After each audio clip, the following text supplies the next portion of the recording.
Virtual champ, fierce as a fighter is. Earn my rank cause you know I'm do or die with this. Journey in the gym, always hard-headed. Call me crazy, but VR is where I'm credited. Been through a lifetime of lagging, struggling. Be the best, that's my covenant. And I'm gonna stream forever, that's my legacy. King under the headset, that's what they gon' label me. I put in work, I did my part. They like, keep on swinging cause you got heart. They know that I'm non-stop, I'll keep on pushing forward. Highly motivated, they say I'm overrated. If you're from these lobbies, you're not supposed to make it. The opportunity is here, so I gotta take it. Too many people in my corner, so I gotta make it. I'm in it for the love of fight in spite of all the haters. They gon' say what they gon' say regardless. I'm not afraid to fail, I try my hardest. Power up, the time is now, I got this. I'm on fire like the darkness. They gon' say what they gon' say regardless. I'm not afraid to fail, I try my hardest. Power up, the time is now, I got this. I'm on fire like the darkness.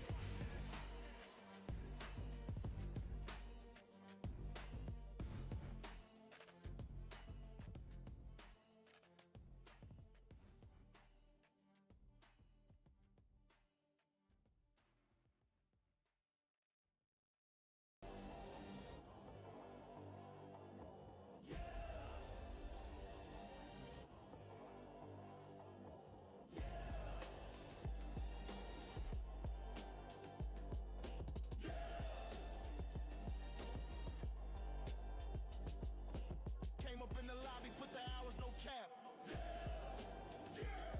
They was laughing at the start, now they silent in chat. Ain't no overnight wins, it's the grind that they fear. Blood, sweat, headset, I've been putting in years. Headset fogged up, swinging till my arms ache. Stamina bar red, still fight for the heartbreak. Gloves on fire, I've been sparring through leg. Updates hit the game, but I still got the bag. Shadow box my demons, fighting stress in the dark. Every round I survive, I've been building my mark. No cheat, no skip, no easy mode here. Every jab that I throw is from grinding for years. I'm from late nights, broke mics, pain in the chest. From the lobby to the main card, I train with the best. They can doubt, they can hate, I just keep moving on. Gloves up, chin down, I've been grinding too long.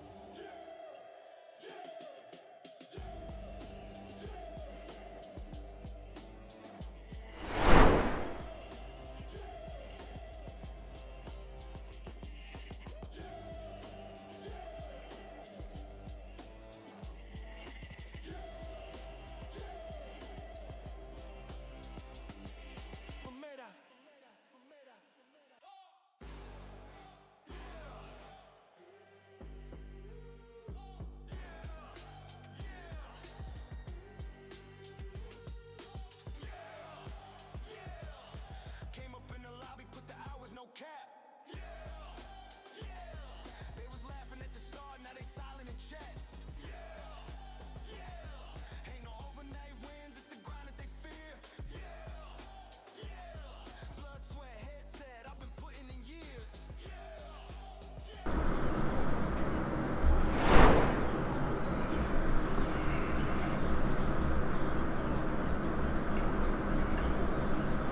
Testing audio, testing audio. Can't see my lovely face. Hold on.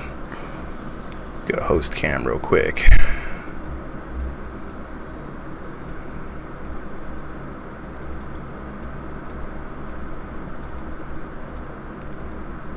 Logitech Brio, and there I am. Holy shit, we are live. Okay, back at it once again. Here we go. Back to the break screen real quick.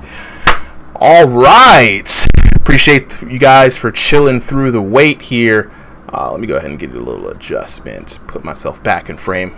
There we go. You already know what it is. Back at it once again. It's your boy Super M with RIngsideVR, the place to be for everything virtual boxing. And tonight, hold up, y'all can't hear me? The homies can't hear me. Let me unmute real quick. Can the homies hear me? Make sure the homies can hear me. Solly, can you hear me? All right, bet. I can hear you. All right, cool. Just wanted to make sure. All right. Because, the audio tech gremlins. Clint Seal, what was that? I have no idea what that was. That was some crazy noises, chat. Hope you guys didn't hear that either. What's good? For everybody who is wondering what is going on with the stream tonight, we are back, ladies and gentle fans, with the Ringside VR weekly exhibition card Sundays featuring Thrill of the Fight 2 VR. So for those of you guys who are new out there who may or may not know about the Discord or about the game, if you got a Quest 2, a Quest 3, Quest Pro, Quest 3S, and you got Thrill of the Fight 2, you want to get in on the action, I'll be dropping the Discord. I want to let everybody know how this kind of goes today.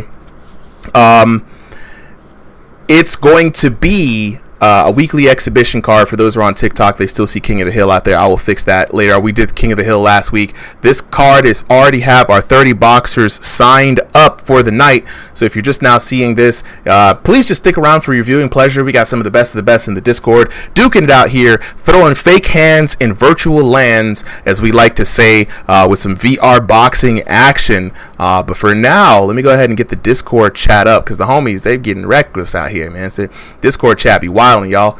Love these guys, welcome back, Solly, to the stream, man. Solly's been on some vacation time. Glad to have you back, bro. Yeah, it's good to be back, right? Like, take a nice break. I got to watch some ringside bouts as a spectator instead of having to do commentary. And it's a good perspective, man. These fights are fun to watch. But good to be back and good to be behind the commentator desk, so to speak. Oh yeah, and for the TikTok audience, I'm gonna go ahead and make a little adjustment for you guys. Sorry, I had those old King of the Ring graphics up. Completely forgot. We are not doing King of the Ring tonight. We are doing the weekly exhibition. So it's going to be the exhibition night tonight. So for those of you guys who are looking for some King of the Ring action, please tune in every Thursday, 7 p.m. Eastern Standard Time for King of the Ring. Those do not require any sign up. It's first come, first serve. The code's going to be in the chat. All you got to do is join the Ringside VR Discord, and that's it. But for today, though, we have a sign-up process in the Discord server. If you're new, go ahead and hop in and just get familiar. The ref team is here to help you guys with any questions that you may have. But without further aduances, though, let me double-check. I don't think we have any of our... So Jay Baca's not here or Solo Liability's not here. It's going to be me and you tonight, Solly, on commentary. And first up, we've got the EU matchups. We've got two EU fights tonight. We've got Jack Geiler taking on Tesco up first. Let me go ahead and grab that nice fancy. Somebody in that little commentary team. Oh, Blue! There you go, bro! What's good, man? Good to have you, Blue. All right. Actually, this is actually the best outcome. This is the best universe to be in. If we can, Blue, go ahead. You and Solly take this first fight. I am going to make sure that everyone's audio sounds as good as possible. I'm going to move Tesco to the blue corner. Sign to red corner. I'm put Jack Geiler in the red. I'll kick things off. We've got the tail of the tapes back for tonight. So let's go ahead and move and groove with the tail of the tape. We got an EU matchup, a classic one, a little bit of a run back from last week, or the week before last, rather. We got Tesco in the blue corner getting the rematch against Jack Geiler in the red corner. Both of these fighters fighting by way of EU, but the difference in the tail of the tape here is Tesco is room scale today, Jack Geiler is stationary. Both of them evenly matched up, 6 foot apiece. But we take a look at that online ELO. Tesco, an online ELO monster, 2,500 plus ELO. Geiler, though, staying away from those online fights, 1501 to 2,000. But don't let that ELO fool you. Jack Geiler has one of the best jabs in the business. On commentary today, we got Solly and we got Blue. Take it away, fellas. Game off for a second. All good. All right, both fighters starting off, probing each other out with some nice jabs. I like Tesco there, rocking the championship gloves. Guylar always representing those Irish colors. But early on, it looks like Tesco's got him rocked a couple of times, even though Guylar's been hitting with the bigger swings. Yeah, and they're starting off strong. This is not their first fight. As Supa pointed out not too long ago, this is a run back, from last exhibition night. So you can tell these guys have already got the data downloaded. This is the run back. They can go full swing from round 1 because there is no adjustments that they need to make just yet. They already know how the other person fights. And now you can see it goes from a technical masterclass to an absolute firefight. Man, we're starting off big already. Beautiful. Looks like a jab that got it. Let's look at the replay. Man, Guylar doing a good job probing the chops. And boom, right there, right through the guard. Slip that one in. Beautiful. All right, Tesco's got to respond. Now, for the most part, Tesco has been getting the upper side of this matchup, through their previous fights. The last time it was Guylar who came out on top, and it looks like he's still carrying over some of that, some of that high class fighting that he was bringing in last round or last match. Absolutely, these guys are just going at it right now with Tesco landing some clean shots, keeping Guylar grade. Man, neither fighter letting him to break. Beautiful.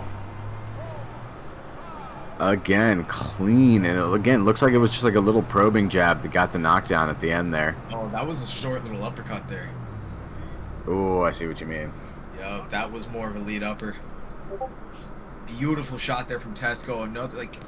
I'm noticing here from Tesco, he's taking a lot less of an aggressive stance. His punches seem a lot less, hit to kill, and more so focused on accuracy and timing, and you can tell right now it seems like his style has shifted to be less of an offensive menace and more so of kind of just timing.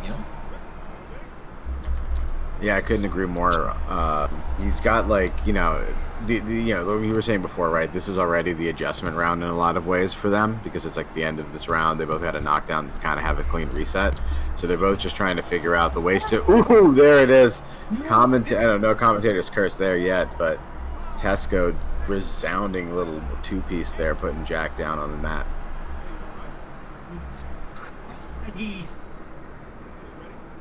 Third one didn't even need to connect. That last one was just overkill there. Ref, do something. Man's trying to kill him, and that was an important knockdown to get before the end of the round. Oh! He's over already! Buzzer beater TKO. What an insane hook there. Yo, Tesco has just been on him. Was that a jab? Am I tweaking? Was that the jab that put him down there? That was amazing. Let me see if we can get that again on replay. But that was a beautiful, beautiful finisher from Tesco, who honestly, gotta say, was joking earlier he was gonna win this match by TKO. Told us not to change the results we were doing through like a little test through, but man, imagine delivering on that, especially in the last second. And to start off the night that quickly, Tesco standing on business, getting those knockdowns back. He was dropped, and it was like, nah. Dropped him 3 times in a row after that. That was insanity there. The accuracy, the timing, the improvements we've seen from Tesco over the course of the last few exhibitions. I mean, this is one of those guys that you've always seen the potential, but we're starting to see it realized as he's honestly evolved, like I said, from his last few exhibitions. This was nice. This was great. 100%. Couldn't agree more, Blue. Jack Guylar too. Yeah, now this is a great fight. That last minute knockdown came as a surprise to us all. To be honest, I was watching it on delay, and I'm like, oh my god, like this, he actually did it. He called it like Babe Ruth. So it's gonna be very interesting for chat. The new people out here knows after each fight we like to talk to the fighters to find out what's really going on behind the headset. A little back and forth, bumping the gums, maybe some fighting words. We never know, but we're waiting for the guys to go ahead and unmute right now. I'm here. Yeah, there we go. So before we go, TikTok chat. Want to let you guys know, one question from you guys: how is the audio mix going? Can you guys hear the game well? Can you guys hear our commentators well? Can you hear me well? Let us know. We just want to make sure the audio is good. For those of you guys who are wondering, Mav in the chat, like I said, my bad, bro.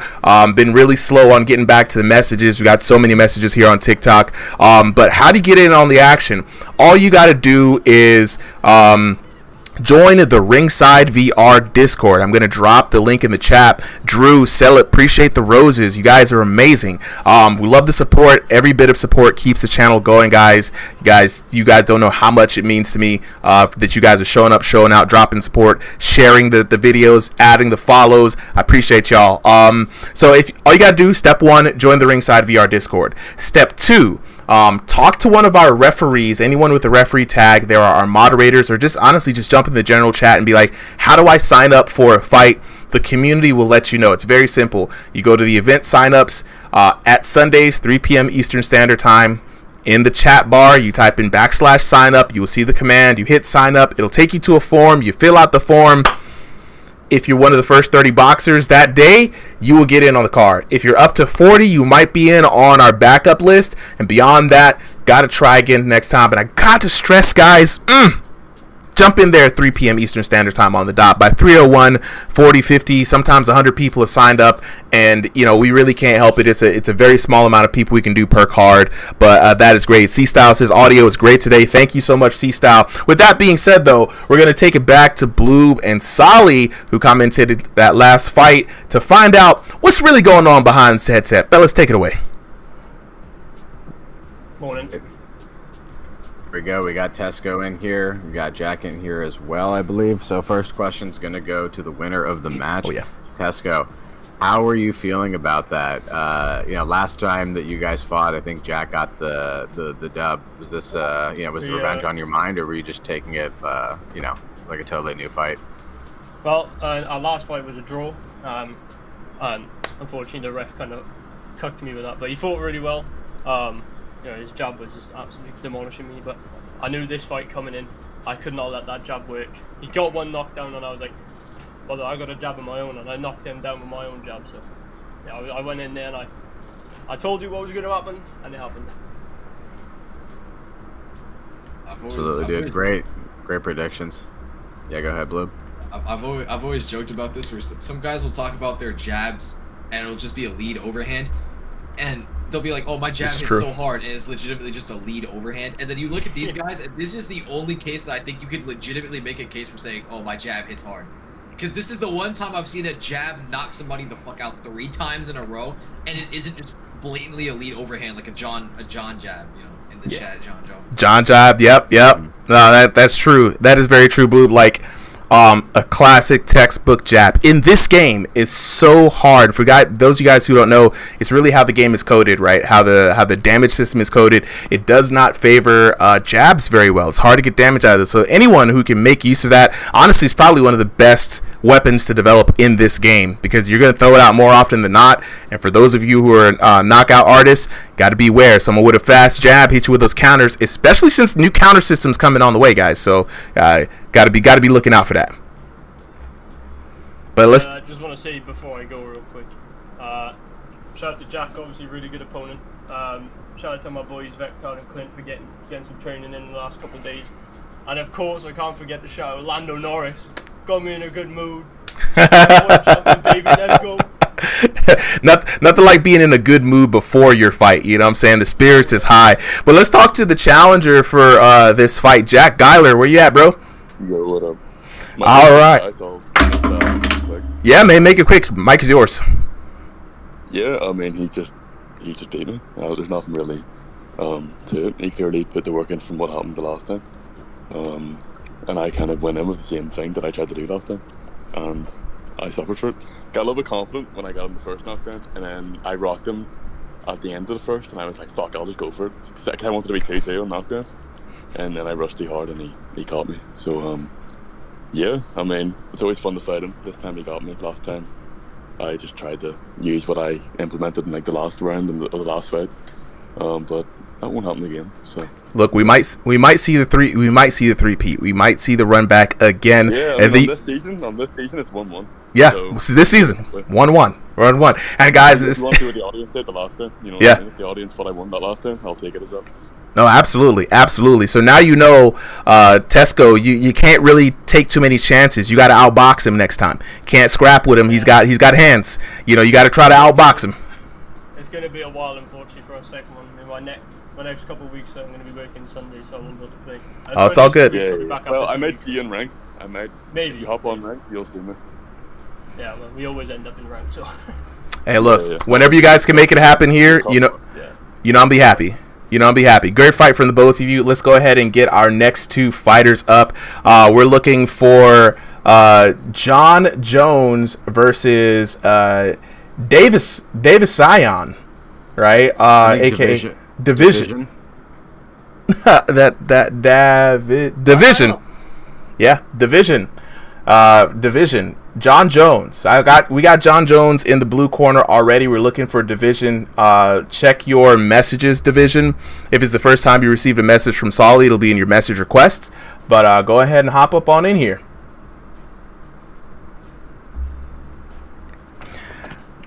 What's up, y'all? All right, Mav. Mr. Smiley Christian. Check that new link for the Discord. Sometimes a lot of people try to hop in and the Discord link gets messed up. So also the link tree on TikTok has the Discord link as well. So just click the link tree. Should be able to take you there. If you still have issues, let me know. We'll try to get some new links generated. Sometimes they do mess up. But if they don't work all the way through, I'll DM you. All right, Mav is in. There we go. All right. Yeah, we also got Jay Baca up for commentary as well. I think Yeah. he just arrived. Jay Baca, where you at, bro? What's up? What's up? Hey, if Bloob is still here, let's get Jay Baca and Bloob rotated in for the next one. I'm going to still check on some audio, and I'm going to work on some camera techniques. It's honestly been really fun and really great to see a lot of the other vocal talent here in the Ringside VR community. If anybody out there in the chat feels like they got the gift of gab, Thursday nights are our commentary tryouts. We are working up to build a commentary team for an upcoming league structure we have. We want to hear from you. You know, if you know boxing, if you know this game specifically, VR boxing, if you have experienced any of those, or if you're just a fun person that has a really cool color commentary, hop on in. Everybody can sign up for Thursdays. Sundays, however, are for the folks that we know already have that gift of gab. So, Bloob, Jay Baca, Bloob's already one of the most knowledgeable people about about the community members and about the game. Big member here on Discord. Jay Baca, also a fighter here on the Discord. New commentator. Both of these guys are very knowledgeable. I have a lot of fun listening to them, just kind of sitting back, and I know you guys will too. So we've got the Drizzle VR, aka Division, is up here. So let's go ahead. I'm going to take it to the tail of the tape.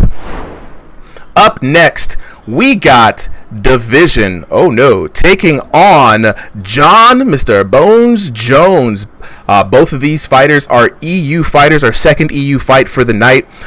Division fighting in stationary, John Jones fighting in room scale. So you already know there's a lot to talk about, good or bad, with both of those kind of mixed play styles. Both of them fighting in the EU region.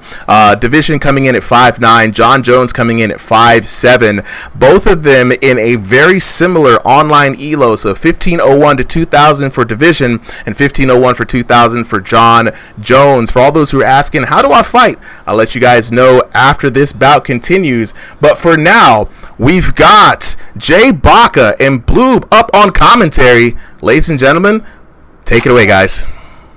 What's up, boob? Yo. Alright, to the fight. You know, John, holy shit, I forget how long his arms are. This guy is a pretty well-known figure throughout the community, you know, fighting as now a title contender in the UBA, you know, one of the bigger, more competitive leagues. And, you know, making a name for himself around, you know, whether it be for his personality, whether it be for his, you know, fighting. He's become a figure. So Division coming up in here against, again, like a title contender and other promotions, you know, and not being too much of a name yet, you know. Yep. So I'm interested to see if Division can come in and make a name for himself, or if John's gonna be able to claim another name here. Oh! Yeah. And it seems like he won't. Man, John John's starting Jones with is a known mean for being a very, very good lightweight. He's probably one of the best lightweights in the world right now. Look at that uppercut. Boom. Jesus. He's probably... Yeah, I think he is, at least to me, the best lightweight in the world right now until the fight. Because he's a multiple weight class champion in multiple divisions. He has an insane resume. He's a very good fighter. I can't wait to see more of him. I personally think Fernando was better. The one-shot right hook. Ooh, John's trying to prove me wrong. I don't know, yeah, but like you said, you look at some of the best lightweights in history, and this guy, John, has a resume. You know, he hasn't had too much of, you know, a showing here on Ringside just yet, but like I said, he's kind of more of a staple in other communities thus far. He's a very competitive guy. Always fighting for belts in whatever league he's in. Yeah. And you know, as pointed out by Starry in the chat, this guy, John, is genuinely built like Slenderman. I don't know what it is. I don't know how it is. All I know is that it's legitimate. His arm reach is actually that long. Like, we've seen it. He's looking for a TKO here in the first round. 1 minute left to decide it. Nice left hook for Division. Yeah, Division definitely fighting back. It's just John's kind of toying with him here. Ooh! And another vicious overhand into the left hook. Division. Oh, failed clinch attempt there. Yeah, I'm trying to go to the body. About 30 seconds left. Oh, Another right hook. Come on, just kind of toying with him, keeping him alive right now. That body jab. He's fanning that right hook. Oh, big combination for Division. And John's reactions are starting to dull as Division starts to Division got hurt. Him. But John proving why he's just toying around right now. He's just playing. Yeah, he hurt Division. Ooh, another solid left hook there for 10 John. seconds. And a right. Man, Division is landing slightly, but it's not enough to keep up with just the sheer damage John Jones is putting out right now. We will see round 2. It's fun. It's so fun.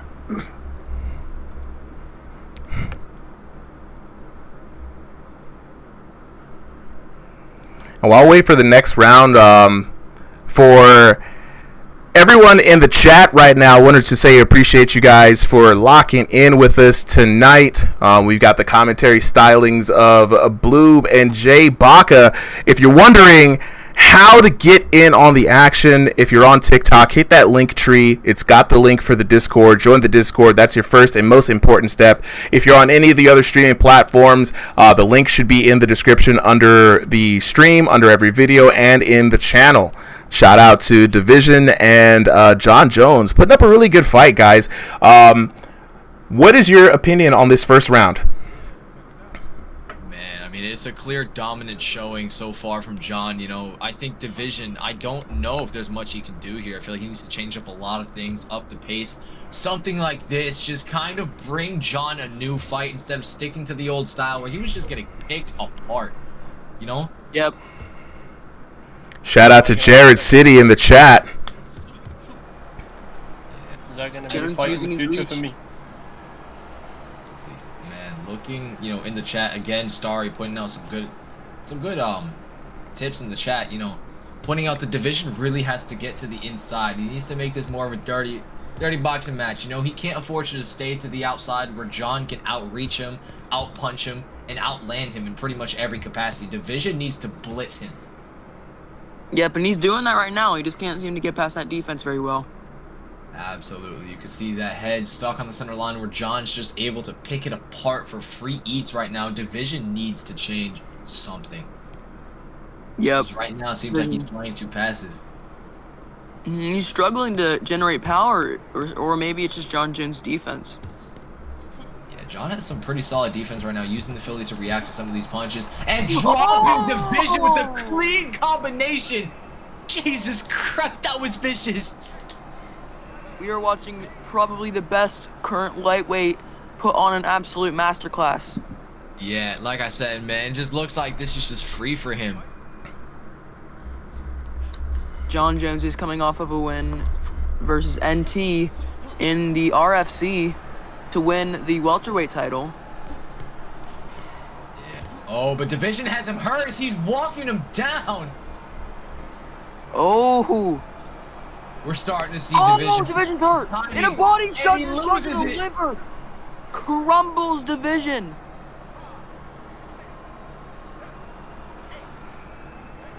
A dominant performance.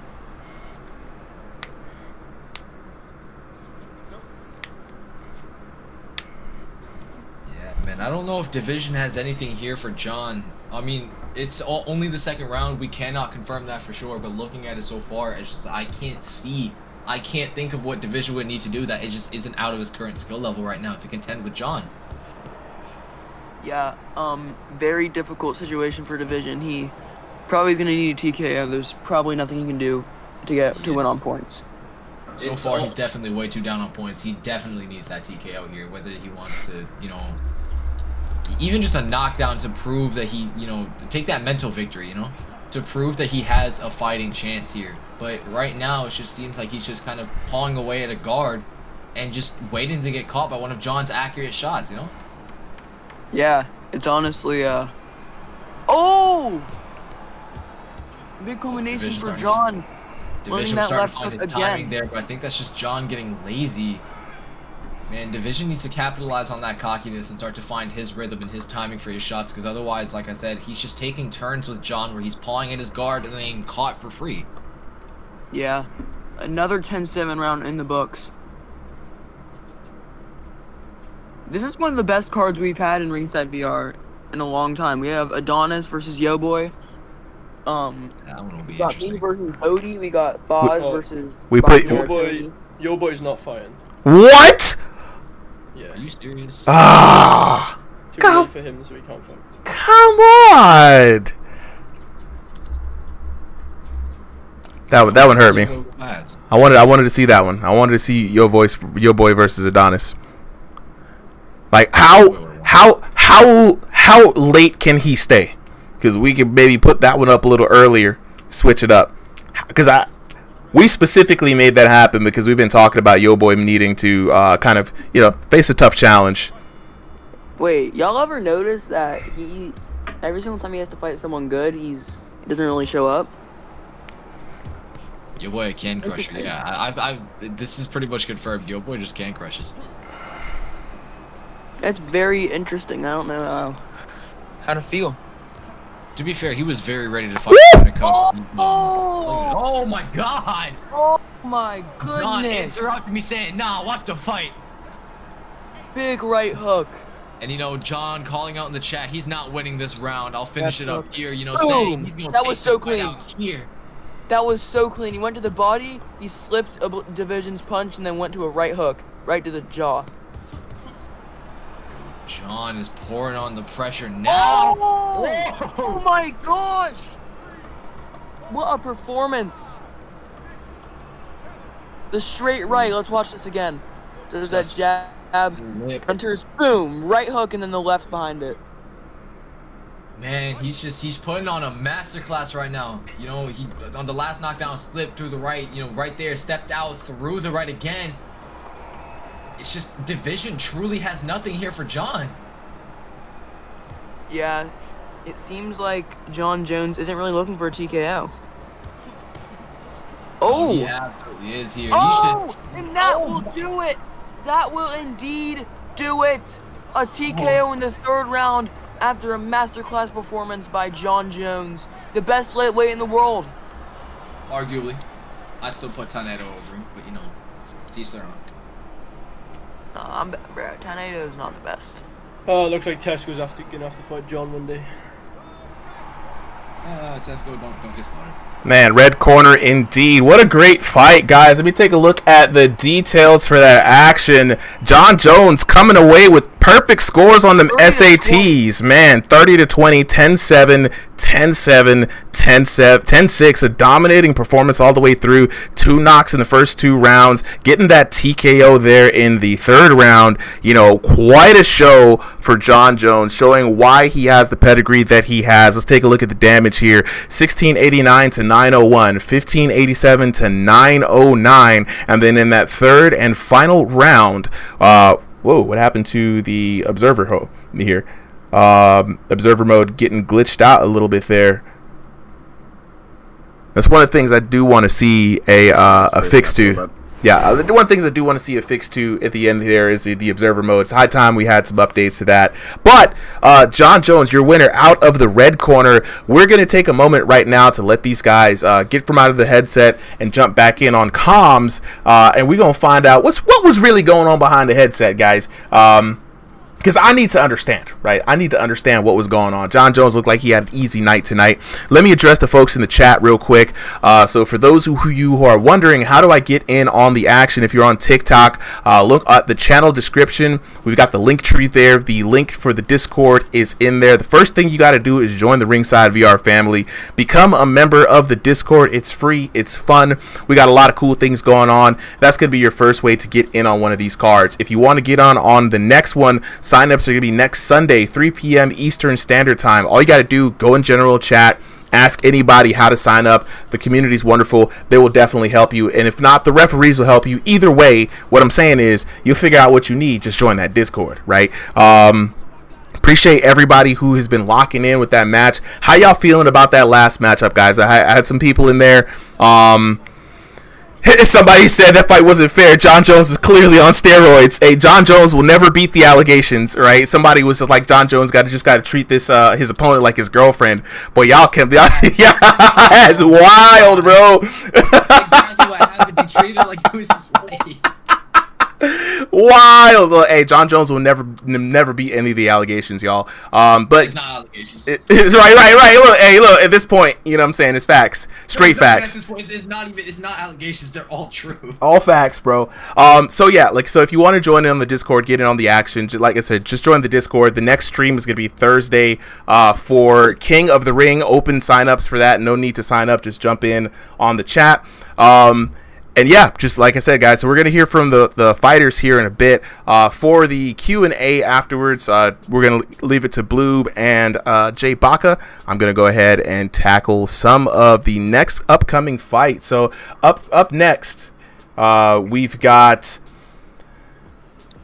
King Joe taking on Contour. King Joe versus Contour. This should be an interesting fight. Shout outs to Contour. One of the members of the team that helped us win at that last tournament, hosted by UBA, the team tournament. It's gonna be very good to see Contour back in the ring again, and really, I've heard talk to Contour, has some very interesting, maybe some people might call this some hot takes about the state of the game. We're gonna probably do it a stream for the address, state of the game address. Everybody gets to, speak their mind on what they feel is working and what's not, you know what I'm saying? But a lot of very interesting things. Let's see. Commentary for this next fight. All right. Tesco jumping in for commentary. Let's have Tesco and Solly. About the post-fight, by the way. Yeah. Tesco and Solly, you guys are going to take this next one. Jay Baca and Bloob are going to take the post-commentary conversation. Say that one more time. Boys. You doing the post fight? Yep. You and Jay. John Jones, Division. Are you guys ready to chat? Yeah. All right, fellas, take it away. Huh? All right, never mind. Never mind. Okay. Whoa. We got the Division. next. I don't think Division. But let me. Oh, we actually have the next fight starting, guys. We're gonna put a postponement on that. You guys took a little too long. Yeah, maybe slightly. I honestly forgot we didn't do the post. It's all good. We got the next fighters. It looks like King Joe. Gonna go ahead and restart this next fight real quick. Appreciate that, King Joe. Oh, and King Joe loses by forfeit. Nah. You fell for it, fool! You fell for it! Not the okie doke. Let's do this post-fight real quick. Then. Yes, let's do the post-fight real quick, guys. I don't see Division up here, so let's get John Jones. That's cool. We got John Jones. Look, he the one who won. You know what I'm saying? Jones, where you at, bro? I'm here, bro. All right, look, hey, look, I'm gonna go ahead and do this post fight, man, because I just want to say this is the first time I'm really getting a chance to see you do your thing, man. You came in here with a lot of pedigrees. You've been known in UBA. You've been known in other rings. It was great for me to see you do your thing today. You kept it cool, calm, and collected. Thank you, bro. Worked your combinations. There's no doubt in my mind and question that you've earned the titles that you've earned here. Just wanted to know from your perspective, man, what was your opinion on your opponent, and how did that fight go from inside the headset, bro? I mean, he wasn't really adjusting to like anything. He was just trying to throw the same thing over and over, and especially since his joystick, he was much slower than me. I feel bad for him. I mean, no disrespect. Like, I was taunting him. I meant no disrespect. I just wanted to put on the show for y'all. Oh, yeah. I mean, look, no respect given, man. Right now, this format right here is exhibition matches. We have our sign-up algorithm that takes whoever signs up for the day, matches them up closely based off of ELO and region, right? So sometimes you might find somebody who's a demon who might not have an ELO that matches their strength. Sometimes somebody, they're new. They're in that 1,500 range. We got somebody like Yo Boy who hits like an absolute truck. So every time he has to fight some of these new people, they quake in their boots, right? Pretty soon, we're going to be having a league-based system. We have tournaments as well that have been popping off. So this is kind of a format just for people to kind of show their skills and just kind of like a low-stakes effort kind of area, right? You showed that, man, you punch well above your ELO weight. I got a question, man. Why ain't you, like, destroying motherfuckers online? Why are you not an online terror? Bro, it's because everybody is so dirty, bro. Like, you can't saying this. Bro. You just get slapped, bro. I can't even throw a jab without getting slapped to death. Yeah, I feel you. I feel you. Look, I'm 100% behind that, bro. You know what I'm saying? Like, this is why we throw these exhibitions, man, to hopefully try to cut through a lot of that online noise. We've been running this thing for a while. I really would ask because I had a feeling that that's what you were gonna say. Online streets is not where it's at. It's not where it's at, guys. But John Jones, I appreciate you for coming through here, man. Hopefully to see more of you the next time around. You be able to even call some folks out, man. So we have a call out system as well on the sign up sheet. So if you want a specific boxer, you guys square up and say, hey, Lou, let's do this next week. You can definitely just put their name. The system will pick it up and match you up with them. If not, you might just find some folks who you're a little bit too lightweight for you. You know what I mean? Hey, but that's being said, you can rack up some really cool highlight reels, and have some fun while you're at it too, dog. Yeah, bro. Thanks so much. I appreciate you, bro. All right, so let's go ahead and get to the next battle. Let's see, fellas. I saw we had a couple of false starts there. I'm not sure how it was starting, though. That's why. How is it starting? Like, I see it starting. I didn't click anything. That's weird. Yeah, God the damn, spectator is a buggy software. Yeah. Also, just as a quick post fight from last one, we got a GG's, man. Hey, you're pretty good from Division. So absolutely. And Division, all love and all good sportsmanship here. if you're hearing this, man, you just found out, you were fighting a pure pedigree champion, right? He doesn't fight online, so that's why you guys were matched up. But Division, especially for somebody who fights in the same kind of elo that I fight in, you did pretty well, bro. Don't count yourself out. Hopefully next week we'll match you up with somebody that is more at your level. You never know, any given Sunday out here. But I appreciate you, Division, for showing up today, bro. And so I'm gonna quit the Observer and start a new lobby, because this thing is bugging out. Yeah, this thing is bugging out hard. John, how would you address the allegations that you have actually had surgery to place metal rods in your arms to lengthen them? How would you address those allegations? My God, the allegations. Why? You know what, Not right? up on stage anymore. You know what? I could genuinely see someone doing that. For a VR game? Yeah, reach pushing. Yeah, no, 100%. Bro, do you not remember what year we're in? I mean, hey, look, we're close to that cyberpunk era. We got androids running around here, AIs about who knows, man. Implants. Somebody got Neuralink so they can just think about what they want to do, so they can do stuff in the game. We never know. Bro, this shit low key becoming Star Wars, bro. High key. I mean, look. iRobot is real. Westworld is real, guys. Like today, right now, Westworld exists, and that's not being facetious or lying. Look up what China is doing with robotics, like right now. You guys will be. Westworld is real. iRobot is real. We about to hit bro, Wall-E. I mean, if anyone watches Nelk, fuck me, bro. You see the video when they was in China? Holy shit! Bro. You see how advanced they are? It's unbelievable. Man, the They combat got bots. flying cars, bro. They've legitimately got flying cars in China. No, 100%, 100%. All right, let's get back to the chat though. Ike Boy says this game on Quest 3, absolutely. Thrill to Fight 2 on Quest 3. Conquest says, is this Dragon Fist? No, Conquest. This is Thrill of the Fight 2 VR boxing. Dragon Fist is going to be on Saturday, next upcoming Saturday. We're going to be doing a team clan little competition there. So I'm going to get the new code up. Solly, if you could send this out to everyone. I don't know what was up with that last code. The bot went rogue. We don't like rogue bots around here, but it does happen from time to time. That was the Conquest, by the way. That wasn't some just random chatter. That was Conquest. Oh, that's Conquest. Oh my god. Yeah, I can't really tell. Everybody's got like 5 different names, right?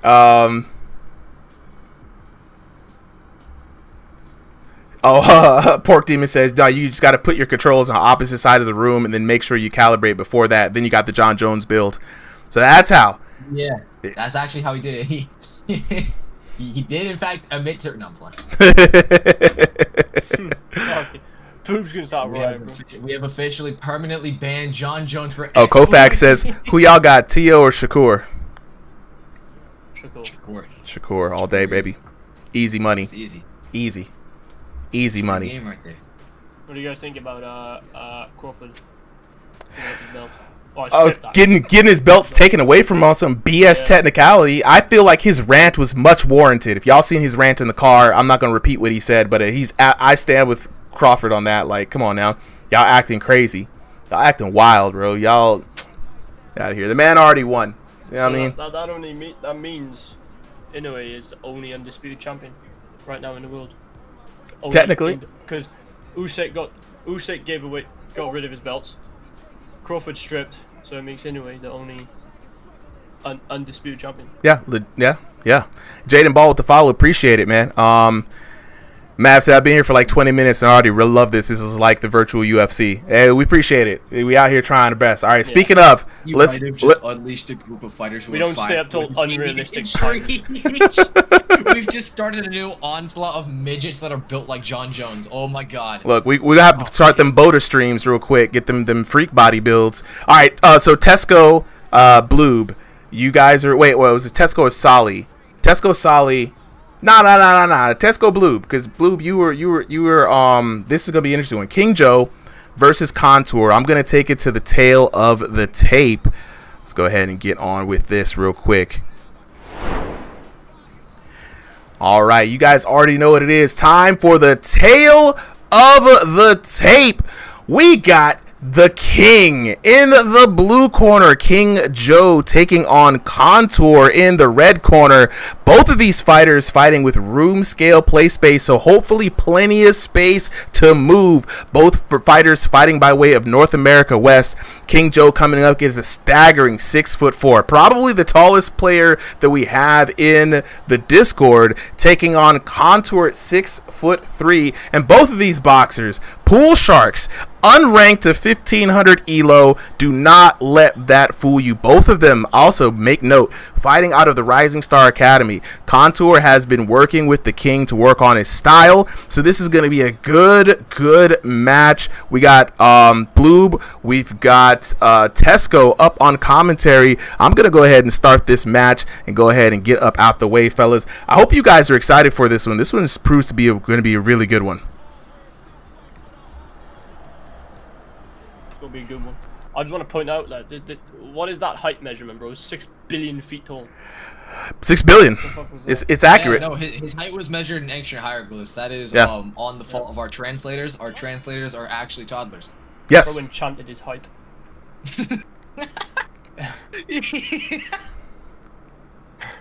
Anyway, we got 2 gigantic people. Bro, why they look so small compared to the ring? Like the ropes. Yeah. So, you know, I've had experience in the ring with both of these guys. Like Super pointed out, both of them coming from the same gym, so both of them being very familiar with each other and how they fight. You know, I honestly feel like Contour coming in here kind of with the advantage, you know? Yeah. I mean, when you train someone, you know how they're gonna fight. Mm-hmm. Not just that, I feel like Contour taking the big speed advantage, you know, having the speed and the timing. It's all up to King Joe to see if he can find the counter opportunities in between it. Yeah, what I like about Contour as well, his flow and shot selection's just, it's so good. Like, you see him throw combinations that no one ever throws. You know, he throws like body shots. They're such an awkward angle, it's hard to defend, and then he comes over the top, loops over your guard, and you're like, where did that even come from? Yeah, he does. He's a master with his shots. As you can see, I'm calling Contour here. Crossbody shots, not allowed, that's 1 warning. Yep, banned. Tesco. Tesco permanently banned him right now. Oh, even more crossbody shots. He hasn't even thrown one, but I'm calling him out. Bodhi, you're banned. That's who. Yeah, King Joe crouching down. I don't know if that's the play. I feel like he should be playing to his reach. You know, Contour, he likes throwing those really loopy shots. You know, he likes coming around and back.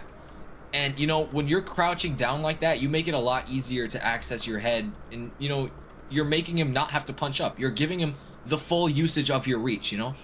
So obviously in a natural boxing stance, you're supposed to crouch down, but to crouch down below his level when you're 6'4" and 6'2". Contour's hurt though. Yeah, man. King Joe hits hard. King Joe hits like a truck. Yeah, I mean, you know, I haven't really heard much about King Joe, so it's gonna be a first for me. I do believe he's more of an AVRB fighter than anything else. He had the AVRB tag. I remember him being in some AVRB fights, and you know, I wasn't really in AVRB, so. Yeah, King Joe came from AVRB initially, but King Joe's been pretty active here as of late in Ringside VR. As soon as he came in for his first fight, we kind of hooked him up with the Rising Star Academy.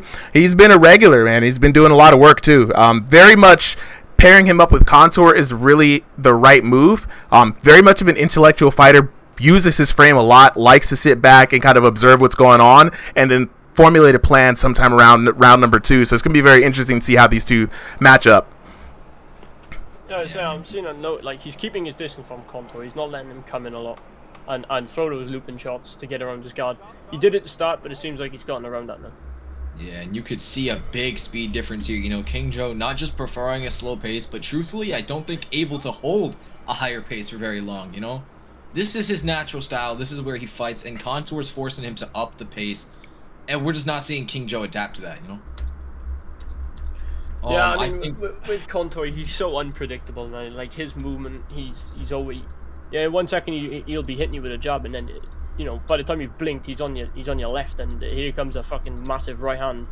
He's so unpredictable with his shots. And when you think then he's going to throw a lot, he doesn't, and it's just, he can baffle a fighter.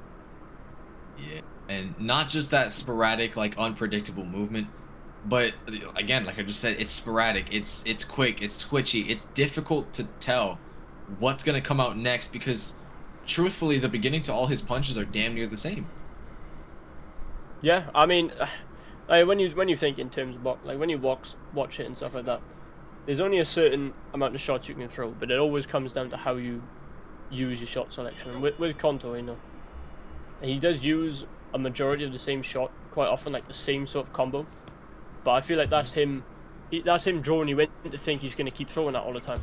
And then when you're in that rhythm now, you defend those shots, and then he switches up and catches you off guard. So. Yeah. But, I mean, King Joe not doing too bad, to be honest. I mean, you see Contour mainly walking through a lot of people, and King Joe's putting up a good fight so far. Oof, getting tagged a lot though there. Contour landing a good couple of clean shots. Ooh, beautiful left over the top there, double up from Contour. Yeah. He kind of hitting like a tickle though, didn't do much there. Yeah, I feel like Contour, unfortunately, is in the same boat as Clint. You know, he has that speed, he has that power, but he just doesn't have the in-game power. He doesn't get that damage that he needs to. He can. He absolutely can. If any of you saw his fight with not just, you know, Ovoid, but, you know, some of his other fights, you know, coming out of ringside, he has the knockdowns. And it's more so recently that he's developed it. It's just you don't see him need to use it very often. When you're outlanding somebody this convincingly, you don't need to sit there and risk, you know, your safety and your security on the back foot to go for a knockdown, you know? Yeah, I don't apart from the tournament, I don't really watch many fights outside of the server, so I'm not sure how because I believe someone said yesterday he fights mainly in other servers, or often in other servers. So I've been missing out there on watching a lot of fight in others. I don't think I've ever seen Contour fight in other servers. I can't remember who said it, but someone did. I think Contour definitely fights IRL though. So he's been the The reason why he hasn't been here as often is because he's been training for fights. It's going to be interesting. After this fight, guys, Contour has some very hot takes, and it's going to be directly related to that knockout power that you guys are talking about here, right? There's a good reason why, especially as of late, the knockout power seems to have taken a little bit of a hit, and he's fighting more of a technical fight than trying to brawl his opponent or go for the knock. Hopefully he addresses it afterwards. This is my opinion now when it comes to the damage system, right? What I tend to see is a lot of taller fighters can't do as much damage, but shorter fighters do. I think that's because with body effort, as a taller fighter, you've got to punch down, so you're not able to move a lot. You've always got to be punching down and moving. But with taller fighters, they're able to like move with their head and punch upwards. So that in game, that's going to benefit them because it's classing it as body effort. So I feel like a taller fighter is a lot harder. Let me go ahead and address that. It has been confirmed and worked on in the PTC to address this and fix this, that shorter fighters most definitely are getting more damage than taller fighters. And that the reason for that is because, and I've said this before, punching down does not get body effort. If you were to throw a body shot or a body jab as the taller fighter, say you're 6 foot, you know, you're trying to punch down, you're trying to cross somebody that's 5'6", you're not getting much damage off of that, you know? You have to sit there, crouch down more to their level to try and get realistic amounts of damage. Because if you're trying to punch down and you're trying to punch from that angle, it's, for some reason, the game doesn't count it. But you could maybe, if you try flicking your wrist up a little bit with a jab, throw a jab and like flick it a little bit upwards, boom, you're getting full 55 damage, 100% body effort. Because punching upwards is the main way to get body effort, and it's a really really weird system that just should not work the way it does, honestly. And I'll let you guys in a secret here. I'll let you know on Yo Boy's secret, because I know how Yo Boy does all of the damage. If he's not here, I'll leak his secret. Yo Boy, when V6 first came out, Yo Boy's shown us how he does so much damage, and then exactly how you said it, bro. He ducks when he goes to do his shot. He ducks, he dips. And as he stands up, that's when he throws his punch. Because as you stand up, your headset's going up. And that's registering it as body effort. So that's why fucking Yo Boy does unrealistic amounts of damage. And he's just perfected it. And that's why he does so much damage. Yeah. You know, not just loading those shots, but with the little dip, you know, right in the hips. But, you know, he also just has some of the best shot selection and accuracy we've seen, you know. He hits like a truck, but he hits the right spot, you know. Yeah. And that's why we've seen Yo Boy just absolutely dominate the competition so far. You know, we need to see him go against better. I'm kind of disappointed that he hasn't. No, nobody called for missed. Thank you. Anyway, we get back to the fight here. Second round was kind of interesting. They both traded a lot of shots. But I can't even say who's winning, if I'm going to be honest. So far, I think King Joe just kind of not quick enough. I think Contour's starting to get a little sloppy, though, leaving that defense open, you know. Saw King Joe land a few beautiful shots down the pipe as Contour is a little bit grayed here. King Joe definitely hits a lot harder than Contour does. Oh yeah. Contour looking a little bit hurt there. King Joe might be taking this round. Nah, just now that one beautiful sequence there from Contour, picking King Joe apart, possibly for a knockdown here. And another clean 2 shots to the body as he steps around and calls for a clinch. Contour's movement, even coming into the third round, has stayed smooth, stayed sharp. That conditioning from, you know, being an amateur boxer in real life has clearly shown itself.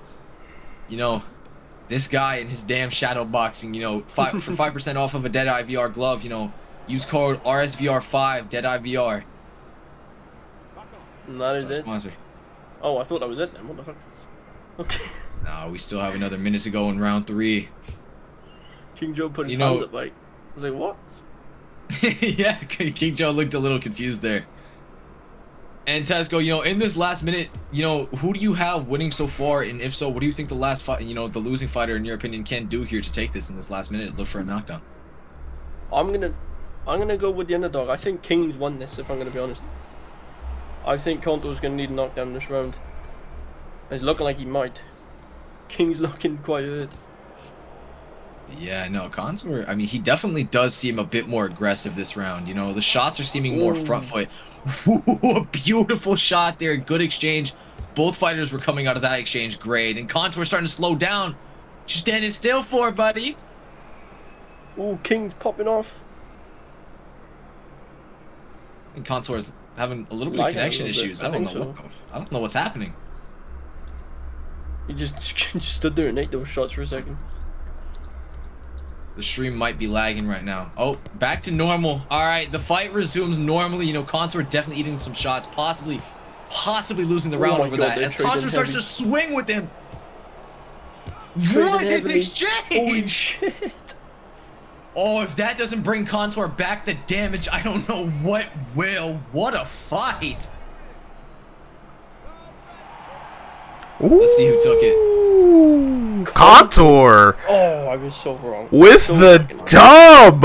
Let's take a look at the Clean details, sweep. guys. Wow. Clean sweep indeed. I mean, and a close match, very competitive match all the way through for King Joe, but Contour 10-9, 10-9, 10-9, straight flush there. No knockdowns, but we got a bout of pure boxing action, which honestly is rare to see in the VR boxing game, right? So that, my friends, is going to be an incredible fight. We got 681 to 516, 1397 to 829, and then 1235 to 831 for a grand total of 3,313 to 2176 for your winner. Out of the red corner, High Tech Contour. Yo, what a crazy match, guys. That was insane. That was fucking Yeah, match man. and a half. I'm It was hyped so for that slow, one. and then it was so fast. I just didn't know what to make of it. Didn't know what to make of it, bro. I honestly, I was at the edge of my seat. Chat, how y'all feeling about that? Like, it looked so good. It was hard to tell what was going on. And chat, let me just address y'all real quick. We got a lot of folks coming in. How do I fight in on this? How do I get in good? You know what I'm saying? Is this on PS5? No, it's not on PS5. Yeah, if it was on PS5, these graphics would be phenomenal, but it's not, right? This is on MetaQuest 2 and 3. This is VR boxing, so everyone that you see in the ring right now is in their room throwing real fake hands in real virtual lands, right? Shout outs to the commentary team, guys.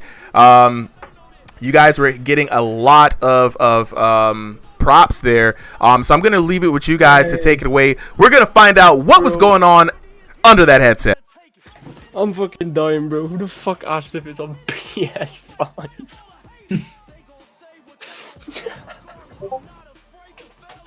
Fuck's sake. Alright, anyway. Contour. Yes. Yo, How were you feeling, bro? That was a good fight. You Pretty took good. the W. How you feeling? yeah, pretty good. That was actually a lot more technical. I don't know. I wasn't expecting until a boxer. I was just expecting the fight. You know what I mean? Oh, wait, Contour, Bro, you're cutting in and out there a little bit, bro. Yeah, your Microphone might be messing up. C-Style, how's the audio now? I had to reset my, I need to get a new microphone. My goodness, I'm always having to buy new equipment. Yeah, Contour, you're just really quiet. Hello? Testing, we can hear testing. you now. Yeah. If you could just get a Little little bit closer to your mic, Contour, Is it it was better just now, okay, or- it was just a little quiet. Is it better now? Oh, a little bit better. A Yeah, little bit better. A little bit.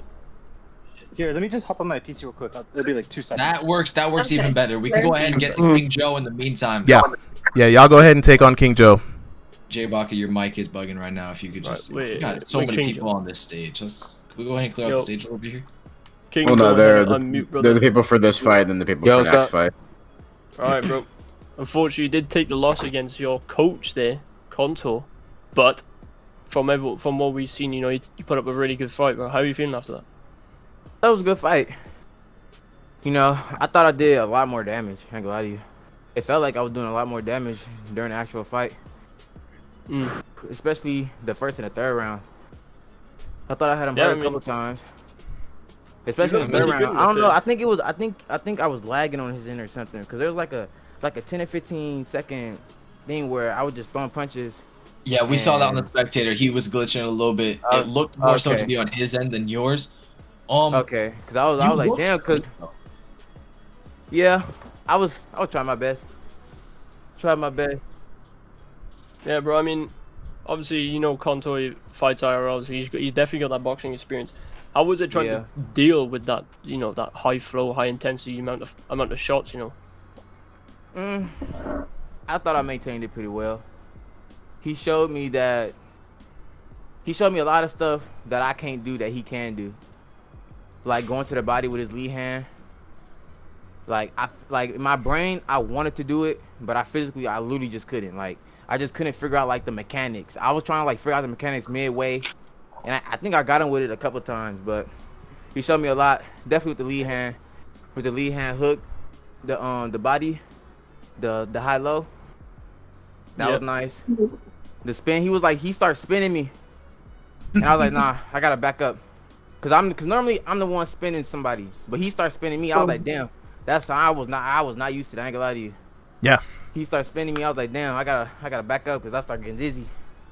I was like, hell no. Now, King Joe. Hell no, he not finna keep sending me like this. I got a question for you, King Joe. So, in the Rising Star Academy, I know you guys have been more active than most as far as like going in through the reps, right? This is the leader of the gym. If you got a question for him or a request from the gym, right? Because like you said, he showed you some techniques. You're like, oh, I'm thinking about that. Sounds like some good opportunities to work on some tech, if you ask me, right? So if you could ask for anything from the gym for this week, what would it be? Well, what I just said. What would I say? Lead hand to the body, footwork circling around. Yeah. Now, not really the circling around. It was more like he was circling me rather than I was circling him. That was really the only issue, was I wasn't used to him circling me. So I could definitely do that on my own. It was really just a lead hand. I just felt like I felt limited. I definitely felt limited. So I was trying to work the lead hand with the jab hook, but I just wasn't fast enough, or it was just something. I just couldn't. I couldn't get over that hump. But I hit him with it a couple times, and I heard him. Yeah. I'm pretty sure I heard him a couple times with it. So when I did like figure it out and I did land, he was hurt. So it was like, damn. The damage, bro, for me, I'm so tall. The damage is so inconsistent. Yeah. My God. Yeah, I feel you on that. Every three punches I'm feel like I'm throwing my hardest. I'm like, damn. Yeah. What am I supposed to do? I think they got a fix coming for that. I think Bloob, you mentioned that. Man, I was kind of surprised by the damage. The damage, if the fight felt way more closer, like fighting him than that damage there, because the damage was like he was whooping on me. Yeah. But now it really wasn't like that. Yeah. You know what I think it was? Go ahead, Bloob. I think it was the shots that you landed clean usually grade him. It's just that not all of your shots were clean. Like, you picked your shots very well. It's just that in the time that it took in between every clean punch that you threw, he was able to land another 5 or so, in between. And so, while it looked visually like, damn, every shot you hit was clean, it was, absolute masterclass technically from both fighters there. I feel like we just saw Contour give out the volume that he needed to take the rounds convincingly regardless, Absolutely. Absolutely. Look, and also help is coming on the way in the form of a patch adjustment. The taller fighters are at a disadvantage, as like Bloop said earlier. The damage system, it's not favoring, and this going to be a great transition. Contour, are you ready to chat for a bit, bro? Oh. Do we have Contour?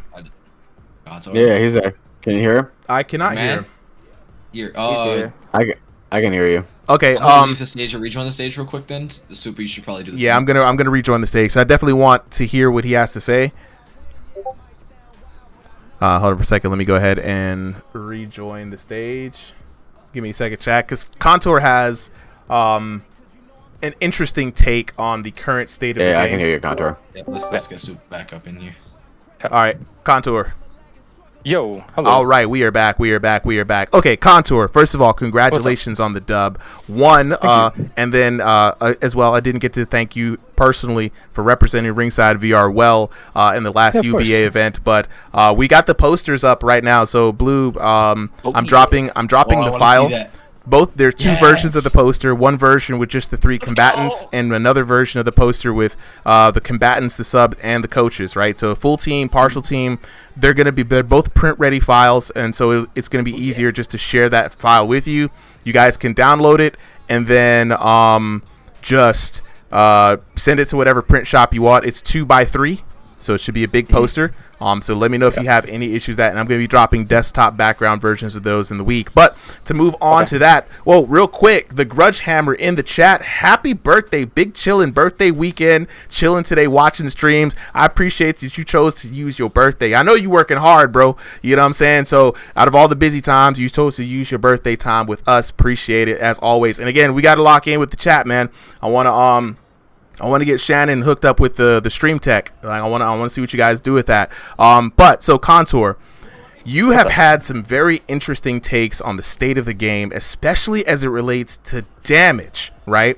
And you saw your contemporary here, King Joe, also another taller fighter, having issues with damage. So please, I would love for you to, I give you the stage right now, really elaborate your thoughts and your findings as to what is working and what's not working, what maybe needs to be fixed.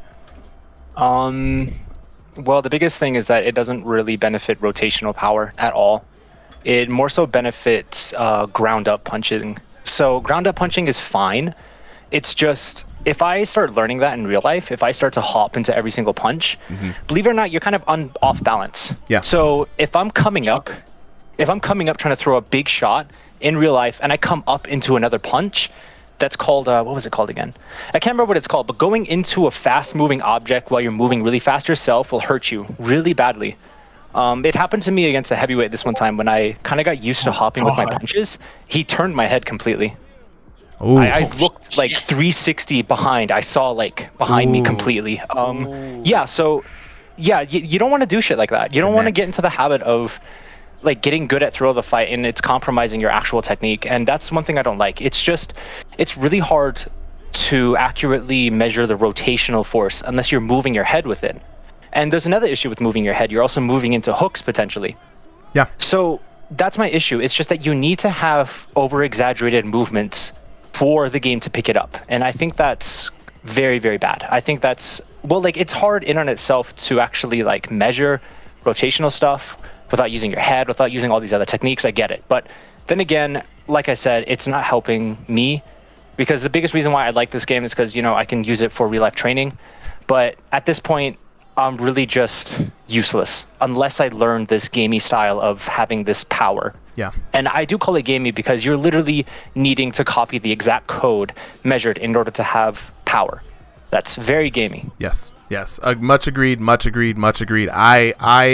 agree with you 100%. This is something early on when the PTC happened for this. And I'm not going to get too lengthy, guys. We're going to get into this next fight here. Bloob hit me up, was like, Super, we finally have better feeling punches. And my first inclination was just go in and throw a punch like normal, and it felt better. But then I started to ask myself, well, if it can only track my headset and my two gloves, what is it really tracking? What is the translation for this? And it turned out, as Tesco talked about with Yo Boy, as you're seeing with the hop is key. You could just dip your knees just an inch and on the come up, throw a jab or an arm punch, you get 100% body effort.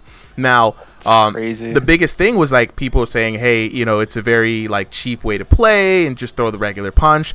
I mean, I get that, but it's a video game at the end of the day, right? And so no matter what it is, right, someone is going to find that most optimal way to play, and you only have so much. So I always tell people this: if you're fighting IRL, this is just a game. Your results are going to be different, right? Do not sacrifice things in IRL for the sake of this game. You will probably end up getting hurt. And that's why I wanted you to kind of speak on this, Contour, because once I heard the take, I'm like, no, that's a real take, and a lot of people need to hear that. But as always, Contour, appreciate you for coming through, man. This was a great fight nonetheless. It's always looks so much better when two people are trying to box. You and King Joe did your thing out there. And like that was technical. It was great. Like crazy. It was great. And you know, I know you got jumping in between, you know, training for fights and stuff, but definitely been talking to Prophet and folks like King Joe. They love any of the lessons that you can give, any kind of work that you can give them. So continue working out together, man. I love to see you guys all improve. Appreciate you for coming through. Appreciate it, bro. See you soon. All right. Appreciate it. For reasons like that,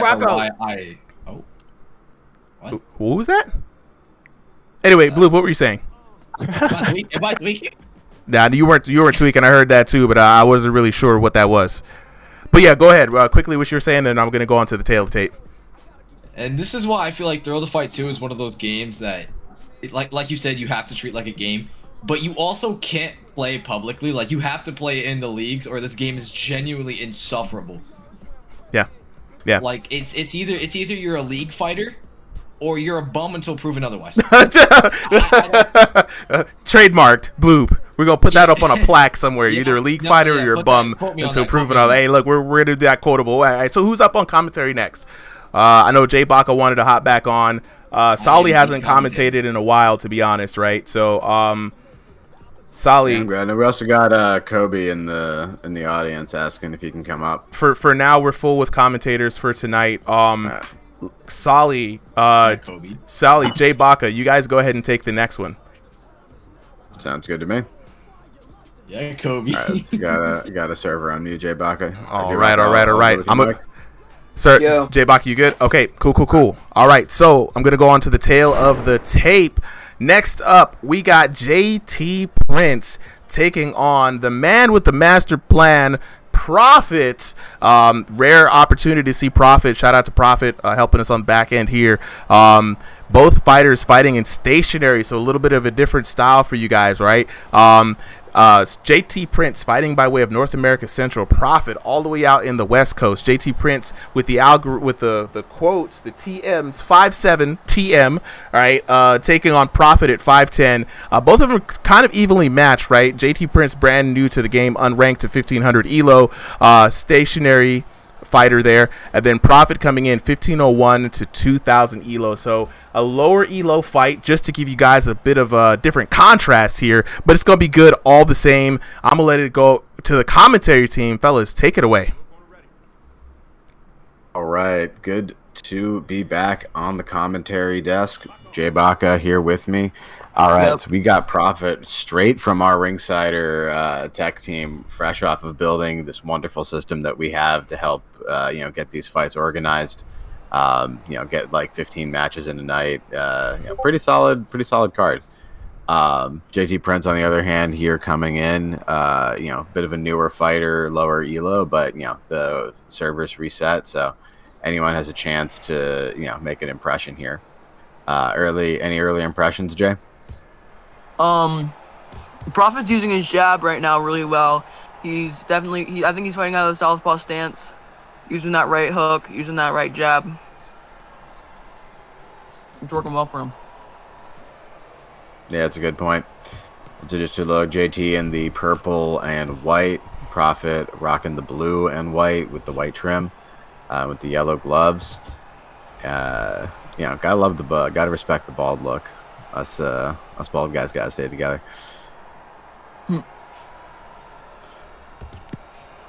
Prophet's putting on the pressure. Yeah, it's a good point, right? He is like the one at least pushing the space. The issue, though, is he is getting tagged up a little bit while he's doing it. Now, he does have a solid guard up, but here you can see right there, right? Ugly face rocked. He drops it ever so slightly for when he goes to throw punches, and that's when JT Prince is, landing his counter shots, really. And so luckily on the live version, right, there's not a huge any kind of like damage bonus to counter shots. One of the things that is coming up in the PTC is a re-implementation of the counter system. Can't wait for that, a fellow runner as myself, or former. I love the counter system. I love getting out of the way and throwing those punches as they're throwing. So, he landed a left hook there. Looks like he stunned Prophet. The allegations sting forever. You can't outrun the runner allegations. But no, it's a good point, right? Like each of these patches bring a change, but right now, this is the one that they're fighting on, and it's kind of towards the end of round one. Not a clear advantage yet for any fighter, except for right there. That jab. Prophet said, "Let me show you." Yeah, let's look at that replay. That jab. Tenderizing there, nice combo, and then like you said, boom, jab, stiff jab, knocks him right down. For those of you saying that it's a shot that doesn't matter in these kind of games, absolutely wrong. Yeah, the jab can be a deciding factor of the fight because you can outpoint them using it. Yeah, absolutely right. Like it's not just there for the knockdowns, right? Like if you have the damage advantage, that point, on the scorecard's going in your favor. If you can get the knockdown on top of that, even better. Profits rocked a little bit there, but he survives till the end of the round. JT Prince got to feel a little frustrated at that knockdown. He did have some clean opportunities, but he just couldn't clinch it. Now, Jay, any thoughts on what JT Prince has to do in this adjustment round? Because like that's at least going a definite 10-8 in Profit's favor. I think he needs to be the one on the pressure. He cannot let JT Prince back him up. He also needs to get his head out of the center line. He needs to get it out of the way of that jab because he got caught with it multiple times. Keep your left hand up, Just put more pressure him a little bit, Make him fight. Bring the fight to him. Don't let him bring the fight to you. No, I couldn't agree more, right? Like you saw he was doing good when he was aggressive, and honestly, funny enough, his defense is a little bit better, I think, when he's on the offense.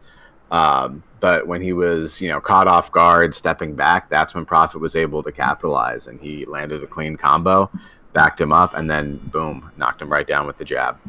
So let's see how they'll adjust in round 2. Match starting underway. Yep. Any early predictions? Oh, yeah, go. So I was gonna say, any early predictions for who's gonna win this fight? I think Profit there's no way to really tell, right?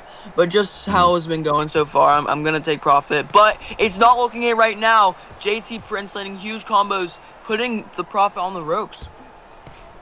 Yeah, this is a good adjustment round by JT Prince, right? He had some stuff that was working in the first round, and I feel like he's capitalizing on it, right? Like you can see these quick 1-2 combos, resetting, going back to the guard, trying to play with Profit's reaction time, saying like, I can hit a couple punches and reset before you can get me. Yep, he's landing. He has a very interesting style, but it's working. Mm-hmm. It's instead of like hook spamming, right? It's just like a single, like it's like 1-2 or like a almost like a looping double jab, right? Like they're clearly not. Right, exactly. Like they're not like clearly knockdown power shots, but they definitely sting a little. You can see by Profit's face, even if they're not dropping him to the canvas. And I think at least it's enough to get him this round on damage, and make Profit have to ask some serious questions about how he's going to adjust. But there it is. There's his very quick response. That same jab again. I think you can see here he's rocked, and JT Prince doing the same combo he was doing, and boom, just walks right into it. Yeah, that jab's been there all night.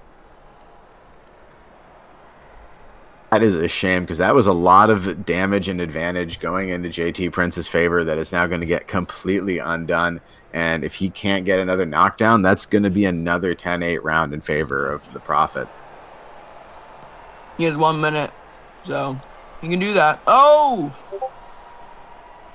He's slapping him. He's slapping him up.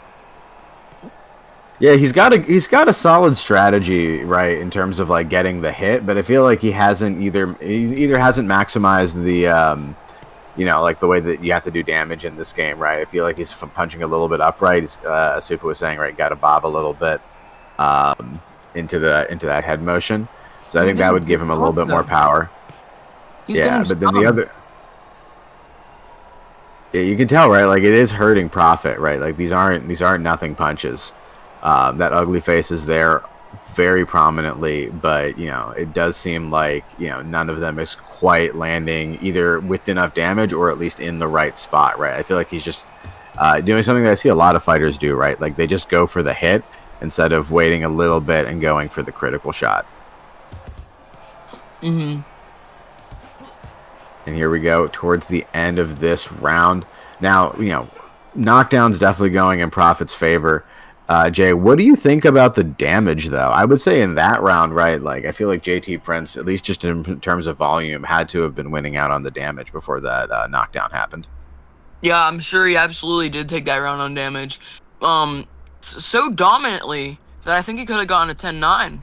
Like Profit could have made it, he could have made it 10-9 against him, is what I'm saying. I think that there was a really big difference in the damage. Yeah, I see what you mean, right? Like there is sometimes that scorecard disparity if it is so such a vast damage disparity. But I will say, right, the strategy he was using, just that quick 1-2 reset, quick 1-2 reset. It was getting predictable, and that is exactly what Prophet, saw. Timed his counter shot well as he was backing up, stood his ground, and boom, knocked him right down.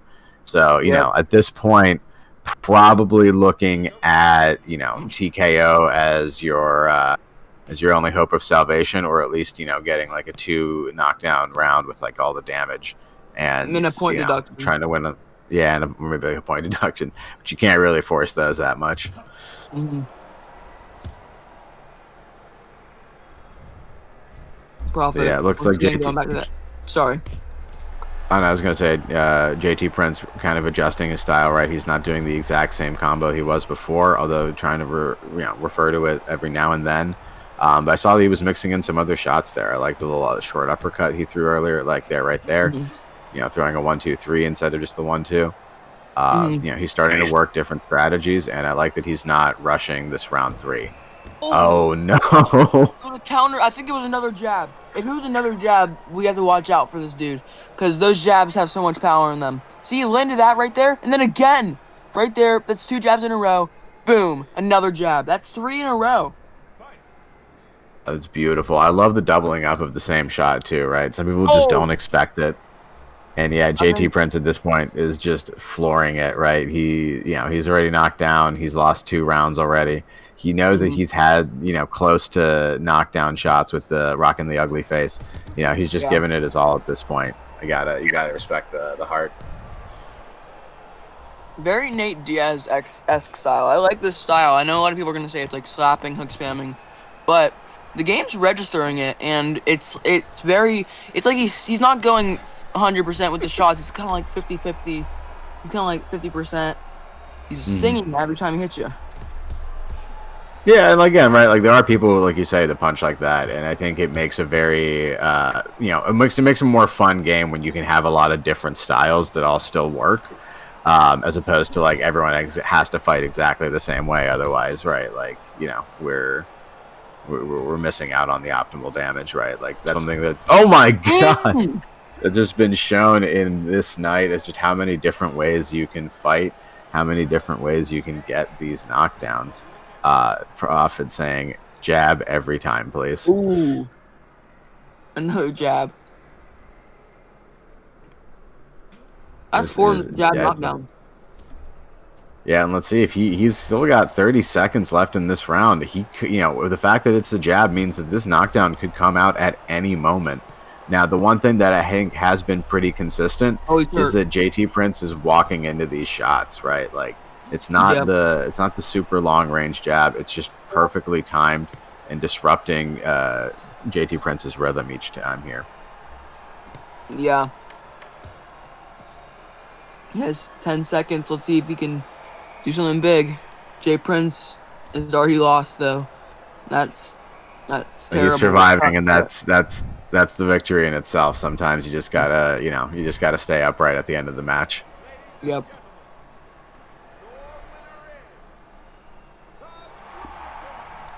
There we go. Blue corner is the true corner. Let's take a look at those details real quick, guys. Oh my god, the Prophet. Now what's funny is Prophet didn't even want to fight today.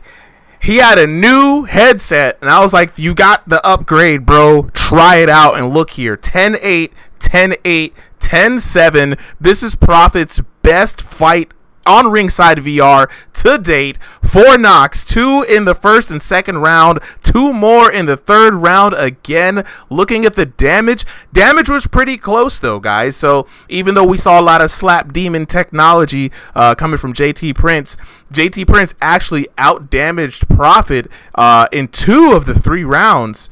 Very interestingly enough, though, 13-12 to 15-33 and a 18-22 to 19-84 in favor of JT Prince. But it was those precision knockdowns. That lead hand straight coming out every time. Money in the bank. Prophet having a standout third round. 1896 to 1096 for a grand total of 5,030 to 4,613 for your winner.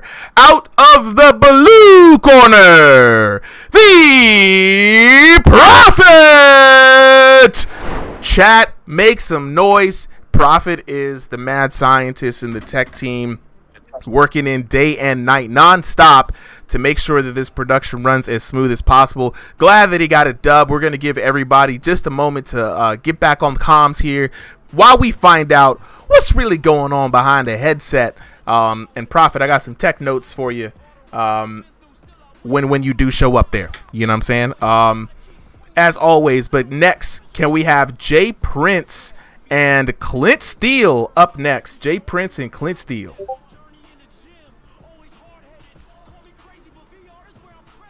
Whenever and they should have been sent the code, so we'll all just right, wait on them. Jay Prince onto the stage. Jay Prince hopping in for Jay Prince Clint Steele Part 4, the uncut edition. Solly, you and I need to hop in on this one, to be honest, bro. Me and you were gonna take this one. That sounds good to me. All right, waiting for Jay Prince. We're gonna put Clint in the blue corner here real quick. I mean, in the red corner. I'm sorry. Is he in the blue corner? Let me double check. Just want to make sure got the right corners here. Jay Prince is in the blue corner. Got it. Okay. We're going to put him in the red corner real quick. And then we're going to wait for Jay Prince to ready up. This is going to be great, man. This is a ill-fated battle. Both of these boxers have been going back and forth, weren't happy with how it went out. I mean, honestly, it's been a draw. So this is going to be our first warranted 4-time battle, right, between Jay Prince and Clint Steele. Now, but it's going to be very interesting. While we do wait for both of those boxers to catch up, do we have JT Prince and Prophet? JT Prince, Prophet, where you guys at? Yo, what's up? They're both here. All right, JT Prince. Right. I'm gonna start with you first, bro. First of all, welcome to Ringside VR, my guy. Glad to always see a new name in here, unless you're a regular and changed your name for some reason. But welcome to the fam, bro. How did you feel about your first fight? For my first fight, I think I did okay. Mm-hmm. I would love to go against the Prophet in the future, though. Oh, already with the runbacks. I think it's warranted, right? Because looking at the damage, right? You actually out-damaged the Prophet in the first 2 rounds, right? You had a lot more volume. You had a lot more punches thrown. You were landing damage, right? Where it all came down to was just precision, right? The Prophet really just waited you out, picked his counter shots well, got those knockdowns, and in this game the knockdowns are king, right? So you got a whole next time. Now if you want to ask for the Prophet the next time you sign up, we do have like, hey, who would you want to fight? You just put the Prophet's name. That way on the back end we know that we got to match you up. I would love to see a run back here as well. I think this is a good, evenly matched up fight, right? We had volume versus power and precision, and you always love to see it. I would agree with you, bro. I think you did a really good job on your first time out. So congratulations for you for stepping up in the ring. You know what I'm saying? And I appreciate you for coming through, man. Anything you want to say before we go on to Prophet? Yeah, I just want to thank actually Jay Prince. He introduced me to this Discord. Yeah. He also trained me throughout the week to help me with this fight. Look, shout out to Jay Prince. His fight's actually coming up next. I always love when the community members support by bringing other folks into the fray. You know what I'm saying? And like we say, everybody who's out there on watching the stream right now, even if you're brand new to the game, even if you got a lower elo, the exhibitions, this is what it's here for, right? We match people up as closely as the algorithm will let us, right? So appreciate you for coming through. So JT Prince, also want to let you know this week we'll be resuming throwing the exhibition matches up on the channel. So be sure to look out for your fight. Go back and watch it, study it, listen to the commentary. Go over it with Jay Prince. Get prepared for your next fight. All right. Yes, sir. Thank you for having me. I appreciate you, bro. All right. Next up, the Prophet. Prophet, where you at, bro? Please tell me I can't. Oh wait, Prophet. What up? Yo, all right. Hey, look. Did I not tell you to get up in the ring? Did I not tell you to get up in the ring, bro? You did, bro. Look, man. I finally get to say this. Congratulations on the dub, Prophet. You did your thing out there, man. You had a solid game plan. You weathered the storm. You paid close attention to your opponent. You didn't freak out. You were taking a lot of damage, right? But you stuck with the game plan. That lead hand straight was doing work for you, my guy, the whole way through. Yeah, bro. For shout out to my coach. Honestly, we've been training. Like you said, our gym's been pretty active lately, and we're just getting more and more trying to work together. But man, yeah, I mean he's got power. I was faded a couple different times, and you can't sit in there me. I'm kind of a brawler kind of guy. Yeah. So I've been training with a coach that's more of a strategic guy. So try to put the two together. I know I got knockout punches, and I had been telling you for a while I had, and I got the Quest 3, and I wasn't too sure. It seemed like it nerfed me for a second. But I got on. I've been getting on and trying to just kind of readjust and stuff like that. And I'm. It just seems a lot more accurate than the Quest 2 was. Yeah. But yeah, man, in and out. But regardless, he was a good fight. I was seeing Gray a couple different times. I had to get out of there. That one time, I saw the opening and I ducked up underneath and came out with that jab. And I mean, I was in the gray. I was ready to go down. Look, you had a hell of a job, man. I'm glad you're getting acclimated to the Quest 3. Definitely, you got somebody who wants to rematch, so you're gonna have to show back up here the next time. Definitely get with JT Prince, schedule that around schedule. Y'all both get some time to watch the video, train up. But as always, man, I appreciate it. I do have some notes for something I just noticed in the sign-up sheet. I did make note of it. We'll talk about it after it is.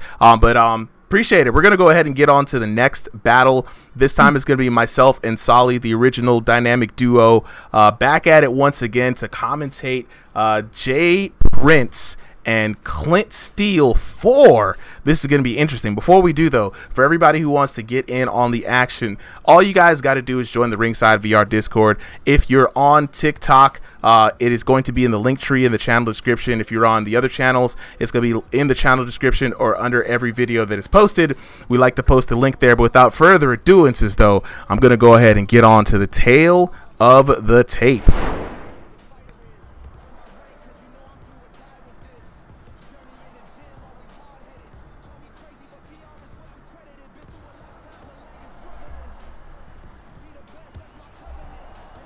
All right, tale of the tape. We got Jay Prince in the blue corner taking on Clint Steele in the red corner. The ill-fated battle, the fourth time these boxers have met so far. Jay Prince fighting with the stationary play style. Clint Steele favoring that room scale, right? Jay Prince fighting out of North America Central. Clint Steele fighting out of North America West. Jay Prince coming in at 5'1". A little bit of a height mismatch there. Clint Steele 5'8". Both of them not really online warriors. You're going to see that trend. Online elo 1501 to 2000 for Jay Prince, and an unranked of 1500 for Clint Steele. But don't let that fool you. Both of these boxers got hands. I am joined with me by my co-commentator Solly. Solly, how are you feeling tonight, bro? Yeah, I'm feeling good. I remember Clint's debut fight, right? Every time I see this man, it's always a fun performance. It's been exciting to see a fighter grow. And no shade to Jay Prince, but I've got a personal betting favorite on this match. Ooh, my boy Clint. I'm about to say early kind of hiccups there. Now, the last time we've seen this fight, Jay Prince showed some good heart, right? And Clint Steele has been trying his best to try to find a fighting style, but this is now literally like the 12th round that both of these boxers have fought against, so there is going to be no love lost between these two, no need for adjustments, all straight hands, freeing the gloves. Yeah, I love how much these two are just weaving in and out of offense and defense, right? You can see them, close the gap and still miss all of their punches. Go from a distance, land some snipes, go back in, brawl, and every shot lands. it's going to be a very varied fight. I'm going to be very interested to see probably when, if not if, the first knockdown is going to come and what kind of shot's going to do it. Oh no, a little bit of lag. A little bit. Right back in here. Seth, Yeah. we've seen this lag 2 times now, Solly. I wonder if that's going to be a problem for Jay Prince. It might be, right? Even if there are no players trying to actively take advantage of it, right? Like, it can just catch you in a moment in the middle of a fight, and, these fighters are going with such, split-second reaction time that, you're just not going to be able to stop each punch when you're out there, and it could just lead to, a devastating knockdown. Yeah. Now, talking about the boxers here, for those guys who don't know, Jay Prince, with the extreme advantage on Clint Steele as far as that arm reach goes, right? Going to be able to go around Clint Steele's guard pretty easy. Looks like he's having a decent time picking apart Clint Steele. Now, Clint Steele has been making use of the lead uppercut to the body, trying to get that body work. Do you think the arm reach is going to be a problem for Clint Steele in this 4th match? I think it's going to pose a little bit of a challenge, but this isn't his first rodeo, right? Like, he's dealt with this fighter in multiple times. He's a veteran at this game. He has a strategy for going in, and I think if anything, I'm glad I wasn't saying anything that's about to be corrected. He was about to. Jay Prince finally landing those shots, like you said, just getting around the guard. And then it was actually a body shot, little uppercut to the body that did it. I love the change of pace, right? Get him looking high, then go low. Yeah. Now, Clint Steele has an uphill battle, right? Crowd favorite, all-around great guy, wonderful YouTube channel, but he's standing in front of Jay Prince, who's hungry. Jay Prince, you know what I'm saying, he's out here trying to do his best to put this storybook fight to bed. Clint Steele has to keep it calm. I like the uppercut from Clint Steele. I like this change of pace. Bring it to Jay Prince on the inside. He's doing a great job, right? Like, this is what you got to do, especially when you're suffering a knockdown. You just got to go for it. Don't be reckless, but be aggressive, right? Like, you can't just let the other person get comfortable. And honestly, interesting round 1, right? Aside from the knockdown, I think damage was probably pretty even for that, right? Maybe a little bit edging towards Jay Prince just because of that range. But like we've been hearing, throughout tonight, right? Like, there is some things that favor the shorter fighters in these in this new patch and this new release. Yeah, 100%, man. Like, we got people locking in. Big C in the chat says Clint got this, but on the other hand, it's a little split here, right? You know what I'm saying? JN saying, look, Clint does not get this. So a little bit of a split kind of conversation in the chat. And what's interesting here is that and I think offense is one way to look at it, but I think defense in this respect, something with Clint is you got to over-index on answering the telephone here, right? Jay Prince with the longer arms just is able to get around that guard so much easier. But now we're seeing a different Clint. Clint was saving all the energy for this part. Oh no! Oh no! Yeah, listen, there's no counter system yet in the game, but that doesn't mean you can't get countered, right? Clint just coming in, reckless aggression right there. I don't think there's any other way to say it. Yeah. And Jay Prince just, riding out the onslaught and just picking off the clean shots, right? Yeah. Quality over quantity. Yeah, I think we've seen Clint go for the shoe shine a couple of times, right? And then every time he goes for the shoe shine, that's when he gets knocked out. Whenever he puts the gas on, I think Clint is a lot better once he gets more measured and calculated offense versus trying to blitz his opponent, right? Ooh, no, my God! Oh, what a clean uppercut! Man, putting my words in my mouth. Look at it, clean, measured, boom!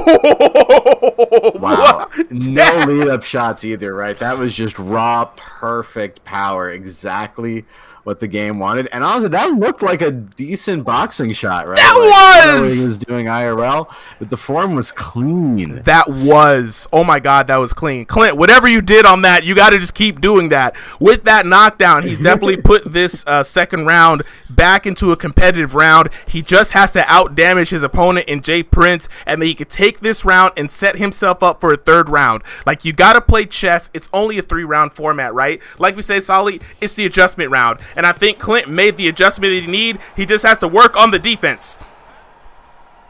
Yeah, and it's going to be hard, right? Because he can't just sit by and block. He's just going to get, because of that long reach, he's just going to get picked apart.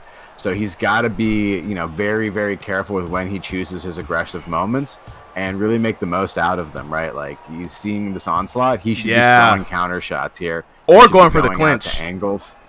Or going for the clinch, right? Sometimes you just got to end the melee. 47 seconds left on the clock right now. Jay Prince continuing the punishment, doling it out, shot after shot. You gotta wonder, will Clint Steele survive?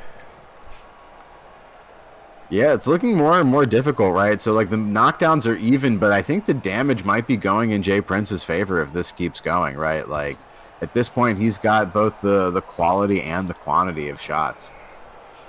And so, like, that's got to be leading to some damage. Clint Steele looking for some body shots, not working. The long arms of Jay Prince, both offensively, they work great, but also on defense, making it very difficult for Clint to land clean shots. And we know if Clint can land a clean shot, he'll definitely take somebody out. Yeah, well, I kind of want to see more of that uppercut, right? Like, it's not a shot you should spam, but it is one you can use more frequently because it just kind of comes from outside of your vision. It comes from a weird angle. It's what worked for him in round 2. It might have been, kind of like a bit of a cheesy shot, but I think it was effective. Yeah.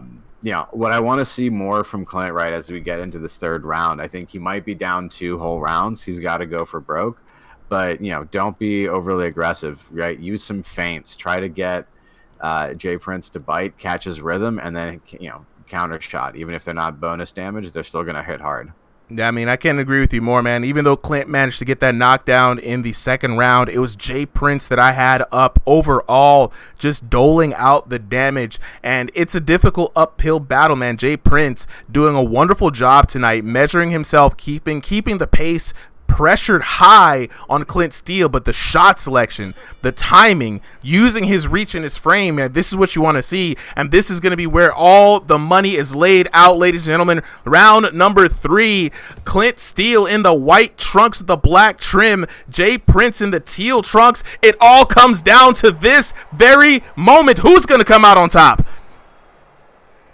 Yeah, and right now, I mean, I think the good money is going to be on Jay Prince, but I'm not leaving my bet from the beginning of this. Jay Prince out here trying to steal my money. I got it all on Clint. I believe in the heart that he has here. Even if he doesn't win, I think he's going to win over the hearts of the fans here in this last round. Ooh, stinging jab to the body here. New weapon by Clint Steele, working that lead hand. Jay Prince, though, still remaining calm. He doesn't have to work too hard. He doesn't have to overcommit. He can be confident that he's up. He just has to continue with the damage, and there we go. Left, right, up, down, putting in the damage. You could hear the crowd roaring. Holy hell. What's impressive, too, right, is just the way that he sticks to Clint, right? Like, yeah. He's fighting he's pretty close range, even though he's the taller fighter. And he's taking angles, right? He's not just sitting in one spot. He's moving his head a little bit, doing a slight weave, but he's just constantly moving. And anytime Clint goes around, right, he's just there in a second with a razor-sharp turn. Yeah, great observation, bro. Like, the stick-to-itness of Jay Prince has been a problem for Clint Steele. That, plus being able to pick his shots like how he has been a problem. And that Clint Steele, going for the shoe shine, we've seen this before. He's got to be careful over-committing with that many blows. Yeah, he does leave himself wide open there. And again, if a fighter who's already picking you off behind your guard, they're going to have an even easier time hitting you when you're open by throwing a shot, especially a reckless one. Yeah. And here, even though it's only 3 rounds, man, the endurance is also a factor here. Clint Steele, a man with a lot of muscle, and all those muscles do take a lot of energy.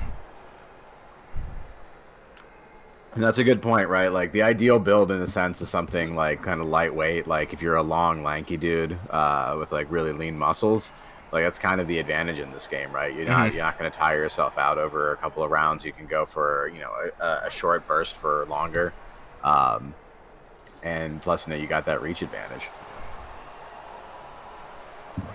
Got what was it, the gorilla tag build? Oh yeah, the gorilla tag build.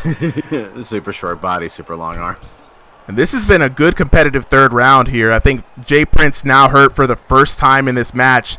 Clint Steele trying to mount an offensive comeback. Only 12 seconds left. The first man to fall is definitely guaranteed at least a dub. 5 seconds left. Is it too late? Clint Steele going for the body shot. Big right hook. And there we have it. It's going to go to the judges. Going to go to the judges. I think Jay Prince might have had this. I don't know. I think it's pretty likely. Those knockdowns kept going in his favor. Ooh, and, there we go. Clean rounds there for Jay Prince. 10-8, 10-9, 10-9, 30-26. I think the damage is going to be in the details here. Honestly, looking at the knock in the first round, going for Jay Prince pretty easy. 1-1 in the second round, but like I said, the damage, man, he was just able to just land so many shots on Clint Steele. Looking at the damage though, and there it is, 1798 to 1435 in favor of the blue corner. 1445 to 1355 again in favor. 1308 to 1208 for a grand total of 4,551 to 3,998 for your winner. Out of the blue corner, Jay Prince! Let's go! Let's go to close out the series. Jay Prince with a wonderful performance. Dubs in the chat for Jay Prince, man. Clint did his thing. This was probably the best we've seen Clint in a long time, right? If it wasn't for the shoe shine, given that early knock, he definitely would have took the second round. But, I mean, Jay Prince kept it complete, kept it calm, kept it classy, picked his shots, did the damage he needed to do. It was great. We're going to give these fighters a moment to go ahead and mic up so we can find out what was really going on behind the headset. And in the meantime, in between time, we definitely got some more fights coming up. Grim 66Z. So what we usually do, we do a fight, then we talk to the fighters afterwards just to get the POV from both boxers. Again, this is a VR boxing game, guys. Thrill the Fight 2 out now. Full launch, right? So we host these. They are not just American lobbies. Primarily, most of the lobbies are American, though. But our first fights are the EU lobbies. So we have the EU fighters fight against each other. And then it's like we kind of go across the U.S., right? North America East, Central to North America West. Grim60 says, I want to join. Well, if you want to join, my friend, all you got to do, first step first, join the Ringside VR Discord. If you think you got the hands, join the Ringside VR community. Every Sunday, we do a 30-man card, 15 fights. We have a sign-up process at 3 p.m. Eastern Standard Time every Sunday. If you are among the first 30 to sign up, you get in on the card. If you're now finding out about it, consider yourself early for the next card. We also have Thursday night Crossing the Void, King of the Ring. No signups there. Just show up in the Discord, jump in the voice chat, and then jump in. Is it room scale? It's both room scale and stationary. We do try to match up room scale versus room scale, stationary versus stationary. But as we don't really know who is signing up from Sunday to Sunday, it's 30 random people. We have a back-end algorithm that matches people based off their region, their elo, and then their play space style, in that order specifically. Vinny with the follow, appreciate it. Thank you guys. Thank you so much for the support. Who's the best fighter right now? Undeniably, that would be Killer Cam. Right, Killer Cam is not only number one here, but he's pretty top tier elsewhere. Now, that's not to say there isn't other comp out there, especially in other leagues. So there are comparable fighters to Killer Cam, but right here in the home base, though, Ringside VR, he's number one until dethroned otherwise. You know what I'm saying? So we're going to go ahead and get up to the next fight. Can we get Conquest and L Chip up here? Conquest and L Chip. And while we do that, let's go ahead and see if we can get our talk to the fighters here. Clint and I believe Jay Prince. Yep, Clint and Jay Prince. Clint, are you here? Hey. Let's go ahead and start with you, bro. First off, great fight. Absolutely amazing performance from the both of you. I saw you in the chat pointing out you were about to throw up, so that was a hell of an effort from you both. That was impressive, bro. That's good on the both of you. Yo, thank you, man. Yeah, definitely. Last round, I knew I was down, so I tried to go for the knockout at the end. I'm surprised at the uppercut though, dude. I'm honestly proud for that fight. Yeah. I was trying everything, man. I tried shoe shining. I tried landing right hooks. I even tried jumping in my hooks. Like I was jumping off like both feet, bro, like a gazelle punch. Trying everything, dude. Like I am experimenting on this game, but dude, honestly, bro, I'm so happy with that fight. I love Jay Prince, bro. He's a great guy, and dude, we definitely gotta run it up on PTC for sure, bro. Next time for sure, man. I was about to say, if you said run it up for the 5th time, I'm about to say, hey, Jay Prince, man, nah, bro, I'm done. I'm done. Release me from the contract, please. I'll go again with him. Bro, the cool part about Jay Prince, dude, also at Tesco and stuff, bro, we always have like epic fights, bro. I dig deep for those fights. And yeah, dude, definitely I really appreciate the support we got. I heard like the second edit that Jay Baca made, bro. That's insane. I need to go rewatch that footage, bro. It seemed pretty hype, so I'm gassed though right now. I'm so gassed. Look, you did your thing, bro. You absolutely did your thing. So I cannot thank you guys enough. This entire series was great. That knockout, we got a great replay shot of it. Put it in the highlight reel.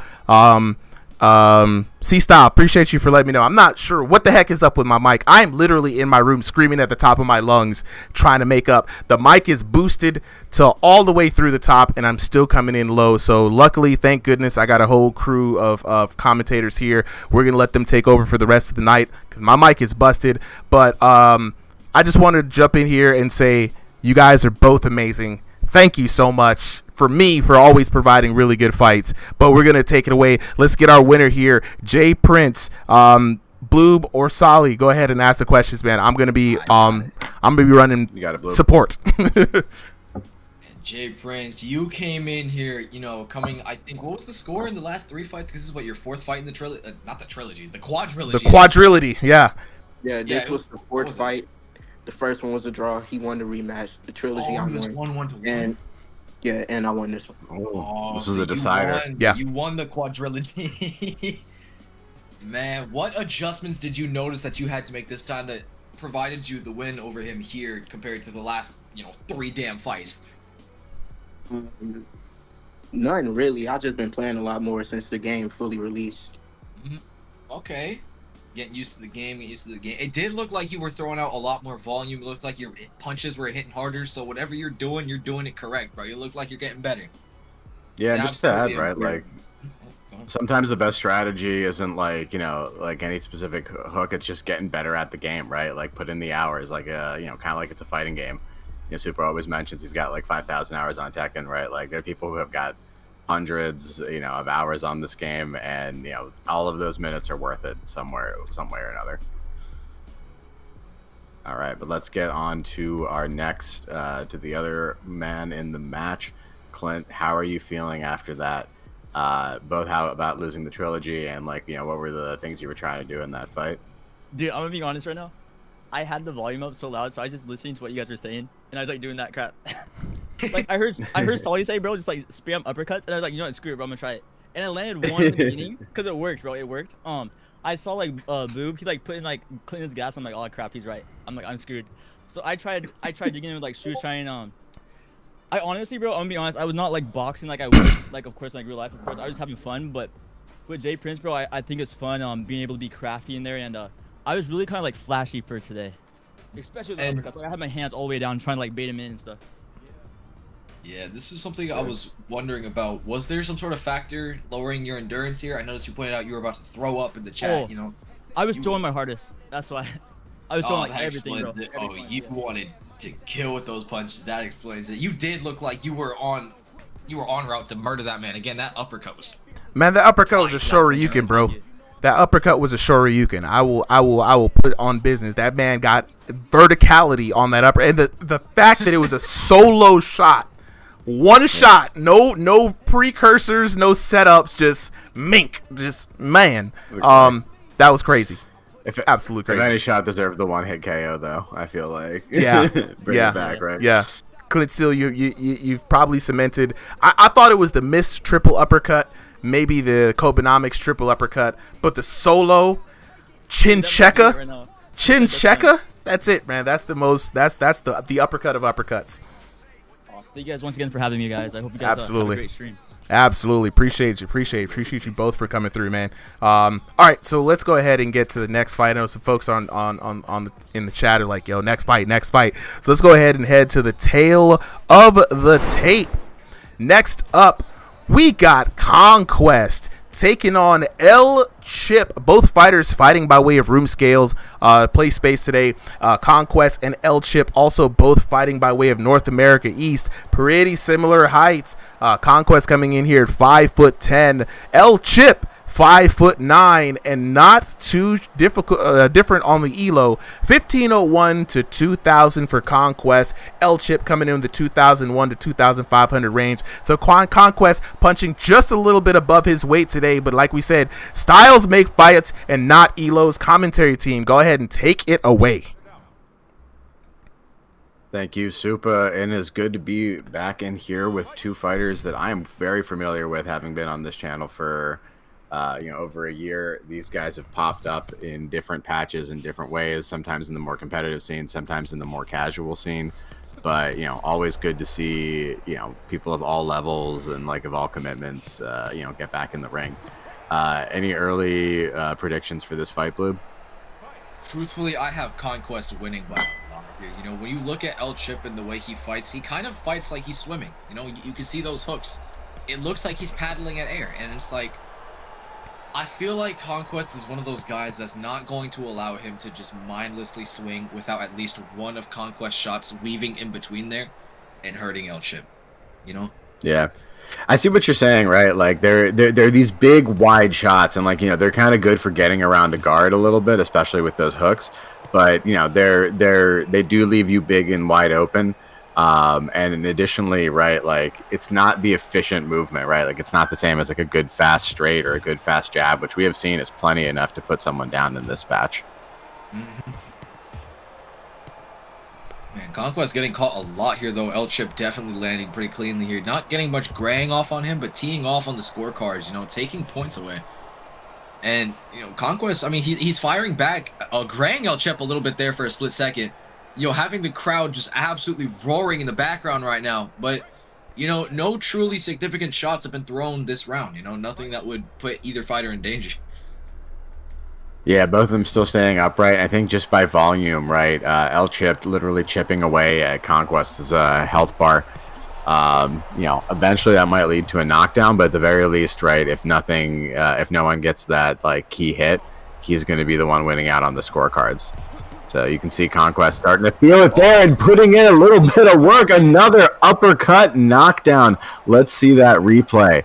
Right, you got Chip coming in, throwing that volume. Conquest trying to throw back a little bit. And then, boom, uppercut to the hook is what actually put him down. Man, it's guys like El Chip where it's like, when you look at their style, it looks initially like they're punching with just straight feathers. But, feathers... throw enough feathers, you might get a pillow. Throw enough pillows, you might get an entire bed. Hit him with the bed, that's just gonna hurt. Over time, that's gonna grow. That's gonna eventually get the permanent punishment. And the more punches you can land on Conquest here, the more you can. He's already great right there. You saw he was stunned there. The more you can just gradually chip away at his health bar, you're gonna keep that from regenning.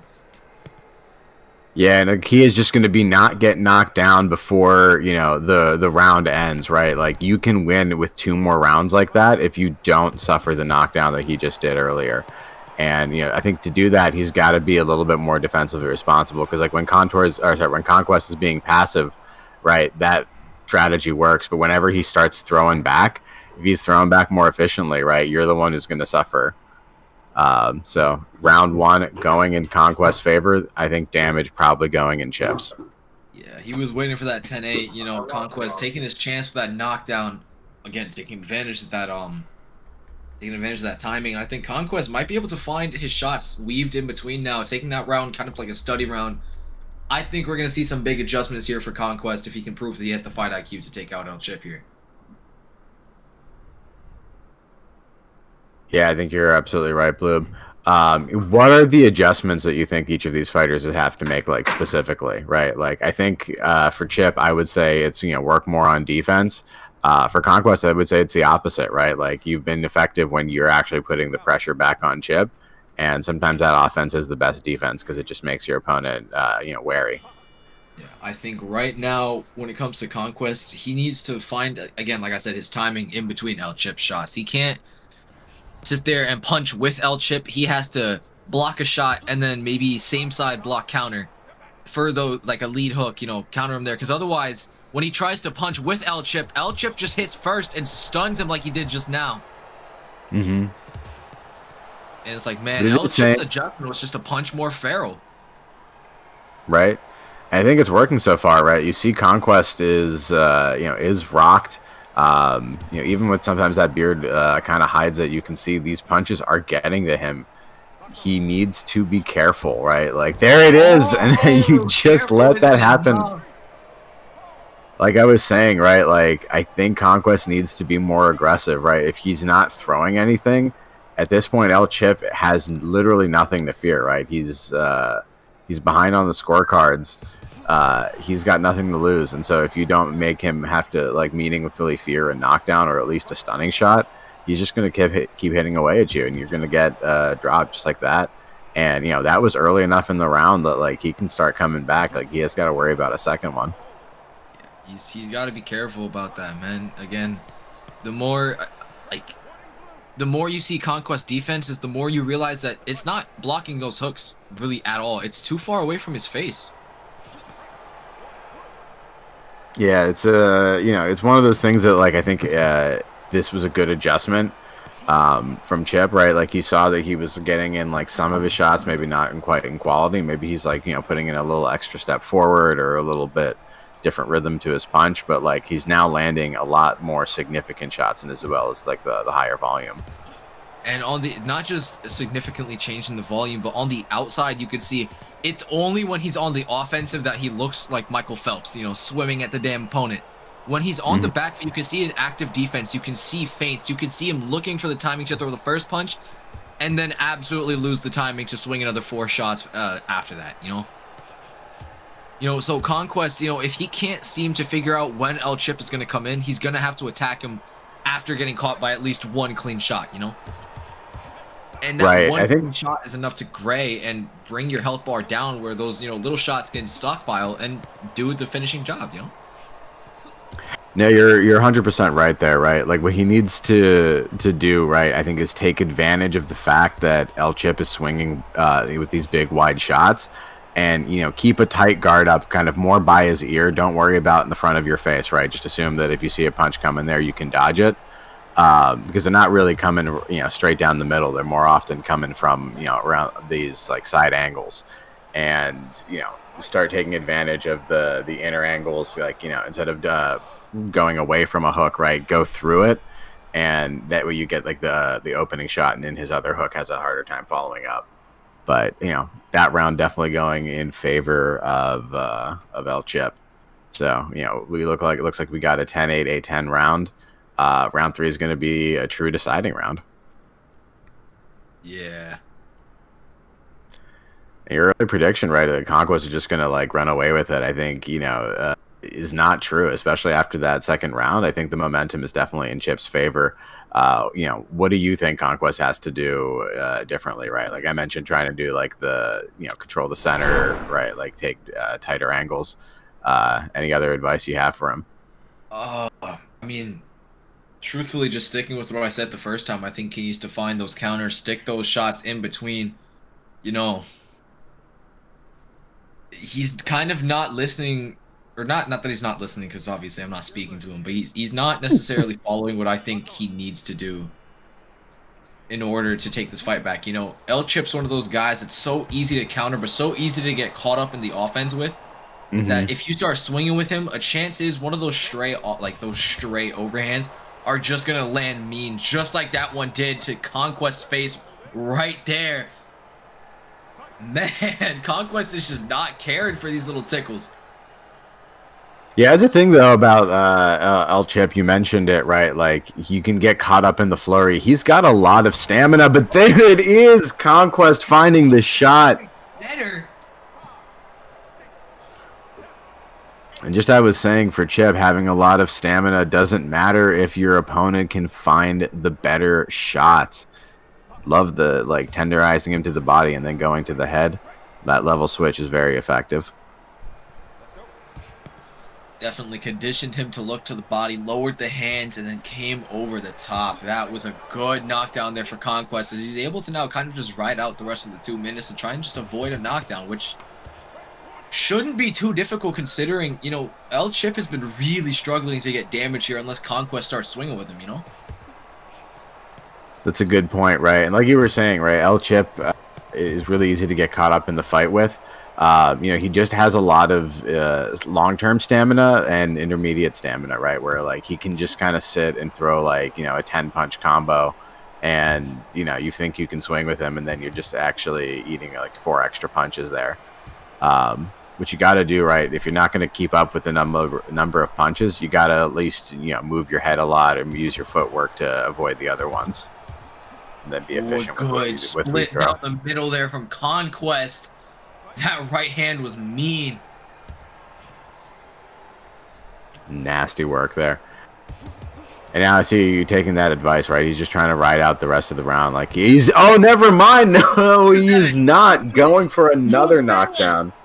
Yo, he chopped him. Beautiful. Let's look at that on the replay. Uppercut, and okay, that wasn't a chop, it was a slap. Okay, even better. Hit him with the My sendo eyes smash. me. Friendly reminder, you know, 5% off using code RSVR5 for Deadeye VR boxing gloves. You know, have some comfort on your hands, have some protection when you're swinging, when you're playing this game, Throw the Fight too. I've seen so many busted up hands. Highly recommend picking up a pair. We have an emoji for it. We can make like a horrifying slideshow of just people's like shattered hands and controllers. Jump scares, yep. All right, and last couple seconds of the round. This looks like it's going to be firmly in Conquest's favor. El Chip just swinging even harder, trying to take out Conquest here. Absolutely decimating him right there at the end of the round. That is not going to be enough. Let's just go to that final scorecard, though.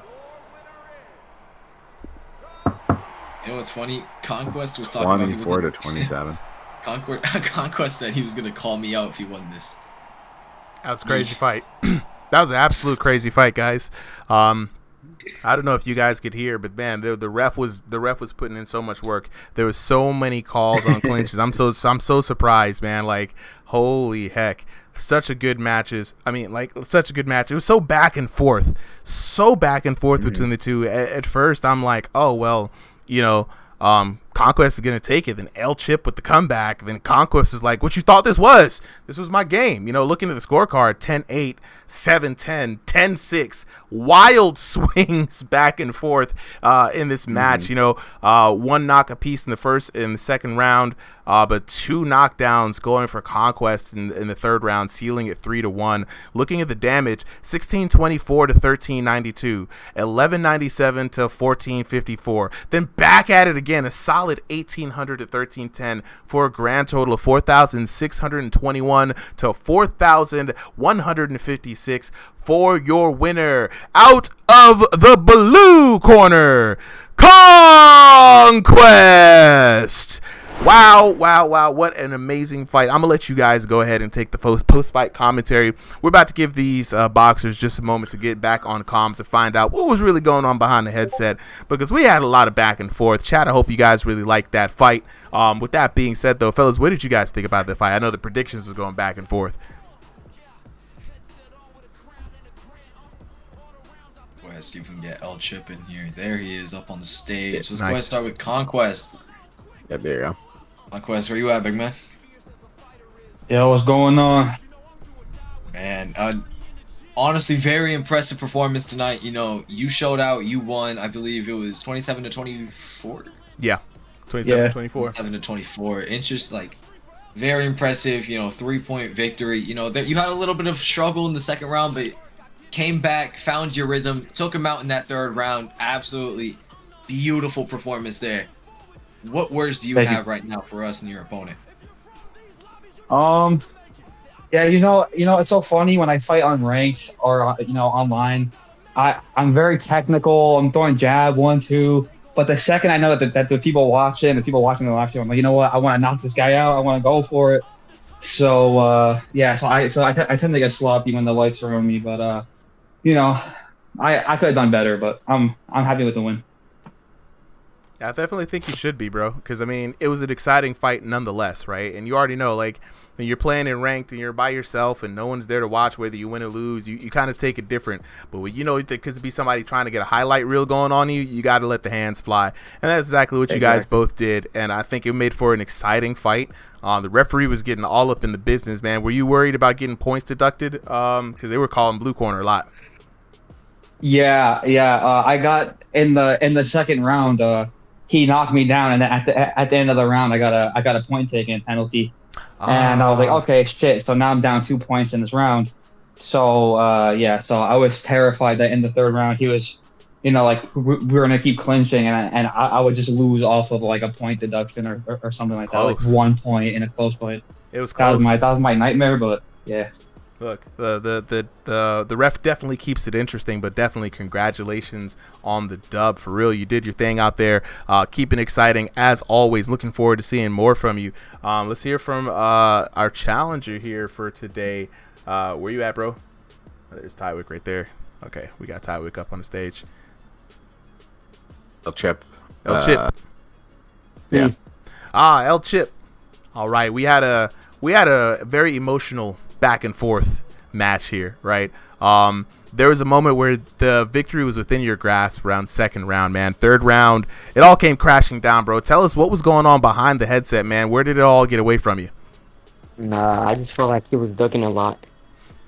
Like, he just kept throwing punches and then just ducking out, like, I can't deal with those. Trying to figure those out, like, where they just punch and duck, but it's too hard. It is difficult. I mean, that's one of the good things about difficult things, I would say, about people who will throw a punch and then get out the way immediately, right? They're expecting you to return fire, right? And so you gotta, I would say, I mean, somebody else back me up on this. My best way to do it, throw a throwaway punch. See where they duck. Do they have a pattern? Do they always go down bottom left, bottom right? You throw away punch and you prepare the counter, usually an uppercut, usually if they're ducking, right? And then that way you can kind of catch them where they're going, make them think twice about taking that option. Now you got them thinking it's your turn to press the offense, right? So just a little thing that I like to do, that I try to keep in mind, something I try to work on. I'm not the best at it, but that's the best I could tell you to do with somebody who's ducking under after their punches, right? They got to go down a certain way. There's body mechanics will only allow them to go down a certain way, you know what I mean? And just catch them where they're going. I mean, that's anybody else got any other advice for them, definitely help them out, because it is a challenge to deal with.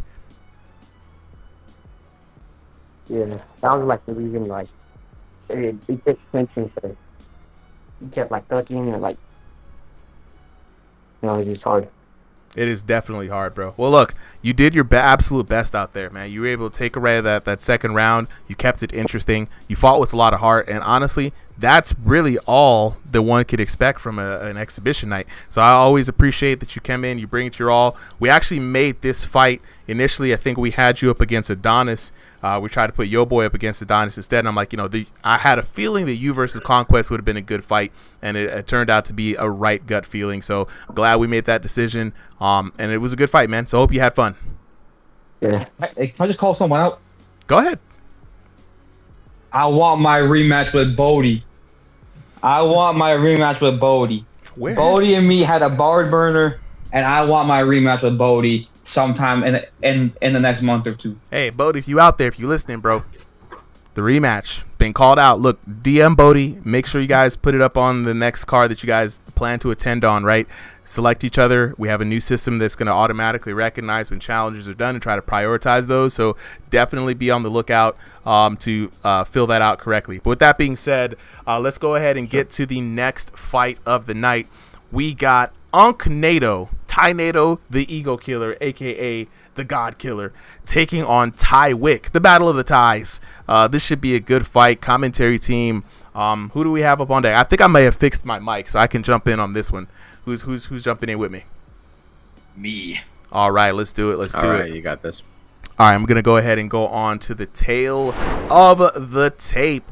We got Tornado in the blue corner taking on Tywick in the red corner. Another mixed place-based battle. We got room scale versus stationary. Tornado fighting by way of North America Central. Tywick fighting by way of North America East. Tornado coming in at 5'7". Tywick being the taller fighter, 6'0". Tornado, an online monster as always. The Unknado, 2001 to 2500 elo. But Tywick, being that shy guy, unranked to 1500, I don't believe it. The man has some hands. This should be a good battle. Both of these fighters were fighters back in our season 1 run. Hopefully you are excited about this, Blue. I am excited. You know, battle of the ties, man. This is, I believe, a run back, is it not? You know, I don't think they fought last. They fought before, but I don't think they fought last time we were here. I might be wrong. The old man, brain and old man. And but look, both these boxers in here, Blue, already no stranger to fighting each other in general, though. Throwing the hands, compact on the inside. Man, Tywick's trying to post out and frame that long guard every time he's hurt. Stays very, very low towards the abdomen. But when he does go down, he's not sitting there rolling, lowering his head. So, you know, it isn't necessarily exploitative, I'd say, just probably really obnoxious to fight. It's definitely hard to fight, like we said, but no, this is Unknado we're talking about. A man who's fought all manner of online demon. He's used to anything you can throw at him. He's seen the worst of the worst, and Tornado has some really good shot selection. I mean, the man, very disciplined for a VR boxer, right? As elusive as Tywick can be. Tywick with the longer frame, like we said, having a bit of a disadvantage. If Tornado is not letting up on this man. Man, Tornado coming in, I hate to keep bringing up UBA because this is ringside, but, you know, being now, again, the title contender, the next fight scheduled for the lightweight championship is going to be, you know, John versus Tornado. So, you know, Tornado proving himself to be one of, if not the best lightweight, 5'7" and below. Man, this guy's been solid since the beginning. He's done nothing but improve as a striker, as a grappler in real life, as a fighter in general. You know, he's shown some MMA experience, I think, getting into kickboxing recently. So we're starting to see Tornado mix in the IRL striking with the in-game knowledge, you know? Yeah, and he's done a really good job. I mean, everywhere Tornado has been, he's been doing exactly just that, right? Showing a mastery of both game mechanics and IRL mechanics, and you can see it on the face of Tywick being hurt several times in this first match. And you gotta look at it. Tornado mixing it up, right? The right uppercut to the right hook, right over the top, right? Very good timing and coming at you with unorthodox sequences that you're just not able to see. You're expecting the left, and boom, left, right. Look at Tywick, turned around, dazed and confused, not knowing where he's going to be. It's just like, man, I'd also like to address in the upcoming charity event. I don't know if it's publicly It's for the Clean League charity event. Did they make it public yet? The charity event, I do believe they've made it public. Tornado will be representing Ringside VR alongside Valentine and Yo Boy. As part of the 3-man charity event, I wanted to bring in a new set of representatives for Ringside. You know, we already had me, Contour, and Cam. You know, you had the 3 that people considered the best out of everybody. Let's go ahead and get the people that were the runner-ups. You know, you want... Tornado was on that same poll, you know, to be added as a backup or the 3rd fighter. You know, I do believe Tesco was interested in becoming a sub. I don't know if he's going to be able to with work, but we have a bunch of backups, and we're going to let the other Ringside fighters get their chance to shine. And, you know, a very interesting event with multiple teams. You know, you have the content creators with... I believe it was Kobenomics, Clint, and Jester. That should be an interesting one. That's a very interesting one, man. Jester's great. You know, Kobe's great. Clint's great. You know, this is the best thing about this community is like so many of these people fight in so many different organizations. We're starting to have household names, and that was one of the big goals here on Ringside VR. Is just to be like, can we get some regulars up in here? Get some people who can show just by way of contribution and dedication that they're about this niche little game. And it's so good to hear some of the same names over and over and over. Very good quality, and I'm really going to be excited, especially to see Yo Boy and Ty-Nado do their things for sure. But back in this action, though, Ty-Nado putting on a show. This looks like, you know, when Ty-Nado shows up, if he's showing up for fun or he's showing up to get the job done, and that is Ty-Nado. The 1-3, that was beautiful. Ooh, let's take a look at it again. I told you, doubling up, bro. So many people are used to swinging in with the left hand or the right hand and then following up with the opposite hand. So they're almost blind on the other side. Ty-Nado multiple times in the first round has been hitting that. You know what I'm saying? Ballhead Bros must be like Lex Luthor in his mug. 1A, 1A, 1A. He's been hitting that thing over and over, Blue. It's been phenomenal to see. Absolutely, and Tywick not truly having many answers here for Ty-Nado. I haven't seen Ty-Nado truly grade too much this fight. I haven't seen him on the canvas. I haven't seen him really on the back foot even. Yeah. Yo, I feel like Tywick needs to put up a whole different offense and needs big adjustments here to make Ty-Nado falter. And I'm just not seeing it from him. He's having a lot of problems. Ty-Nado is all in the business right now. All problems, no solutions. This is Ty-Nado in peak form, and like you said, he's getting prepared for his title fight. So for him, this is a workout. This is just a little bit of prep time, trying to get in there with some of the other best of the best, and man, doing his thing out here. And what's crazy is he's got a younger model too. No more gray hair for Nado. It's Ty-Nado now. Pre-time skip. He's normal again. Yeah, to address you, Adonis, in the chat, we wanted new contenders, you know, new people representing ringside, not just the same 3 old, because we aren't just the top 6. We have some of the best comp here, you know? Yeah, there's a lot of folks that deserve their shine for sure. We want to give, especially Yo Boy. I want to see Yo Boy actually get the chance to represent ringside, because this guy's done nothing but can crush on the exhibitions and duck all the top contenders by not being available. Yeah, that's it. He could throw him in some waters, let him know himself a little bit. Exactly. We need to know what kind of level he's at, because he's been absolutely dominating. He's shown himself to be on the level of some of these top guys. It's just like he hasn't fought them in leagues. Yeah. We definitely want to have Yo Boy, you know, showcase that power, and whether it is to test him so he knows where he needs to improve, or whether to show off that power, either way, it's a dub no matter what, and it's for charity too, so you gotta love those things. Back into the action though, just in time. Ty-Nado scoring another beautiful knockdown. Let's take a look at that on the replay. And Ty-Nado is just proving why he was chosen to be one of our reps, you know, chosen, you know, to be one of Ringside's finest here, coming in, putting on an absolutely dominant performance here so far. And right after the acknowledgement from Tywick too, you could see Tywick showing that nod of approval, saying, all right, bro, you got me. And I remember I've heard some coaches say, never nod to your opponent unless they force you to. You got to make them earn that respect, right? Don't just give it to them because it's going to boost their ego. But Ty-Nado needs no ego boost right here. He's earned every shot that he's had throughout this night. 2 very solid rounds, man. I don't really see how Tywick makes the adjustment to come back even for a moral victory here. What are you seeing there on your end, Bloob, that Ty-Nado could do to kind of pull some things into his favor? He only has 1 more round to work with, so what do you think? Man, with the 1-round format left, I think with Ty-Nado's footwork, I don't know if we're going to see Tywick able to really put much out. You know, his entire offense and his rhythm has to shift here, and I don't know if Tywick has that in him. Yeah, it's tough. You got to dig deep at this point. You got nothing to lose, really, to be honest. You got to go into your bag at this point. You got to go all out, balls to the wall, throw everything you have at him here, because, you know, clearly your same old ain't going to work. Okay.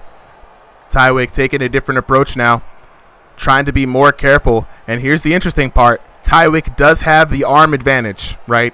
He can stick those limbs out there, cut off some of that sting on Ty-Nado's punches. You can't let Ty-Nado get in. And once he gets in, he's like a pit bull, bro. He's just on you. Oh, man. But Tywick finally landing a shot through the onslaught.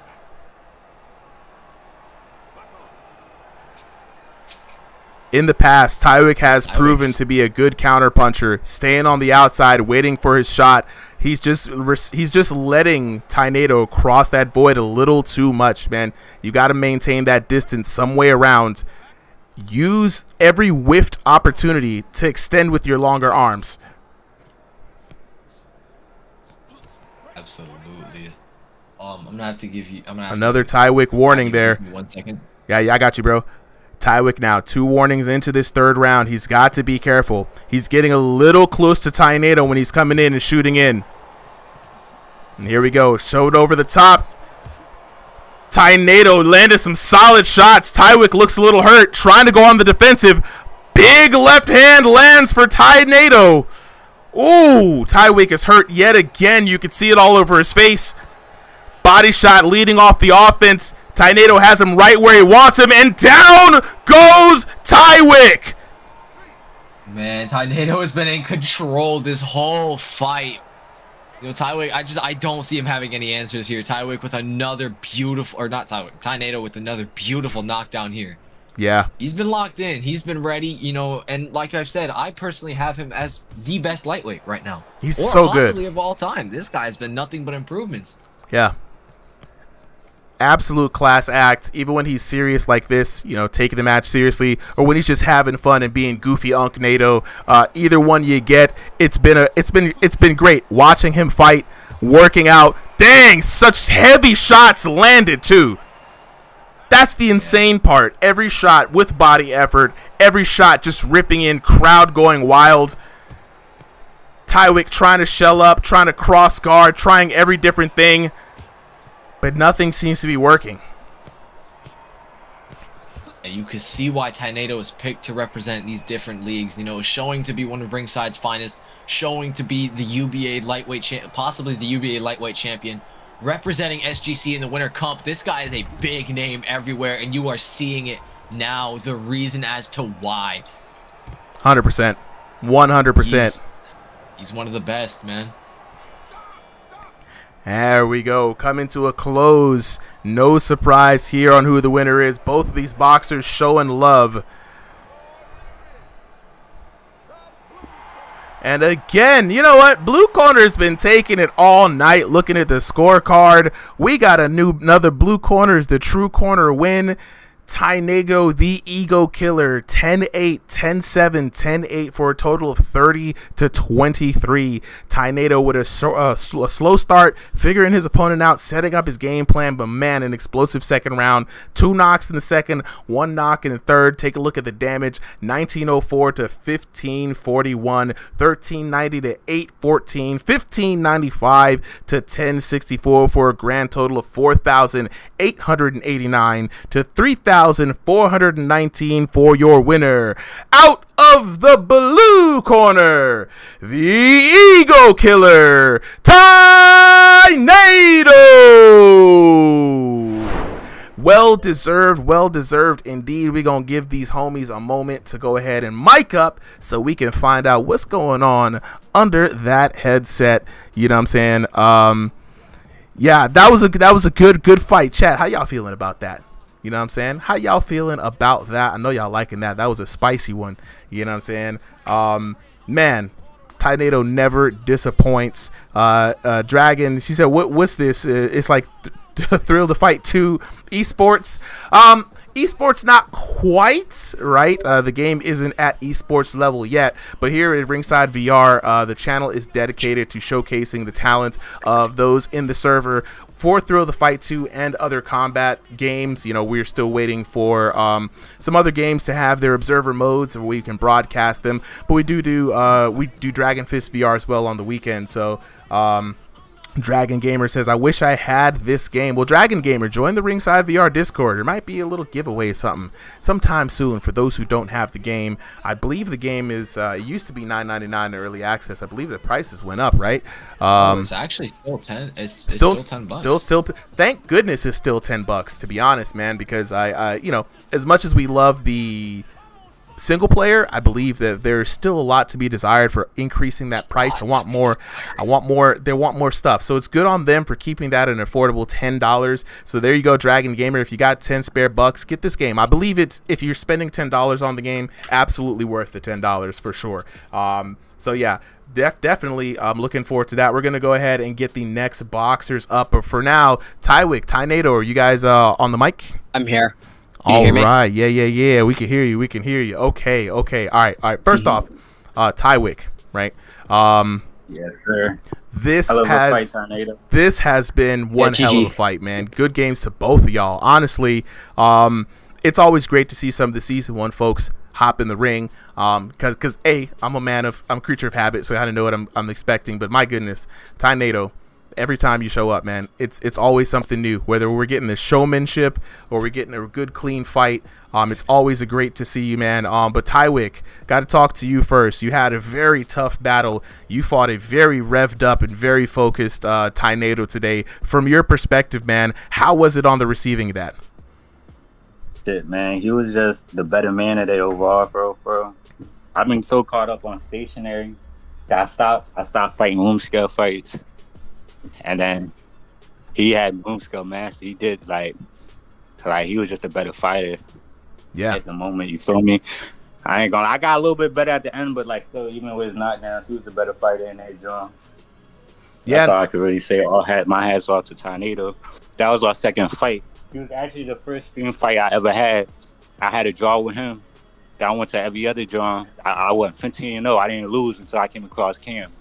And I fight Ty-Nato again, and he did that to me. I gotta give my hats off to him. Yeah, So he gonna make me go harder again, though. You feel me? I'm not going another 15-0 streak. This is what it's all about, to be honest, bro. Like, and you fought somebody here who has, I think, a more elevated offensive pattern than a lot of people, right? We see this with Cam, we see this with Adonis, we see this with Contour. We see people who usually you're used to people going left, right, left, right, left, right. You don't see people ripping with that uppercut, overhand, uppercut, hook on the same side, right? So it's like, for the receiving end of that, man, how is it like? Just in your mind, like having to deal with that kind of offense as opposed to somebody who just does left, right, left, right. I ain't gonna lie. Ty-Nato probably did the best thing anyone ever really did to me.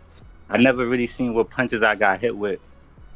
Like that, if I could have seen what punches I got hit with, he would never been able to hit me again with that. But I just kept getting flashed. When I tried to see, I was getting flashed, so I was just rushing to clinch. I didn't have no time to even see what I was getting hit with. I just knew I was getting hit with something crazy. Like it wasn't like I couldn't see it. Like it was a little bit. That's why I dropped my hand. I was trying to hit him with something he couldn't see, but I just couldn't see what I was getting hit with. Yeah, man, definitely. It's gonna be fun to take a look at that fight once it drops on YouTube, man. Really good fight. Appreciate you for coming through. Let's go ahead and talk to Ty-Nato. Ty-Nato, where you at, bro? Yo. Right here. Ty-Nato, so you getting prepared for your upcoming fight, man? This was felt like a high intensity sparring fight for you. Are we expecting this level of intensity in your belt challenge fight? Oh, it's going to be a lot more intense. Whatever you saw today is going to be double whenever I fight for that UBA title. Ooh, look, I'm looking forward to it, man. You were looking super clean with the offense today. You stayed locked in like a pit bull. Your ability to stick to your opponent regardless. And we've talked to other people before. They get like, oh man, when somebody starts ducking down or dodging, it gets real hard to hit them. You had no problem with that area after all, man. Like, what is the key to your offense, bro? Like, how are you staying so tenacious? I love to throw my double jab. I've been working on that a lot, you know. After I fought Cam, I kind of stole some of his tech, not going to lie. The double jab, it confuses your opponent a lot. Mm-hmm. Now, I throw it like more of a jab and then a hook very quickly. I change angles while I do it. And then whenever they try to guard that hook, because I think there's going to be another one coming, that's why I start ripping the body. It's like, I want to talk about my offensive game versus on our first fight versus now. Mm-hmm. Like back in V3, I would just throw hooks and just keep ripping them hooks, but today I've learned how to use a jab.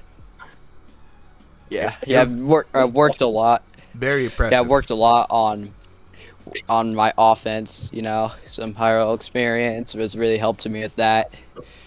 You know, it's been a while. I've been working on my outboxing a lot more, and then using that to change angles, and then start inside fighting. I'm a lot better about picking my shots now instead of just swinging and missing the whole time. Yeah.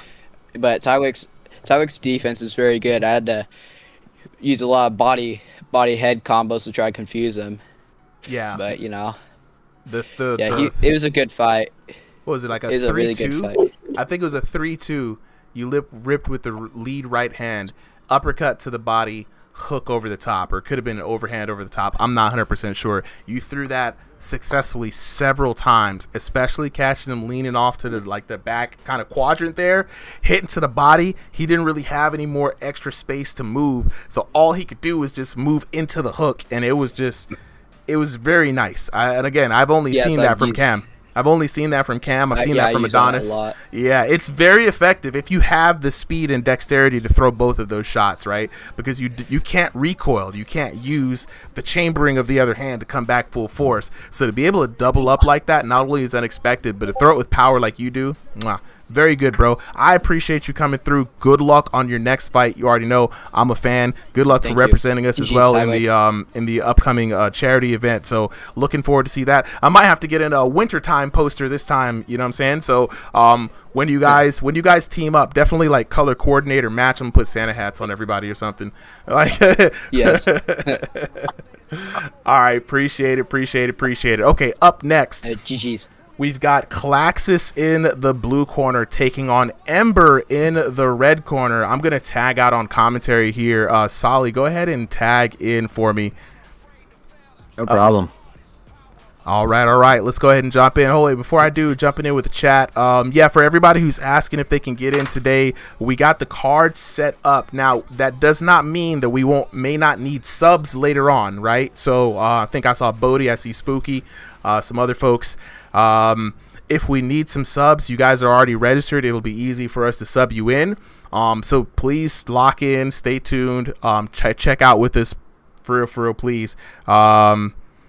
Let's go into the chat though. Charlie Horse says Tynator is super good. You gonna get that belt, man. I believe in you. You know what I'm saying? So we're already coming in. And I heard that. Reports are coming in. The game is now $19.99, I believe. My bad about that information earlier. But let's go ahead and get on to the tail of the tape. We got Claxis in the blue corner taking on Ember in the red corner. Both fighters fighting in room scale play space today. Claxis fighting by way of North America West. Ember fighting by way of North America East. So we got an East Coast versus West Coast throwdown. Claxis coming in at 5'7", Ember coming in at 5'1". Claxis fighting by way of 1501 to 2000 ELO range. Ember fighting in that 2001 to 2500 ELO range. This should be an interesting fight, man. Like we say, styles make fights, not ELOs. I'm going to let the commentary team take it away. Take it away, fellas.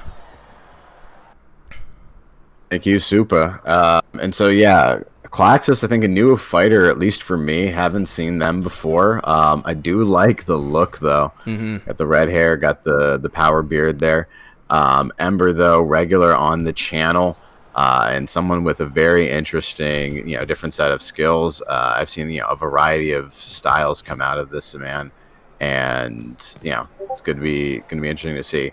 But for the man who knows almost everything about everyone, I'm going to go back to my co-commentator Bloob. Bloob, any insight into these two? Clax is coming in. UBA amateur with a decent record. I have not truly seen him fight any big names just yet. I've seen him fight. He's got some good hooks. He's got some decent fundamentals, but he's not one of the most well-established names in communities. He's there. Mm-hmm. He's a fighter, but kind of all I can attribute right now. However, Supa, if you're able to tag in for me, I got you, bro. Grab myself a snack. Yeah, I got you. Hopping back in, Claxis again, new for me as well. So looks like a new face in the scene altogether. So let's see what this newcomer can do against seasoned veteran Ember. Ember has been cutting his teeth, fighting his way, a journeyman through and through of the Ringside VR stable. Let's see how this battle unfolds in the adjustment round. No, I think we're still in round one. Yep. But anyway, so we're kind of in that discovery zone. So, in addition to us discovering Calaxis as a fighter, right, Ember is discovering him, right in the ring. And, so far, I think he's doing a pretty good job of evading kind of the worst of, the shots, right? A couple of jabs and, loose hooks and straights still landing every now and then, because Ember does like to keep his hands low, so you're going to catch a shot here or there.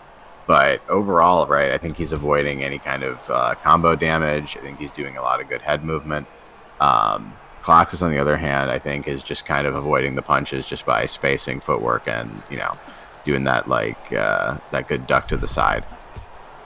Yeah, I see a little bit of a similar kind of solid game plan from Calaxis, just using that footwork, like you said, getting out of range, throwing the 1-2-1, the 2-1-2, and then dipping out to the left and the right.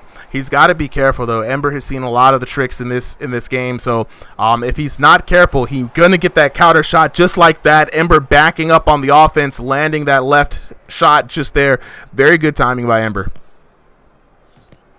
Yeah, very good timing indeed. I think I am going to be leaning this round slightly in Ember's favor, but definitely not an overwhelming victory for any for either fighter. Right? Definitely a lot to look into. You got now about a minute of rest. You can use that. Take some time to catch your breath, get your stamina back. Show some respect to your opponent, but then also figure out in your head how you're going to beat him. Right, for Calaxis, I think Ember does tend to leave the head open. I think be a little bit more precise with your shots. Try to land them on the critical zones. Try to even bait out a shot so that you can counter him. For Ember, though, on the other hand, right, I think it's kind of the same thing, but from the other side, right? Move a little bit more. And then throw more volume, because I think your shots are already kind of accurate. Yeah, and I would add on that, for Calaxis, got a good sense of arm reach, right? Long arms. He's pretty quick on the draw, but head hunting. Throw the 1-2-1, but maybe start with a body, top up, top, right? Go to the head, up, down, up, right? Make sure to keep your opponent's guard busy, right? Even maybe throw some throwaway shots. The offense can be mixed up so much, because I'm worried that Ember will start catching the timing of that and really start making the Calaxis pay. But there we go. Some good shots coming here early on in the second round. Now we're going to see what kind of adjustments both of these boxers are going to make. Already a lot of adjustments in the punch variety, right? Both fighters going in, with different shots, some uppercuts, some body shots. And I like to see that continue throughout the fight, right? It makes for very visually interesting boxing, and you can really tell these are two people behind these instead of just some bots, right? A lot of people are going to say, why won't I play the single player? It's because the experience of fighting another person, whether you fought them before or whether you're fighting them for the first time, right? They're not going to be anything like an AI, because there you go, Calaxis coming in and making the better adjustments in round 2. Yeah, solid shot there. Big 2 landed by the 1-2. 1-2. Yeah, and Ember's just keeping his head a little bit too exposed. That's what you were saying earlier, right? Those hands are going down from Ember. Ember not capitalizing with the head movement or keeping those hands up. Calaxis running away right now with these free shots, giving up free damage. He's throwing with mean intentions. And if you're like Ember... Absolutely, right. If you're Ember and you're confident in the power of your shots, right, and you think you can take a shot and trade a shot, that might work. But if you're taking 2 shots for every one that you throw, at some point you're going to get knocked down before you can retaliate. Oh, I know that feeling. The damage is going to add up. Oh yeah, Absolutely. And Ember also seeming like he's slowing down a little bit. I mean, he was already kind of the slower boxer on the draw. Yeah, and this is a good adjustment, too, that Calaxis is making. Ooh, boom. A lot of up and down movement, and I think it's just making Ember look in different directions and leaving him open. Let's see it there. We'd just like to point out to the chat, Bam! With Ember as an example, when you guys are here on the big stage and you're fighting here at ringside, you have to be careful when you're trying to roll or use your movement and your head movement that you are facing your opponent when you do it. Because as you can see, when Ember gets stunned, he tends to roll forward and take a second, pause, looking away, and then look at his opponent before actually resuming the fight. You need to be constantly facing your opponent and constantly ready to fight, because facing your back to your opponent is against the rules we have here. Yo, this is supposed to be clean boxing. You gotta face your opponent. You gotta he's definitely getting turned around 100%, bro. Like, he's getting turned around a lot. And honestly, his hands are so down, bro. I'm not really even sure why that defensive maneuver is there. Like, when he gets stunned, like you've noticed, right? He's getting tagged up. That was a runaway round for Klaxis, 100%. Like, everything was going his way. Didn't even have to switch up the game plan, you know. So advice be damned. No need to go to the body because the head is always open. Yeah, absolutely. But even so, right, like, I like that he does take the occasional shot just to mix it up, right? Like, even if he's not going to start guarding there, at least get his attention there, and then that way you're not noticing, you know, the upper shot, right? Like, just keep your opponent confused and guessing. And I feel like that was the real story of round 2, right? Like, Klaxis made some adjustments. Ember did not keep up with them. Yeah, I mean, and it might be we've seen this kind of pace from Ember before when he went the 3 fights with Zenith. The slowdown is real towards the 3rd round, right? I don't know if he was conserving energy in the 2nd round, but he really needs to dominate in the 3rd round if he wants to have a chance of winning this. Yeah, absolutely. He needs to take a page out of Klaxis's book and just put on, you know, some more aggression, right? Like, anti-spam isn't the same anymore. You can throw a higher volume of shots as long as you're just not walking into and eating their punches. You know, you can deliver that kind of damage, and, you know, he should feel confident in his power shots, at least, you know, if he can start having them add up. Yeah, and I feel like this is a system where it can't be considered spam, because if you are throwing legitimate punches, you know, if you are putting your actual power behind them, and you have the physical ability to throw that many hooks, to throw that many power shots, you should be rewarded for your physical ability. This is something that Supa has said over and over. You should be gifted for being gifted. Yeah. You know, it might be a game, but if you can do it in real life, you can do it in the game, and those that are able to counter will be able to counter. Otherwise, hook spam will just be a simple tactic to stomp out low elo fighters. Yeah. That's your fault, not theirs. 100%. I agree with everything. And the thing about it is in IRL, we've seen some fighters, especially a lot of Mexican fighters, be able to rack you up with those hooks. And if you get folded by a couple of them, you're just going to be a ball in the corner getting pieced up. Michael Chandler.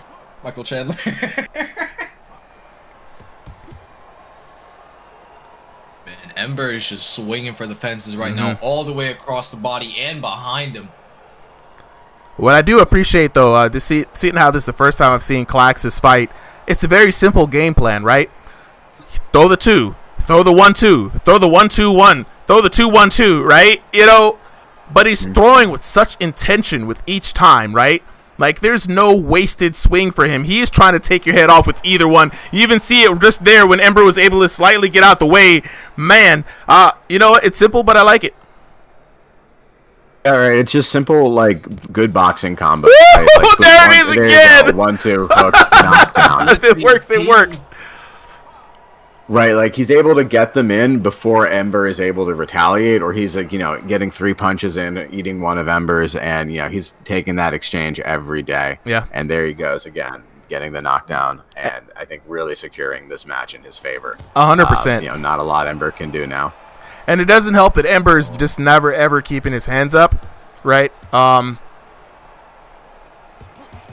At least bring them up in response sometimes. But I know the hands get heavy. Even when you're throwing virtual hands and fake lands, they get heavy after a couple of times, you know? And like I said, Ember was never always the fastest boxer. Very much on pace with Zenith. You know, Zenith is, like us, is an older guy. But Klaxis, man, out here, debut fight, looking to make a statement, and what a statement he has made in these last 3 rounds. Yeah, and it's not like Ember stands perfectly still, right? Like, he's got head movement, he's got footwork, but I feel like he doesn't put them together, as well as some other fighters, right? Like, it's just kind of, he feels like he's doing either one or the other, whereas you'd really ideally want him to do, both of them, as well as, throw some good offensive, even if they're not knockout shots, at least some counters, and some jabs in there. 100% agree. 100% agree. And let's take a look at it. Ember starting off strong, 10-9, but it was the tail of Klaxis, 10-7, 10-8, just able to outlast his opponent. Let's take a look at the knockdowns here. Hold on. Hopefully the observer doesn't mess up on us again. Here we go. Knockdown time. No knockdowns in the first round. 2 knocks for Klaxis, and then another one in the third round for a total of 3-0. Looking at the damage, Ember starting off pretty strong, 1684 to 1321.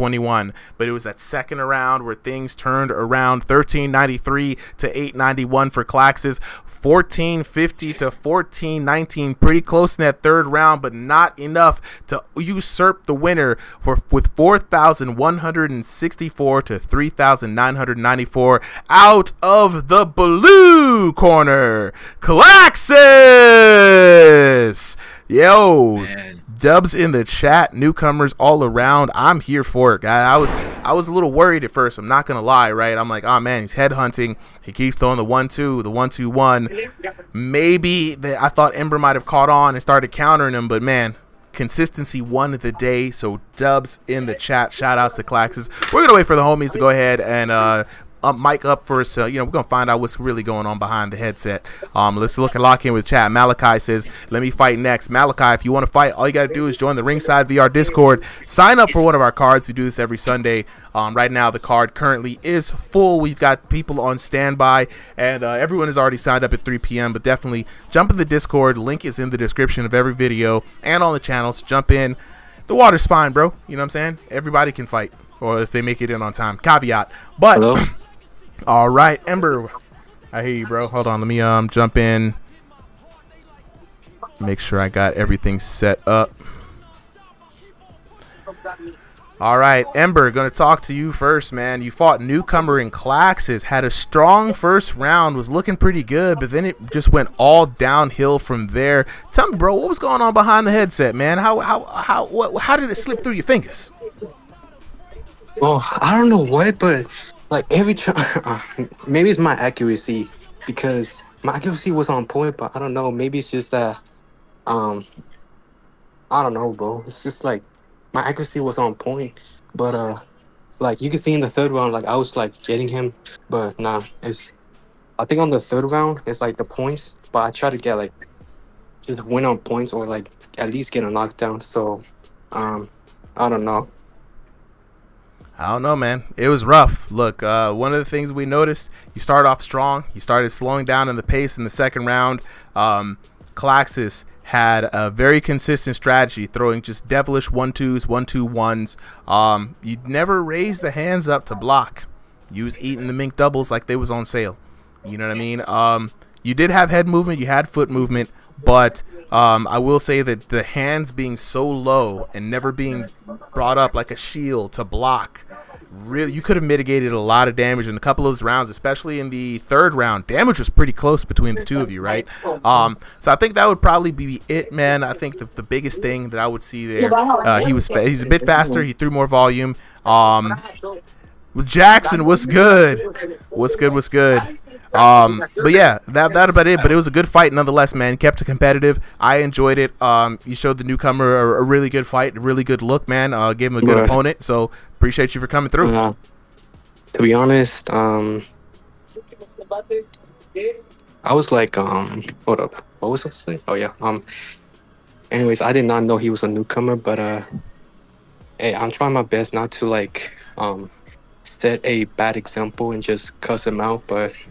Like, I'm trying my hardest not to, like, disrespect them, because... Don't be a sore loser, like, man. You did a good job. I lost. You did a good job. You lost fair and square. He ain't do nothing wrong with you, bro. Yeah. That's all it is. No, you know what I'm saying? L stands for lessons, not losses. So, learn from this and become better. That's all we got to say. But look, I appreciate you, bro. We got to talk to Klaxis, that we got to get to the next fight. Klaxis, where you at, bro? Anyways, I'm right here. I'm here.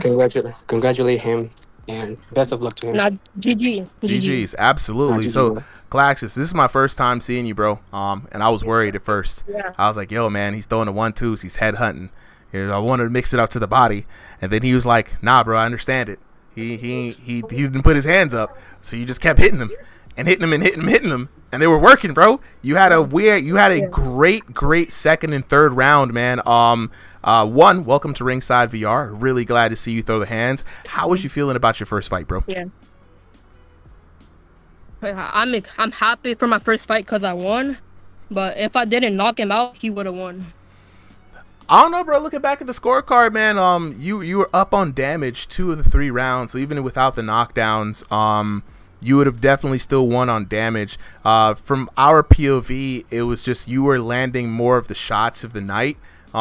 Honestly, if you guys would ever want to run this back, I definitely see it. If I know Ember felt like he could have done better, but I feel like it was a good matchup, to be honest. If you guys both want to, you know what I'm saying, and just kind of just run it back, definitely. And to run it back, just as long as you guys both agree, when you sign up next time, just say if it's a special fighter that you want to fight, just type in Ember. I want to rematch. Oh, yeah. Yeah, hell yeah. I want to rematch Okay, too. let's do this again, guys. Let's do it again. Look, Claxis, Yeah. I appreciate you for coming through. We always try to post these videos. The last couple of weeks have been a little funky just because the stream wasn't up to snuff. But this stream feels really good, so I'll be posting these fights pretty much sometime this week. So stay on the lookout for your fight. That way you can watch the tape, see how well you did, develop your strategy from there. Yeah. Anyways, shout out to the Ringside crew for this. So this is my first time, like, fighting someone on a tournament on room scale. How did you feel? How does it feel, bro? First time? Great. Yeah, Great. I like that. Look, I always love seeing somebody swap the room scale. It's like a purification ritual. I know, right? We got to get everybody on room scale, bro. Like I see the promised land of this game where everybody figures out a living room or garage space that they can play in a decent 8x8 foot space. Everybody's got cameras on. Everybody's fighting with good technique. That's what I see in the future, guys. But without being too chatty, we got to get to our next fight. Who do we have up next? We got Solo Liability should be taking on Dio Hendricks. Dio Hendricks, newcomer to Thrill the Fight 2, coming back from the Dragon Fist community. So a completely different game, similar to another Dragon Fist member, P-Man. Actually, the Thrill the Fight 2 bro. Yeah, I'm saying that actually he is the Chuck Norris of Thrill the Fight 2. You know what I'm saying? Undefeated. That's the best way to put it. That is the best way to put it.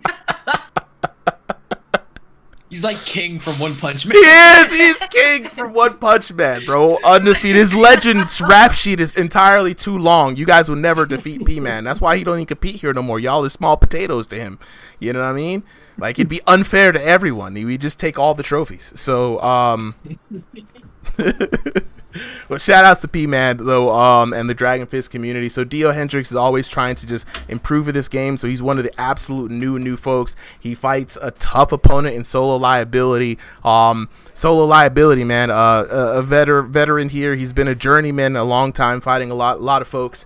Definitely a heavy guy, right? You're gonna see it in his play style. But Dio Hendricks, man, brand new. Let's see if Dio Hendricks has learned a little bit more about this game. He's been struggling a little bit to lock down the mechanics and the differences between how you score damage in this game versus the other one. So we're going to jump in. Solly, Blue, if you guys could jump in on this one. I got to fix some issues. But before we jump in, no problem. Let's see. Let's see. Is Thrill the Fights on Sundays? Yes. So Sundays and Thursdays. Sundays is the exhibition card. Thursdays is King of the Ring. Exhibition cards you got to sign up for. Thursdays you just got to hop in. First person to grab the code. First person to get in. Thursdays we are looking for the person with the longest streak.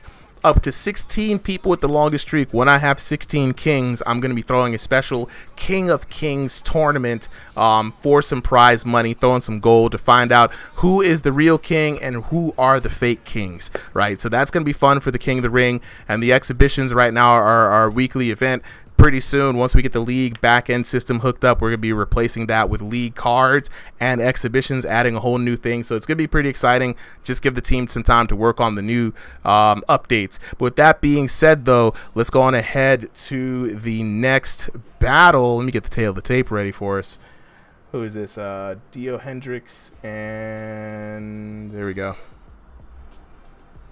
And solo liability. Dio Hendricks, solo liability. All right, let's go on ahead and head on to the tail of the tape. We got Dio Hendricks in the blue corner taking on Solo Liability in the red corner. Both boxers fighting by way of room scale play space. Dio Hendricks fighting from the mysterious region of Otha, aka Other. And Solo Liability fighting by way of North America East. Dio Hendricks coming in at 5'4", Solo Liability coming in at 5'2". Dio Hendricks, brand new to the game, coming over from Dragon Fist VR, unranked to 1500. Solo Liability, not one to play in the online ranks as well, saying, Elo, hell no, we in the unranked to 1500 division as well. The commentary team of Bloob and Solly will be taking this fight for you guys. I'm excited to see if Dio Hendricks has what it takes to cross discipline into a new game, or is this going to be another lesson for Dio Hendricks? Yeah, it's always exciting to see these crossover fighters, right? Like, a lot of the skills do transfer over. A lot of times, though, especially if you're at one of the higher stages of the game, right, you get so fine-tuned to some of the motor skills in one game that it messes with the other. And maybe that's what's going on here. Let's see if we need to do a quick reset. Yeah, we're going to do a quick reset on this one. On to our next fight. Also, yeah. If you need to check the chat real quick. All right, double checking in here, guys. Let's see if we go ahead and ready up again, unless Dio Hendricks lets us know what went on behind the headset there. So, Super, if you could, like I said, check chat just real quick. I don't know if you heard me or not. Nah, what was that, Blue? You could check chat real quick.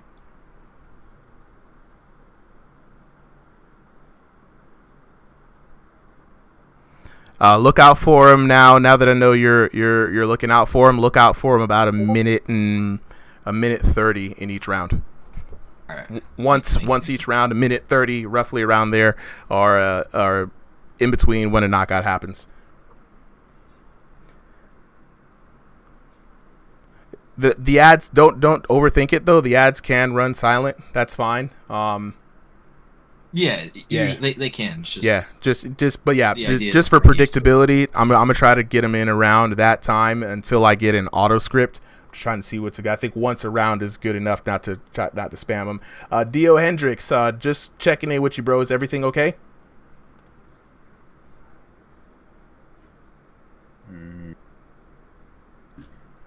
Tag him here. He's not in the he has left the right stage. Do we want to go ahead and find a substitute?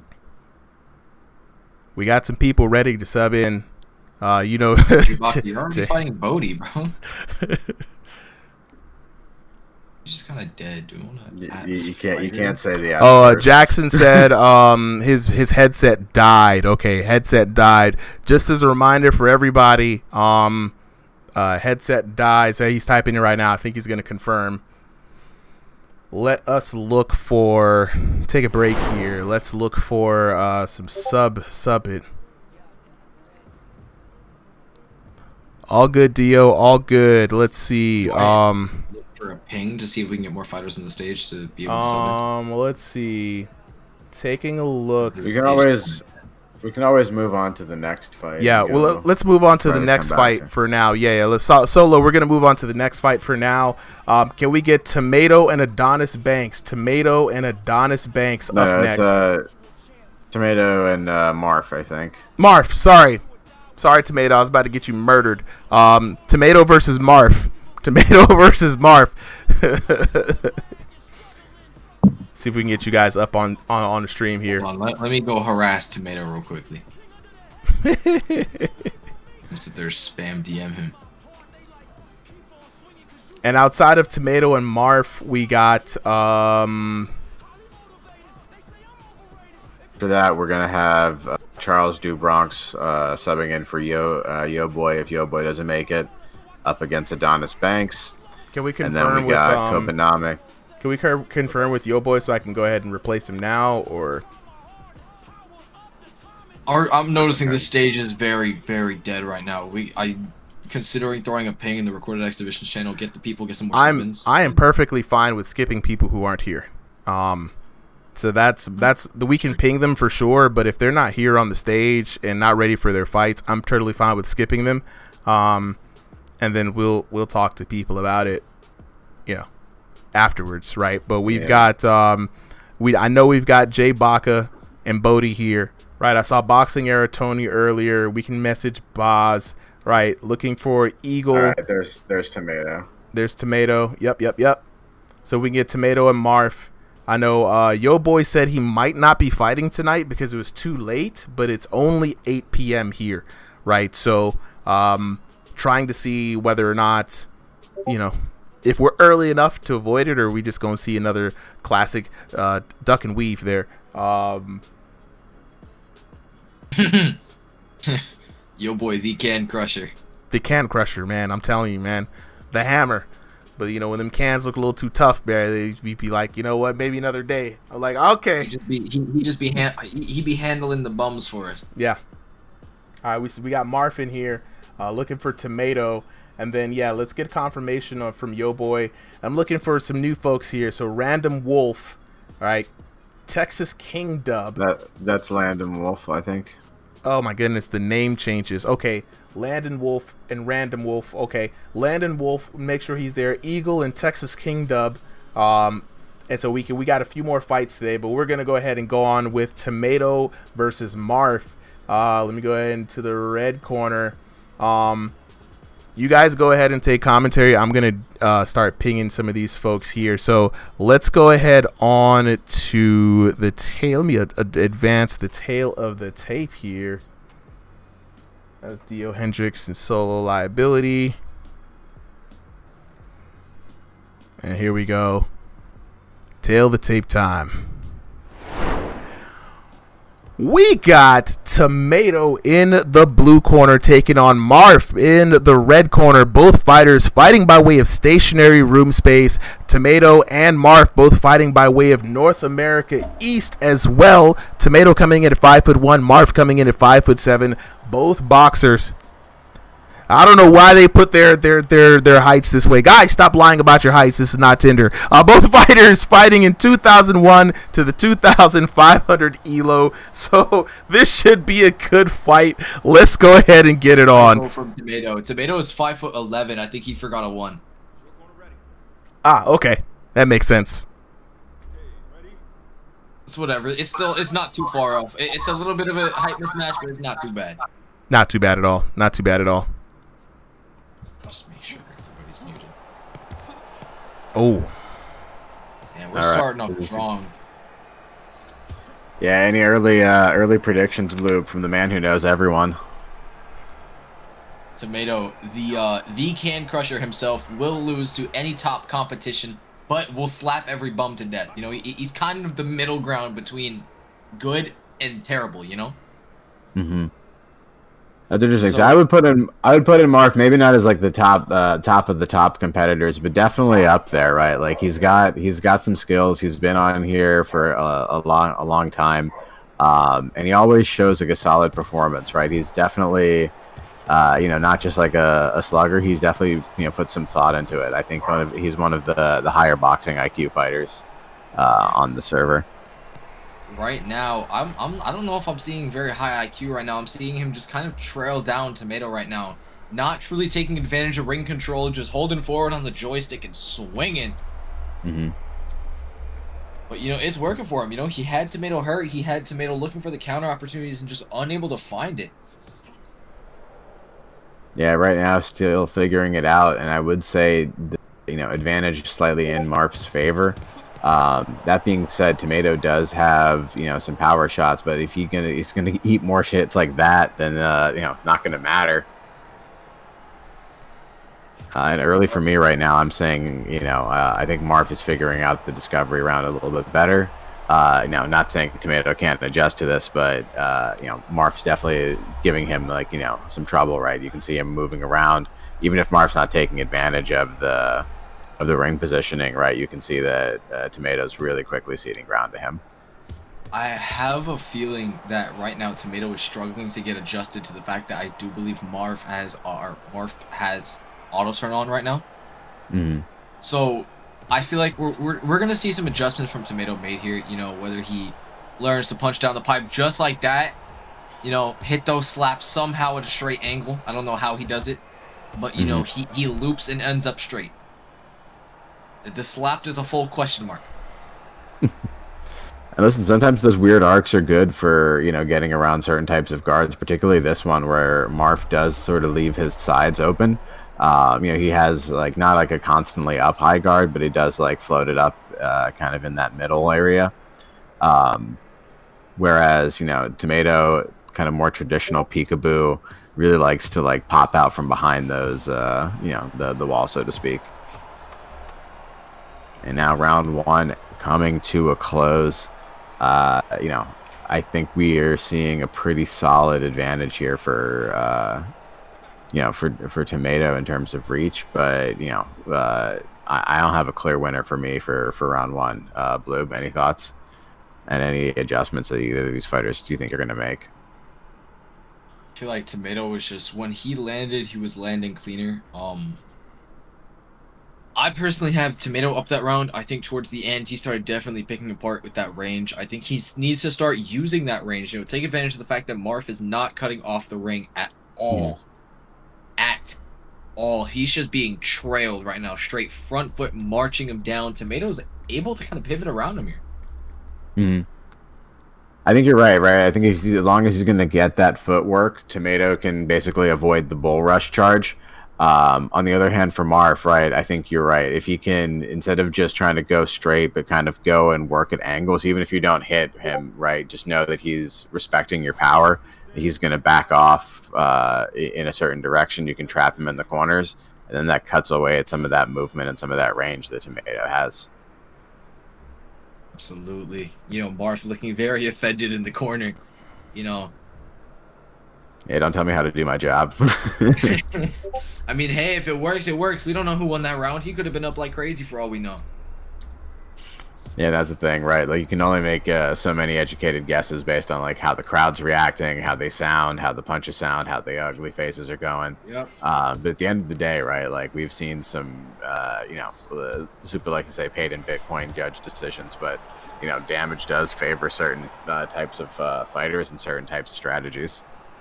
Tomato's not able to get him off here. Marf sticking to him like glue, does not let Tomato get away. There we go. We're seeing Marf start to take control of the center here. Definitely playing a lot smarter than the last round. Tomato starting to get aggressive now. Like what he's doing, right? He's switching up some of the levels. He's trying to go for the body a little bit. Try to find different points of entry into the critical zones, but Marf isn't giving him a lot to work with, right? He's getting caught a couple of times here and there, but he's not staying around for very long, and it feels like Tomato hasn't quite maximized the punching power to get that one hit knockdown that we saw is sometimes possible. Which again, I don't think it's the average for most people, but I do think, right, if you can throw it in the upper thresholds there, your opponent has a lot more to respect from any of your shots. We're seeing Adonis start to back up Marf here into the corner, but Marf taking that range back, forcing Tomato to the corner. Okay. A little reversal there. Tomato confused with the commentators. I don't know. These guys are talking too much with the commentators. Stop listening to us, damn it. Take your earbuds out. Mute the speakerphone. Stop listening to me. Lock in, as they say. No, but right here in round two, right, I think I'm going to say the adjustment is probably, again, slightly in Tomato's favor. That being said, I think he's getting a little bit more aggressive now, and, Marf is actually the one moving back and moving around. So, different change of pace here, but you know, whenever you're going into the offense, you got to be careful. Sometimes you get overconfident, especially if that's not how you've been fighting for the earlier rounds. And now it's Tomato not really taking advantage of the ring right now, just kind of trailing.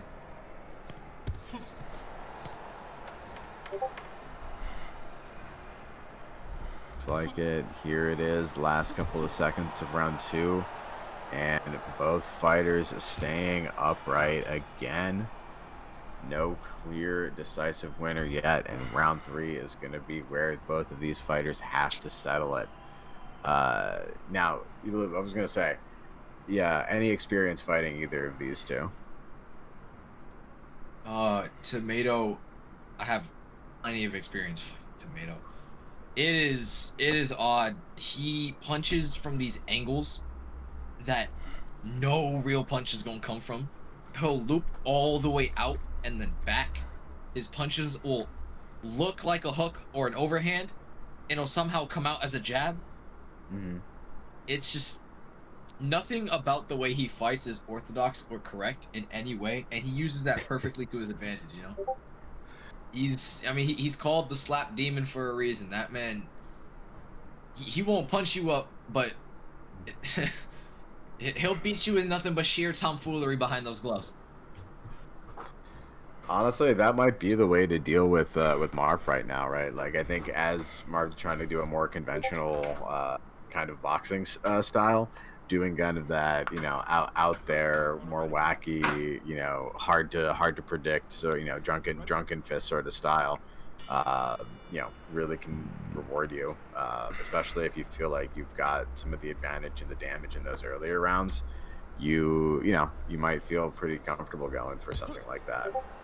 Whereas if he thinks it's really close, he might fight a little more tight. Yeah. Now I feel like Tomato needs to be a little bit more tight here. He's fighting somebody on auto turn. He needs to. There you go, just like that. Less looping shots, because Marf is always going to be on him with the auto turn, It's a good point, and I think once you know what you're fighting against, right? Like that is half the battle. How now that you're going to adjust, like just like you said, right? Like aim for those critical spots in those places that they're going to be, because he's always going to be turned to you perfectly, right? Like turn that auto turn from his strength into his weakness. Woo! Oh, caught Marv swinging. Beautiful left hand there for Tomato. Yeah, Marv was doing a pretty solid combo there, doing a lot of that, level-changing hook shots. But boom, he let up for a second, and Tomato landed a beautiful hit there. And I think just like that, tone of this entire match is changing. Tomato very comfortable just riding out a slower, dragged-out match. He knows that he's got the advantage here. He's looking at, I think, at worst, a draw, and at best, an outright win. Yeah. Sorry, man. I'm losing a little bit of focus here.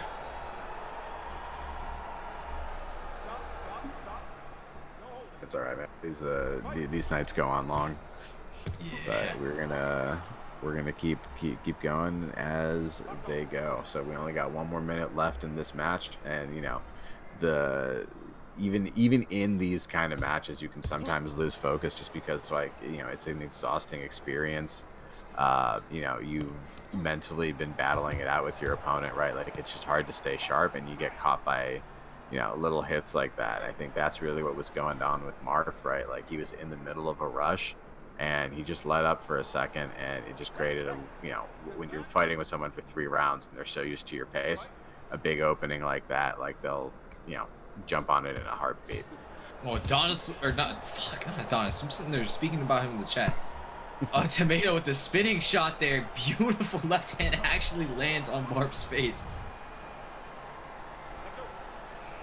Yeah, now we're going to have the last couple of seconds here. Not much Marv can do at this point. I think, he's just trying to swing for the fences, duck occasionally just to keep him honest. But this is, the going for broke, right? Open goalie mode is in hockey. you know you don't have to defend. You just got to attack. And there it is. Tomato surviving out that slot. Tomato might have took that one. Yep. Tomato with the dub. Pretty cleanly taking that. Mm-hmm.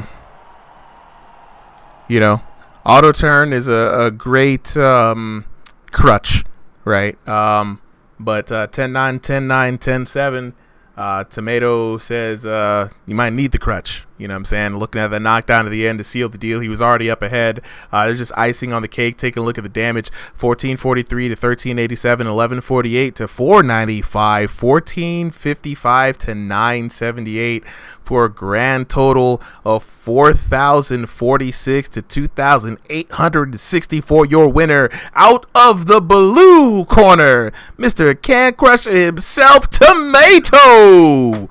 Man, it took him a while to get there. He was doubting it for a little bit, but fuck it, we ball. You know what I'm saying? That's how I do. Sometimes you just got to do what you got to do. Tomato coming out there with the dub, and another point scored for the blue corner. Now, while we wait for the fellas to unmute so we can find out what was really going on behind the headset, I got to jump in. We got to lock in for these next couple of matches. So initially we were going to have Adonis versus Yo Boy, but Adonis cannot fight in room scale.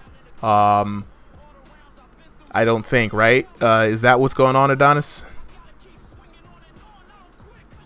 Yeah. Can't go room scale right now. So it's up to you, bro. Like I always prefer when people fight in conditions that they're comfortable with. If it's snowing outside, do not put yourself in danger. We got 3 people that are up to sub if you want to switch out, tag out with them. You know what I'm saying? So I'm down with that. We can always make these fights happen another time. We also need a sub for solo liability. So that's potentially 2 subs. So I already got Death Sentence, Ovoid. You guys are the first 2 up for subs. Adonis says he can switch out. So looking at it, let's look at this. Let's look at this with class and panache here. So giving Tomato the dub there in that match. We need a sub for solo liability. Right. Adonis, you not fighting Yo Boy? Or? He says he can't go room scale right now due to the snow outside. Solo liability is room scale. Let me see. Solo liability is room scale. I need to confirm whether or not Eagle is here. Because we may need a sub for that one. And Boz, I don't know if I saw Boz. So we got Boxing Era Tony, who needs a dancing partner. Okay. If Yo Boy is down to be fighting in stationary, then Adonis is up for the match.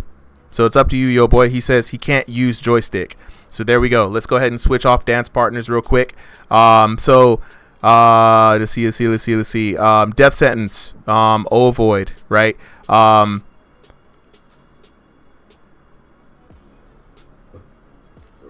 Who has joystick? We need somebody who has joystick to fight Adonis.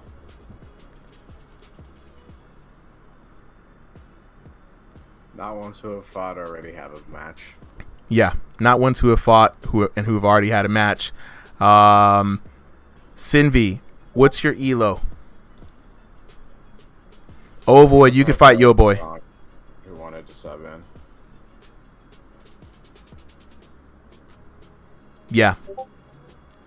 Let's get Sinvi. Charles said I'm supposed to fight up against Adonis. Charles Dubronx Oliveira, I don't see you on the card. He was in the overflow. He was one of the ones I tapped to potentially fight Adonis.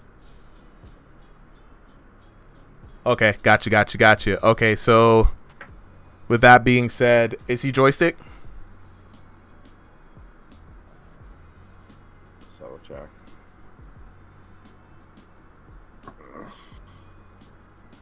Check the overflow here. Charles Dubronx Oliveira. Would just like to point out, Bodie is suggesting that they swap partners. You know, Adonis versus Jay Baca, Bodie versus Yo Boy could possibly happen. Adonis versus Jay Baca? Hold on, wait. We got a lot of people. Everybody wants to fight everybody. This is everybody chill for a second. We'll get this figured out. Yeah, Kobe, I'm super locked in. I'm laser focused right now, trying to figure it out. So first off, solo liability, room scale, needs a dance partner. Who's room scale?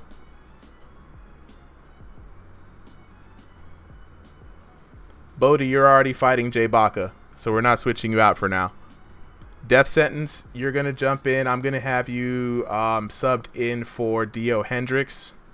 Let me just go ahead and get that out the way right now. Let me sub fighters real quick. Death Sentence, I believe you are registered. Hopefully you're registered.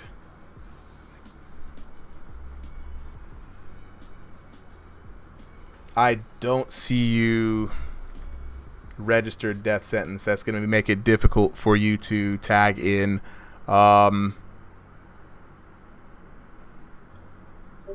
Guys, I already threw up the fights, so I can't tell you who's up right now. So and you said Charles Dubronx Oliveira is going to take on Yo Boy? I mean, take on Adonis? Yeah, they're both they both have joystick. Okay, so that means I'm going to put who's going to fight Yo Boy here? Yo Boy is going to switch in with Dio. That's what I'm going to do. Substitute fighters.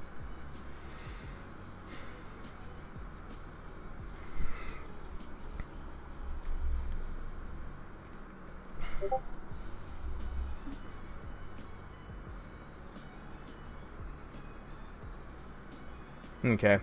So Yo Boy will switch over to fighting solo liability. Adonis will take on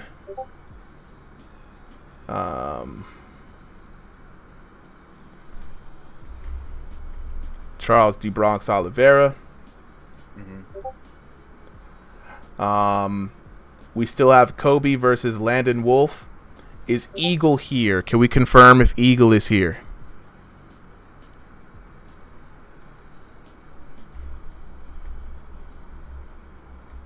Let's see, which Eagle is that? I will get there. I'll look it up real quick. I'll get them up here soon. That's the guy. It's the GOAT, or Captain Crunch. Check if the GOAT is here, because if not, then we will be looking for a sub stationary, and that one's going to go to Sinvi, because Sinvi is around 1700 elo, so for Texas King Dub. The GOAT is still here. Okay, GOAT is still here, so no sub needed. We've got Jay Baca versus Bodhi, and Boz versus Boxing Era Tony. Now, Jay Baca and Bodhi, Jay Baca saying that Jay Baca is like, I have to fight early. Jay Baca, you were later on in the card, so if you have to leave now, let me know, so we can replace you with someone else who can be here that late. He's staying. Okay, so he is staying. Okay, so with that being said, looks like we are not going to need that many subs for the night. So right now we have Yo Boy and Solo Liabilities. Solo Liabilities still here. Oh god. I wish it would have been like using an additional whatever for. Let's get Yo Boy up here. Yeah, let's get Yo Boy and Solo Liability so we can do that fight. After that, we will have 5 more fights for the night, guys. So stay patient with this. Do I use a different code or the same code? Solly, you should have the most recent code. Look for Solly's. Same code as before. Death Sentence. We have not put the fighters in. Also, for some reason, Death Sentence, I don't think you've registered for a card yet, so I don't see your name in the fighter roster. We'll have to DM me, so I'll make sure that we can get that fixed up. We're gonna have some open. I'm looking at our fighter roster right now, and for some reason, I'm not seeing A, B, C, D. Did I not have that? Yeah, DM me so we can go ahead and get that squared away, bro. Because I definitely want to be able to sub you in for other fights. So right now we got Yo Boy in the blue corner, Solo Liability in the red corner. When you guys are ready, go ahead and ready up. Oh yeah. That's last strike, bro. That's last strike. This man has been spam ping for the past minute. Adonis, we're giving you a moment to go ahead and charge that headset. You said it was running low there, so we're giving you a fight to go ahead and charge it up.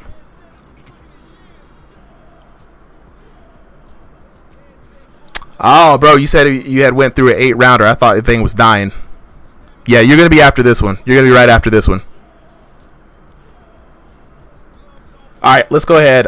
Yo Boy versus Solo Liability. I'm gonna go ahead and get on to the tail of the tape. Sorry guys for a little bit of confusion. I know there's usually a scramble for folks trying to get in as subs, but looks like we have the sub situation taken care of. It's fight number 16 on the chopping block. Let's go ahead and get it started. Tail of the tape time. Now we've got Yo Boy, aka Yogi Little, in the blue corner taking on Solo Liability. Both fighters fighting in room scale. Yogi fighting by way of North America West. Solo Liability fighting by way of North America East. Yogi coming in at 5'0". That's a y'all. This ain't tender. Don't need to lie for the heights. 5'10". 5'10".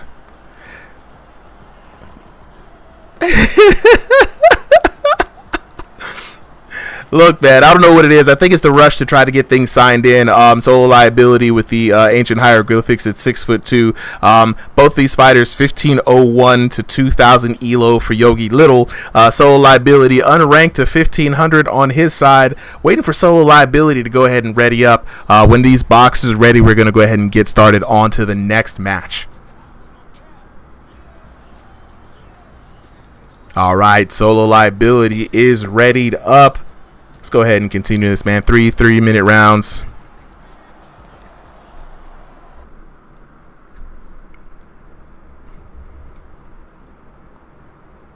Getting into it, we've got Solo Liability in the yin yang black and white half trunks. Yogi, a little Yo Boy, wearing the white with the black stripes. Both of them got the red and the gold gloves. Man, Yo Boy's starting off heavy. Dang! There it is. What is going down here? And this is the Yo Boy that we was talking about, right? Heavy hands, shot selection, full extensions, always going in for the quick rounds. You know what I'm saying? We definitely were supposed to see this matchup between Adonis and Yo Boy, but this is a little taste of the action that Yo Boy is bringing to the business here. For the second time, Solo Liability hurt. Looking like this is going to be a quick 1-round match.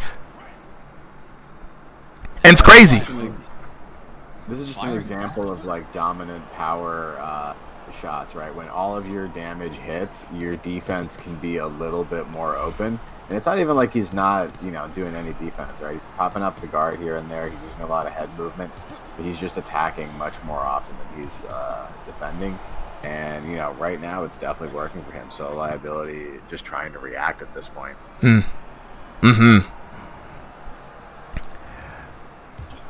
Ooh. Those 60 to 70 damage shots on average, weighing heavy on the digital avatar that is Solo. Walk him down, Liability. Man. And again, we see him the doubling up on that same side. Lead uppercut to that hook. A very effective shot selection series there in this VR boxing. A lot of people not expecting it. So Liability firing back on his own now, landing a few shots, but is it enough? Yeah, instead of a 3-round match, this has just become a 1-round survival. And, Solo Liability at this point knows there it is. You just got to avoid that exact thing from happening. But 1 minute left in the first round. It looks like Yo Boy is just going to go down. Yeah, I mean... TKO. TKO. Yo Boy, the Can Crusher. the Can Crusher. Again, it's hard to call him a Can Crusher. I feel like he's crushed everyone that he's it's kind of gone in his way. This man trains with some of the highest level fighters, as Blue was saying, and I feel like, just in that environment, right? Like you kind of are the people you're surrounded by.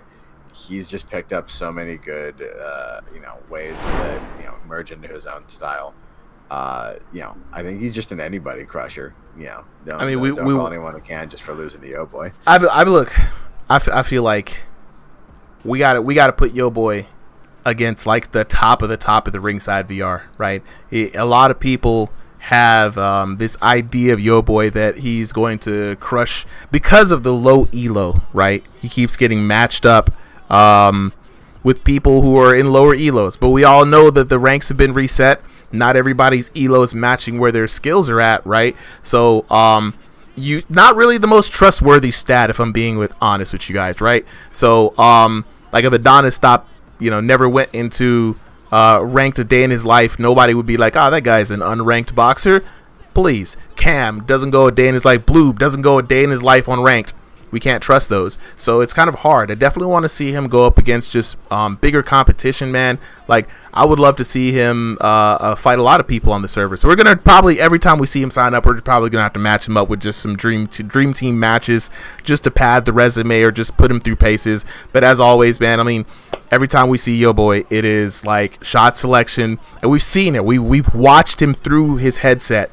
Right, 60, 60, 50, 60, 50, 50, 70, 50, 60, and it's just like, whose VR body can withstand that kind of pressure? I know mine's can't, but we're gonna find out really what's going on behind the headset here in a second. So fellas, whenever you guys are ready, go ahead and ready up. Go ahead and mic up, and in between time, let's go ahead and get Adonis and Charles Dubronx Oliveira.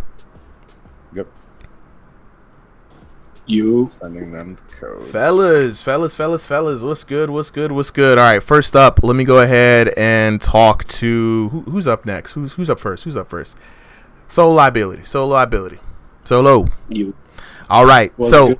We had a little things mixed up here. We had to sub in Yo Boy with you. You were supposed to go up against Dio Hendricks, but instead you ended up going up against a random Yo Boy. How are you feeling about that fight, man? It was very quick. What do you remember from it?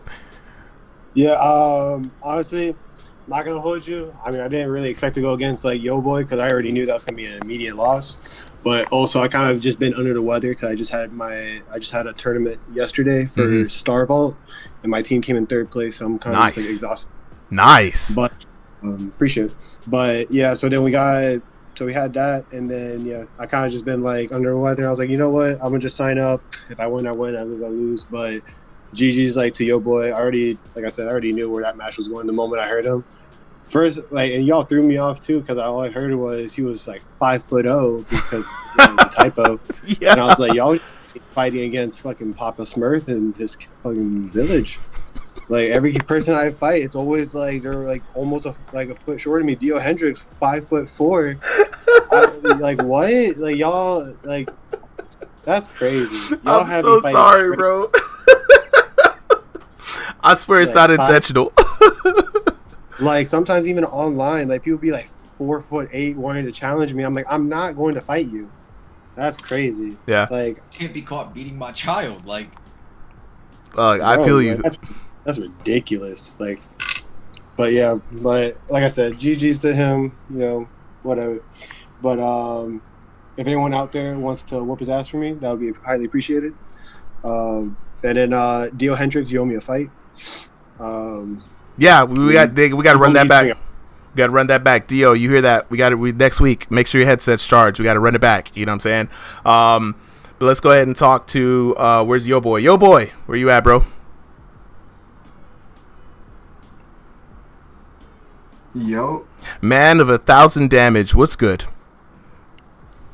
I'm doing good. Man. I'm doing really well. So we've been trying to match make you. Now we've asked you a bunch of times. We've seen the tutorial on the damage. We know you got the hands, right? Looking towards the future for Yo Boy, right? Because this seemed like a good warm up fight for you. It seemed very easy. What's your perspective? What's your take on the fight? was like expecting more. Like I was expecting I was gonna get stunned, maybe knocked down at least once, but nah, I don't think that's what happened though. Nah. I don't think so. No, I don't think so either. Nah, yeah, I don't know. Maybe. I wasn't paying speculative. much attention, but you know. Yeah, no, not at all. Not at all. I'll save you the search. I'll save you the investigation. No, there was no stunning on my end at all. It was just straight. I looked at the ceiling for 1 second, and then I ended up talking to God the next. That's basically what happened. Yep, that seemed like what happened. So, yo, boy, now the big question on everybody's mind is like, you gotta call somebody out, right? Because your elo don't allow us to really put you into somebody who's gonna really give you a workout, right? We was looking forward to the Adonis fight. Unfortunately, it could not happen. Weather withstanding. Next week, who are you gonna call out, bro? Cough, cough, death sentence. Cough, cough. Ooh, death sentence. Death sentence. Are you in the chat? I'm gonna try to make that happen. I got a DM death sentence anyway to get him registered as a fighter. Death sentence. If you're in the chat, let me tag him real quick. Do you know of him? Like, have you seen him? Oh yeah, no, death sentence got some hands, bro. He came in here a while back for King of the Ring, and he's one of the kings in the King of the Ring tournaments. Dang, he said Adonis said death sentence is garbage, bro. Hold on. Man, Death, he's not bad, but like when he throws his hooks, he be looking around, like he be looking away. Like that's who yo boy chose. Yo boy, look. Yo boy, that's how you was. I swear to God, Solo Liability said that. Wait, what'd I say? Oh wait, Solo, was that you that said death sentence, or was that yo boy? Oh no, that was me who was saying they should fight. Oh my goodness, yo boy, answer the question. Put him against Cam saying that. Who are you fighting next, bro? Fuck. I don't even know. Nah, bro, you know. Think of a name, Goofy. Think of a top level. You go on. Top 5 in the server, bro. Top 5. Top 5. Top 5. Bodhi thinks he's top 5. Bodhi thinks he's up there. Like it's a new concept to him. Yeah, no, yo boy, you can't fight bums forever, bro. I'll call out Killer Cam. How about that? Okay, we got Cam, and if Cam don't show up, who else? Because Adonis is in there, like, he's like, this was supposed to be me, so we got Adonis up. Damn, now everybody want a piece of Cam. Hold up. Kobe, chill out. What are you trying? I said no can crushing. Oh. No more can crushing. We're looking for top level. Goofy, think of big names. Call out big names. I don't know. Like think. Look, we go. You know what? Enough of this with the airtime. We go next week. We're gonna hand pick somebody for you, bro. Like, Bodhi is trying to fight you. Smoke. You know what I'm saying? I'll put you against Adonis. We'll put you against Adonis. Yeah, get Smoke. Cause I've been asking Smoke to sign up.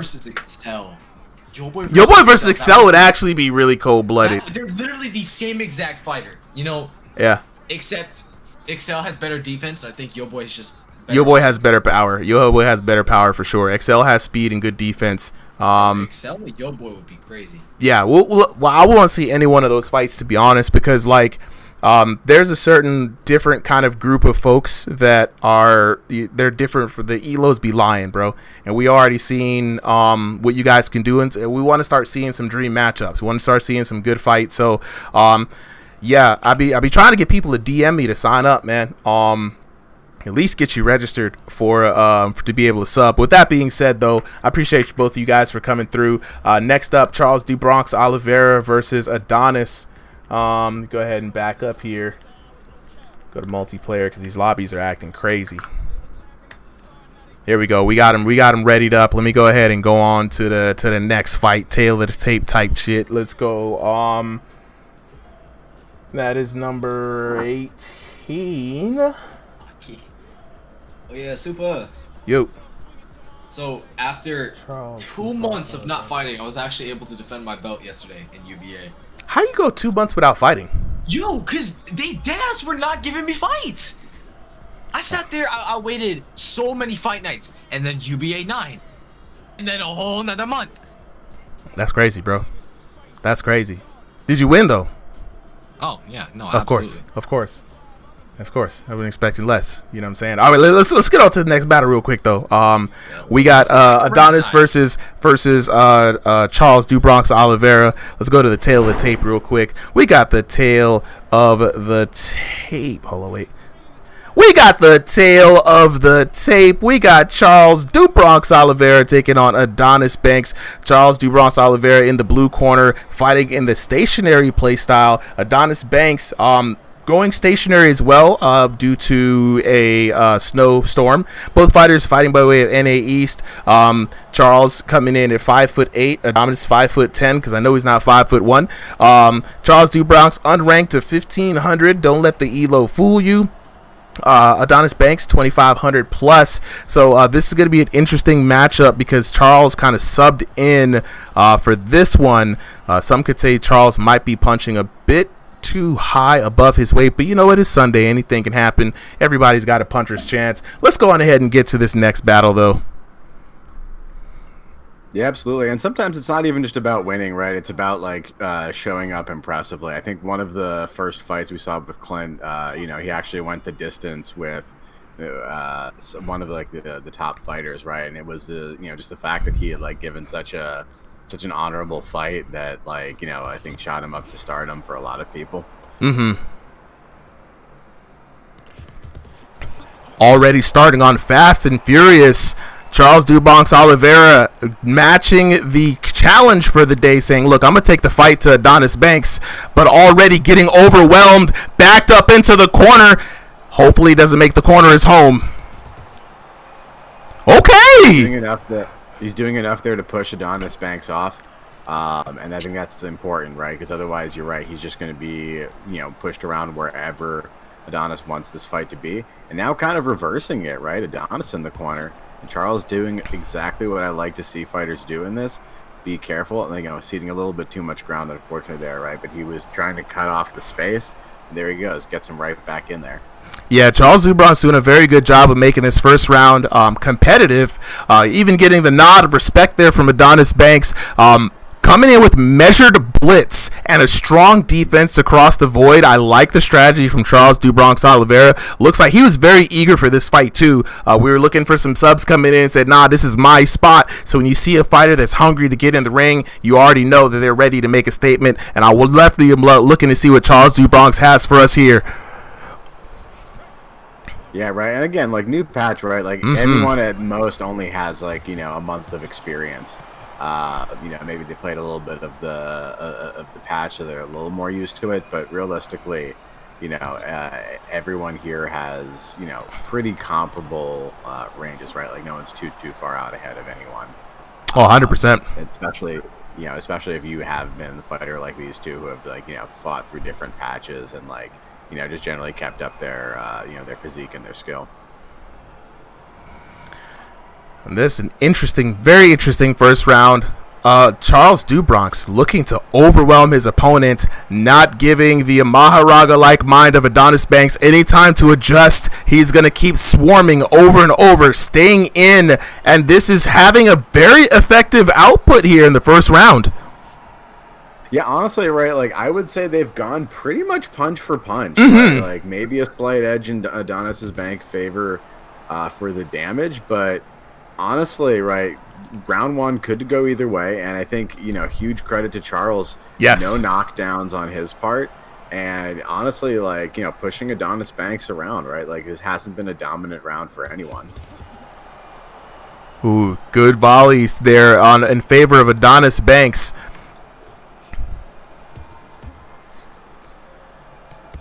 Blow for blow with Duke Bronx, as Blue was saying. Yeah, honestly, as this round is ending, Blue, in the adjustment, right? Both fighters honestly have to make one if they want to, secure the victory. Nah, this is stand and bang, bro. Stand and bang, bro. Yeah, Like, do not. This is no longer a battle of just boxing, right? This is a battle of manliness, right? You're not going to sit here and throw fake hands in front of my face, right? And I'm going to take that. So literally, it's matching fire with fire. I really do not. I mean, we'll have to leave it up to the boxers to figure out what the adjustment is. But right now, the first one to back down, the first one to back off of this is going to be the loser. That's just my feeling. Looking in the chat right now, C Style says he's got Charles up for that round. Charles did a good job. Honestly, I saw Charles and Adonis both hurt the same amount of times. It's tough for me to tell, bro. I'm gonna go with Charles on that one. I'm gonna edge in that first round, I think, to Adonis. Again, just kind of based on the elo, I feel like maybe his punches are just doing a little bit more damage. But definitely a match that's within Charles DuBronx's favor. And this patch is with anything, right? Like any punch can be the punch that gives you the puncher's chance, right? Mhm. It can be a jab, it can be a hook, it can be a straight. You just have to time it right and like hit the target well. And right now, both fighters showing each other a ton of respect. Yeah, Charles now the one giving the nod of respect to Adonis. They go back and forth. I mean, honestly, this is a completely different Oliveira that we've seen fight before. Something's got him amped up. Ooh, Oliveira hurt though. And here we go, the first one to back down. He's back in the corner. Oh, I told you, the first one to back down. It's gonna be the one, and that was Charles DuBronx Oliveira. Yeah, Adonis sniffing blood there, right, with the first one hitting him and then just following it up, right? He knew that he had the ability to stand there longer because Charles DuBronx was already hurt and rocked, and much more likely to get knocked down. And unfortunate, but still early in round two, Charles DuBronx does have the ability to respond there. He's got to show that he also has that knockdown power. What's crazy is trying to get him into the ring, into the ropes. At this point, I like what I see from Adonis. Not trying to hyper push the offense. He's already up on the knock, right? Has done comparable damage. He probably feels confident in his first round performance. And now he's really in a box with him a little bit. Throw a few more combos, extend that lead. And that's all he really needs to do. Oliveira has to be the one to overextend. Oh, back of the corner, and here's a brawl. That was nice. I like that was very nice. Doing right, like he had the advantage of one thing, and it was definitely ring positioning, right? Like while Adonis got the knockdown, like he has been ceding ground to him. You try to catch him in the corner, right? Take away that movement and just throw the barrage at him, right? Like you see anytime enters Charles DuBronx's range, I was gonna say he throws 4 or 5 punches. Yeah. But if he throws the right shot, it doesn't matter. Those punches aren't gonna do anything when you're throwing knockdown power right there. Boom. Yeah, and it's overall, it's like the accuracy. Like Charles DuBronx had a moment there where he had Adonis in the corner, like you said, piling on that damage. Adonis barely escaping the corner, still hurt and rocked, just wasn't enough to put him down, and that was really what cost him the match. Got a little bit too confident, and the thing about it is just that I think at this point Adonis has read the fact that Charles is really coming in for the blitz. Right, so he's softening him up with long-range shots, just like you see there. Pop him right there, pop him again, boom, pop him again. 2 shots, 3 shots. So when they go into the firefight, Charles DuBronx is at a statistical disadvantage with the health. Yeah, you're absolutely right. And so round 2 definitely going in Adonis's favor. I think Charles DuBronx has to go back to a little bit of what he was doing in round 1. Which was kind of matching Adonis blow for blow, right? Like in this round, he felt like he was really pushing it. But he definitely has the ability to come back. Still in round 3, it is still anyone's match. But I think Adonis showing, where his high elo comes from, and just his experience on just fighting in the different leagues around VR boxing. Yeah, Charles do Bronx has surprised all of us with his sheer aggression and ferocity that he's brought to this match. Definitely, and he's got some pretty decent defense coming in, but it's static. He's kind of like bulldozing his way into zone in the range that we can unload the ballistic barrage, right? But I want to see him box a little bit. I want to see him try to at least tango out there in the mid range, try to find some good positioning, and really measure the aggression, right? Because just coming in, it's going to be a matter of who can land the most accurate shots. And Adonis has proven that he can stand and bang right there in the flurry. Ooh! Boom. The two-piece. Very much so. The two-piece. Let's take a look at that again. Shoulders real loose. Ready for the exchange. Mink, mink, mink. Ooh. Yeah, we gotta say something for when like it's the opposite of the commentator's curse, right? Like the commentator's blessing. Oh yeah, no, it's 100% the commentator's blessing. It doesn't happen too often, right? Usually cursing people, but here we go. Now Charles do Bronx Oliveira has learned a bit of caution now. Again, bulldozing his way in to get into range to unload, hoping to overwhelm Adonis Banks. But in the interim, he's getting tagged up on his way in.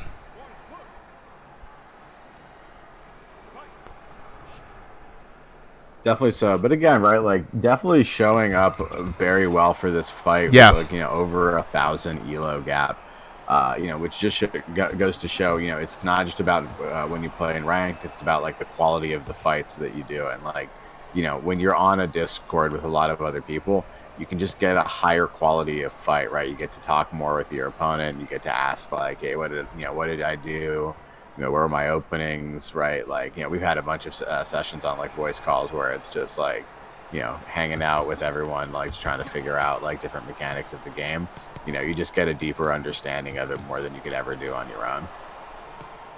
Well, speaking of deep, Charles do Bronx is in deep waters right now, about to know a lot about himself. Self-discovery. Oh no! Yes. Oh no! He found it down in the depths. He found the mighty knockout shot. That's some truth right there.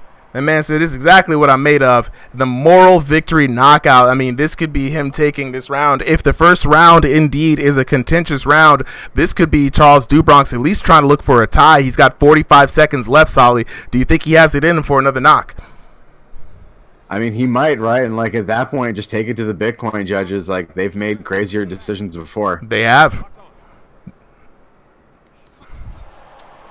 Ooh. And the princess dream has been shattered. The fairy tale has now become a nightmare. Charles do Bronx will go away with the consolation prize of at least getting the moral victory, but down goes the bright challenger in the third round.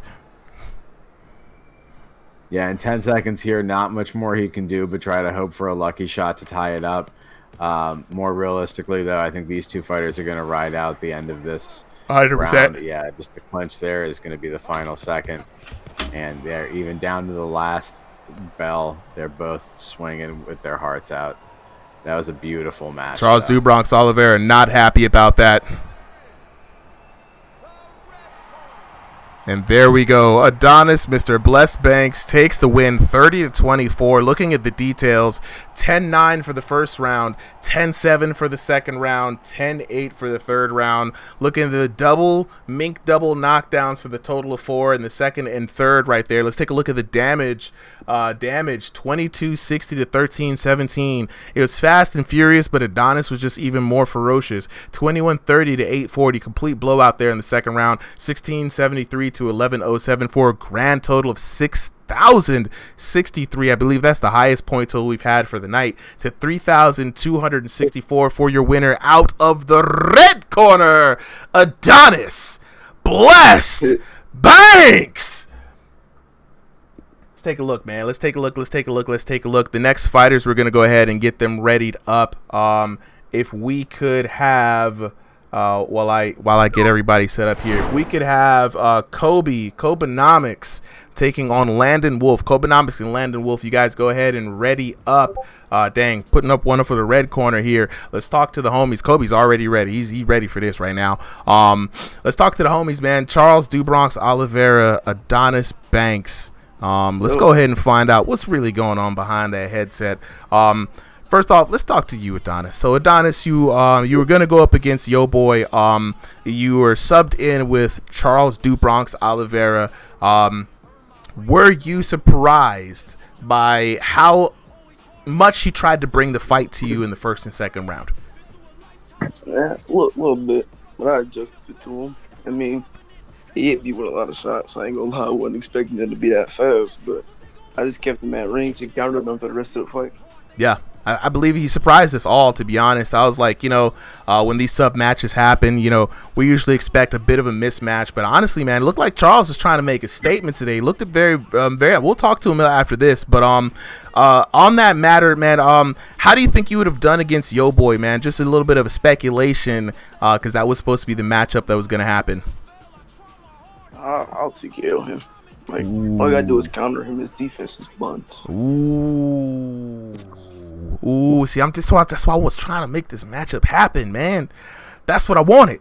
I wanted this young man to fight a challenge, man. I mean, he's got a lot of great power, but I wanted him to go against some fighters. You know what I'm saying? But look, man, you out here throwing hands, bro. I was very surprised by that fight. I figured that it seemed like an initial shock, but once you realize he was just kind of defending up to cross the void to get within range to start throwing a firefight, you know what I'm saying, it seemed like something easy to adjust to. And honestly, you matched his energy pretty much for the first round. Were you trying to make a statement to him to let him know that his strategy wasn't all that? I just wanted to tell him I can beat him wherever he wants. He wants to brawl, I'll beat you there. He wants to go long range, I'll beat you there. Wherever you want to go, I'll beat you there. And a statement was made indeed. A nice fight through and through. Good shit, man. Like as always, man. I appreciate when you guys come through, show up. Please try to get Smoke in them to sign up, bro. Because I'm trying to get y'all registered. That's the main thing, bro. You know what I'm saying? I'm just trying to get him. So if you could reach out, I already told him to DM me, bro. But reach out to him on a few of the other homies. I just want to get y'all registered before this league thing starts, so we can make sure it's smooth. I can get Excel and Smoke in. I can get them in there. Bet. Because next week we gonna throw one arm towards Yo Boy way. If it's not you, it's gonna be one of them. You know what I'm saying? I think Excel versus Yo Boy would be the best matchup to do because they're so similar in the way they both got good punching power. They're both fast. They're both very good footwork. They know where to place their punches, and I think that would be a good matchup. I agree. I'd love to see it. I'd absolutely love to see it. And I think we already got Excel registered too. So appreciate you for coming through as always, bro. And again, congratulations on the dub. Let's go ahead and talk to Charles Dubronx Oliveira. Charles, where you at, bro? Yo, can you hear me? Yeah. All right. Look, man, you took the sub. You look like real eager too. I didn't even realize, my bad, that Solly had already had you up for a sub. And you was like, nah, that's my spot, yo. Back up my spot. So I'm like, look, if they're eager, they want to fight, that's what I'm here for. And you definitely tried to bring the fight to Adonis Banks. Was your strategy really to like overwhelm and surprise him? Because I mean, honestly, bro, it was like a different you out there. I'm not gonna lie. I just been in a gym, IRL, just training. I haven't touched this game in quite a while. So I wanted to go surprise myself out there, see how I could do against Adonis. I've seen these fight a couple people like Tornado and stuff.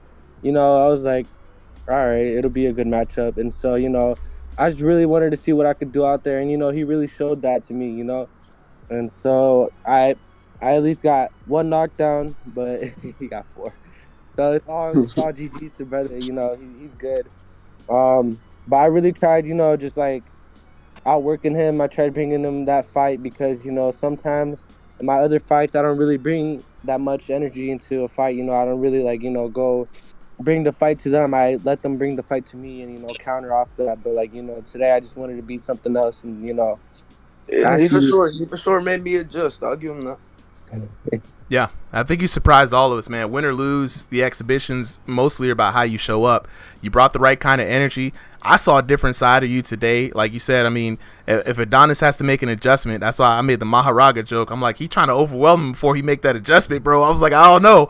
Round 2, he was like, all right, bet. I think I understand it now. But still, you didn't give up. You didn't change. You didn't waver. You kept the energy going all the way through, and you didn't back down. And so, honestly, man, in a game where you have no real physical damage. There really isn't a reason other than a mental one to back down, and you showed true colors today, man. And you earned that knockdown. Is a moral victory, but a moral victory is still a good one. So, you know what I'm saying? Appreciate you for coming through, and also, man, keep working out. Put him against Tornado. That would be a perfect match. Actually, that'd be, if you could bring that kind of energy to Tornado, that'd be very interesting, bro. You know, you can't stay passive against Tornado. Just put me up against them. Hey, I'll show you what's up, man. I'll bring that fight to you guys. You know, I'll really make it happen. I bet. You know, Stolly or whoever makes these cards, you know, match me up next Sunday. Make sure when you sign up, put Tornado's name in there. That's going to be the easiest way to guarantee it. All of the cards, we used to do them manually. We don't do them anymore. Shout out to Prophet. He's been working on an algorithm that allows us to take the signups and intelligently make cards, but it's really up to you guys. You see all the typos that we're making today? That's because y'all made typos. It wasn't us. We didn't touch it this time. So when you sign it, I'll put up a PSA. I ain't calling out nobody specifically, but, you know, height is, you know, there's a way you write heights. And it's not 5.9, you know. We'll put 5.9. So people put 5.9, 5 up arrow 9, 5 quotes nights. You know what I mean? I'm like, wow, guys, y'all. We really gonna have to go in here and fix typos next time. I see it now, but it's all good. It's all love. This is exhibitions, man. We all trying stuff out. I appreciate y'all both for coming through, man. Wonderful energy. We're gonna go ahead and move on to the next fight of the night. We got Kobe taking on Landon Wolf. Very interesting matchup here. I think it's gonna be a good challenge for both of these boxers. Kobe known for his footwork and outboxing, jousting in and out, and Landon Wolf just a solid boxer all around. When he's not trying to throw a turnaround punch or two, he could really lock in. So let me go ahead and take a look here. That's fight numero 19. Let's see. Kobe is in the blue corner. Landon Wolf, aka Random Wolf, now in the red corner. Let's go ahead and head on to the tail of the tape. We got Kobenomics in the blue corner, Random Wolf in the red corner. Both fighters fighting in room scale play space today. Kobenomics fighting by way of North America West. Random Wolf fighting by way of North America East. Is the East Coast West Coast throwdown. And look at here, we got some accurate stats. 5'7" for Kobe, 5'5" for Random Wolf. Both fighters choosing to not be in that ranked mode. Seems to be a trend among boxers now. 1501 to 2000 elo for Kobenomics, and again 1501 to 2000 elo for Random Wolf. I mean, very interesting. More and more boxers are choosing not to stay in the online mode. A little bit of a statement being made there, if I do say so myself. Yeah, I agree, right? Like almost a bit of a form of protest, right? A lot of people not a huge fan of some of the changes in the game, or at least like some of the metas that have adapted, right? And sometimes a lot of people are very, it's not like the score, but the rating, right? Like they want to keep their undefeated or their positive win ratio, until they feel like the game is in a more balanced place, which it's definitely one strategy of it. But what I like about these two fighters in particular, right, getting back into this game, is they're both very stylish fighters, right? Landon with the turnaround punch. I think with Random Wolf as his new name, you might see a bunch of new, interesting shots come out. And Kobe, again, right, like someone who likes to fight like Hajime no Ippo style, has like a lot of really good step-ins. This matchup is almost like the battle of practical, cartoonish style fighting, right? In some ways. I've seen Kobe, man. One thing I've got to admire about Kobe is, as we talked to Contour earlier, sometimes fighting in this game can lead to bad mistakes for IRL boxing. Kobe there getting hurt early on in this match, but Kobe has made it a point to practice what he works on in the gym with his trainer in the game, win or lose. And we've seen early on Kobe was very much struggling to get wins, but slowly and surely he started adapting new techniques. I saw when he was working on the triple uppercut on Instagram, and then boom, the next week right back at it. And he's very interesting incorporating this gaming to his training program, where he would actually go back and like reanalyze his work and kind of talk about what's going on. On the opposite end though, Landon Wolf, just a class act all through and through. We talk about gamified punches, the man, the myth, the legend behind the turnaround punch and the various variations of it, but he shows us that he can lock in with some solid boxing here. And honestly, taking it to Kobe, keeping up with him pace for pace here, hurting Kobe several times. This has been an exciting first round. Oh my God! The drive-by. Beautiful counter from Kobe. Wow. Boom, hook to tenderize him. And then boom, 3 shots, 4th one lands. Devastating. Man, Landon was doing so good too. Being able to keep up with Kobe is not an easy thing. And what I do like about his approach, though, a lot of people let Kobe kind of move in, circle around him, and back out at will, right? Getting back to that range, setting up the next assault. But this time around, Landon Wolf, backing up and moving with Kobe, not letting him get away and keeping it sticky. It backfired on him in the last exchange for sure, but I think there's something here. No, I think you're right? This is the, just because, like, you got knocked down with it once, right? Like, doesn't mean that the entire strategy is broken, right? Instead of, like, abandoning everything, bringing it down from the ground, right? Just adjust it slightly, all right? That might be all that you need. But be careful if you're starting to get kind of more of those like high red shots or the shots that rock you. You might have to start making bigger adjustments, and that's what round 2 is for. Any ones in particular, right, that you notice that Landon needs to make? I mean, I think Landon just needs to be careful, just like what we saw. Kobe has long arms, right? And any fighter with long arms, they're just more articulate with how well they can place their shots around your guard. You'll notice that Landon's guard's just a little bit out in the front with that lead hand super extended.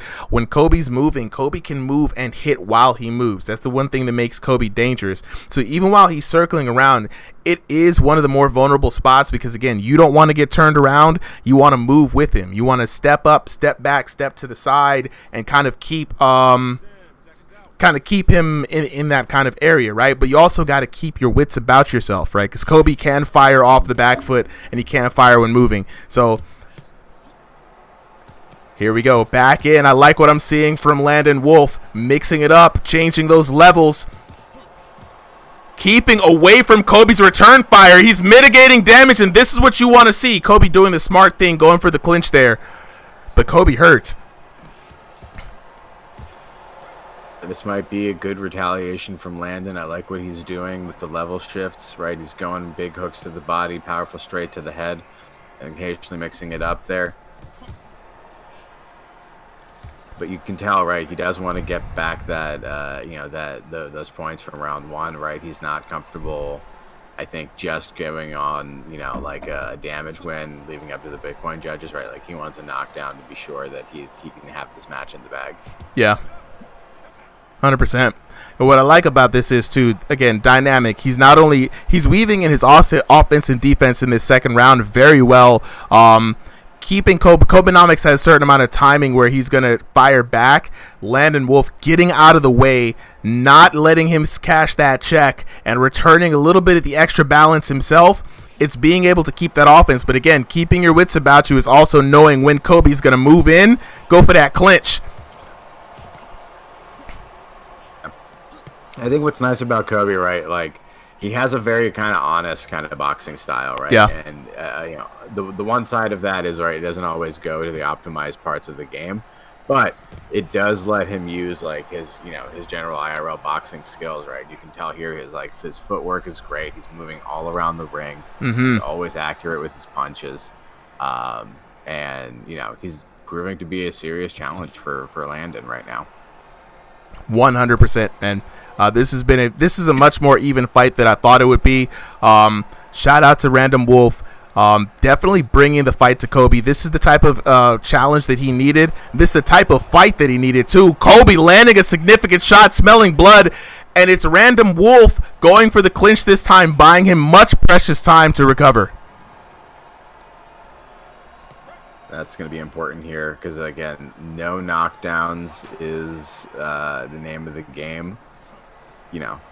Both of them surviving here, and it's good to see for Landon, right? Like, even if you don't return with the points from round 1, you can at least like stand up a whole round. It's an improvement from round one, and so like you're trending in a positive direction. Sometimes that momentum is what you really need going into the final round. Ooh, big shots there landed in that exchange. And I got Random Wolf up in this round, man. He's been showing a good offensive dominance, mitigating a lot of damage, really sticking to his opponent. And it's just been very, like, tragic that he hasn't been able to capitalize on the damage that he's been able to do, but he's hurt Kobe several times in this match, and that's exactly the adjustment that I think he needed to make here in this match.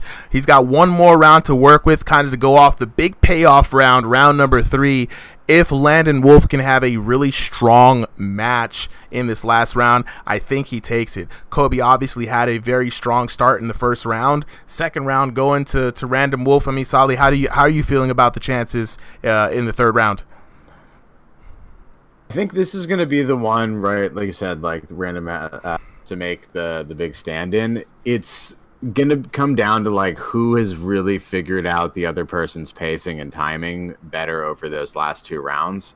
Because sometimes like round 3 just comes down to like who has more stamina, who has more heart. These two have been fighting in VR boxing matches for months, if not over a year. They've got the stamina to go 3 rounds. Like that's not the question, right? The question's going to be, who is, a little bit better with their timing, right? Like who's a little bit sharper with their punches still, who's still, like as light with their footwork. And both of these fighters showing that, like, at least in this first minute, right? Oh, there it is! The much needed one. The first knockdown in round 3, an important start for this comeback. Yeah, I mean, he very, very much worked for that one, man. And now the ball is in Kobenomics' court. Kobe has to make an adjustment. He's getting slipped under every time going in for those straights, especially with Random Wolf gets in on the inside. He's trying to be very sticky, not letting Kobenomics get away from him, and then also mixing up that offense and defense, man. It's been really good to see, but Kobenomics has about 2 minutes to work with here. He's got to make an adjustment, maybe dig into the body a little bit. Like too is like the way that Random is approaching, right? He's not just closing the gap with the punch. He's just moving in, letting Kobe throw, reacting to that, and then throwing his combo. That's how he got his knockdown. That's how he's, starting to take over this round. And this is what I was saying earlier about like figuring out your opponent's timing and pacing, right? It's because he's able to read that first punch, duck it, and then start the sequence that he's coming out, on top in all of these exchanges. 100%. Like Kobe's not really like reducing his volume. He's not, reducing his movement. It's just that Random is reading him better. Yeah, and it seems like randomly, like you're right, man. He's definitely caught on to the timing here. And again, a 1-2 slip, 1-2 slip.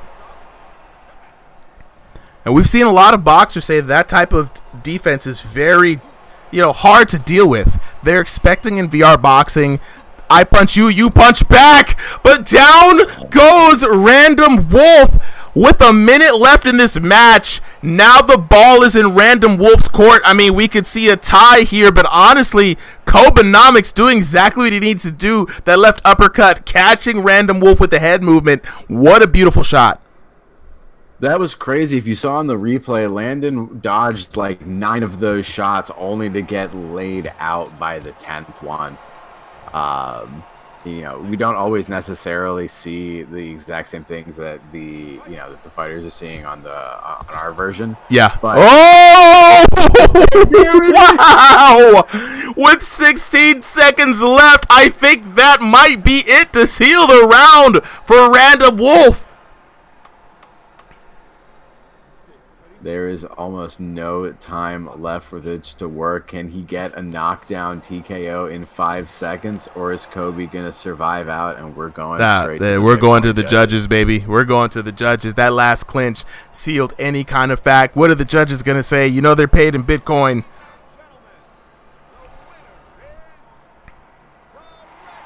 And Random Wolf takes it by a point. That last knockdown was exactly what he needed. Taking a look at the scorecard, we got Copenhagen coming out on top in that first round, right? 10-9. Oh man, Random Wolf just barely getting it in that second round. The third round really was where it was at. 10-8 for the third round. Taking a look at the knockdowns, 1 knockdowns for Kobe, no knockdowns in the second round. The third knockdown, first was Random Wolf, then it was Kobe, then it was Random Wolf again, and it was just like neck and neck, back to back. What an even matchup. I mean, honestly, one of the more even matchups we've seen. 1596 to 1591, almost dead even in that first round. 1351 to 1467, again almost dead even. It was a runaway round for Random Wolf, 1444 to 1280 there in the third round, but look how close the damage was. 4505 to 4227 for your winner. Out of the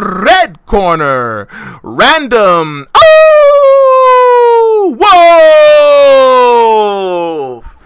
Probably one of my favorite names to call, to be honest. I mean, it's always fun saying it, man. Shout outs to Random Wolf, aka Landon Wolf. No turnaround punches here, no games played, all hands, all business. That's what I like to see. We're gonna give the fighters just a moment here to mic up and unmute, and we're gonna find out what's really going on behind the headset. And but until we do, let's go ahead and get our next fighters up.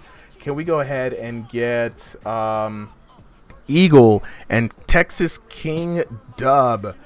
Eagle and Texas King Dub.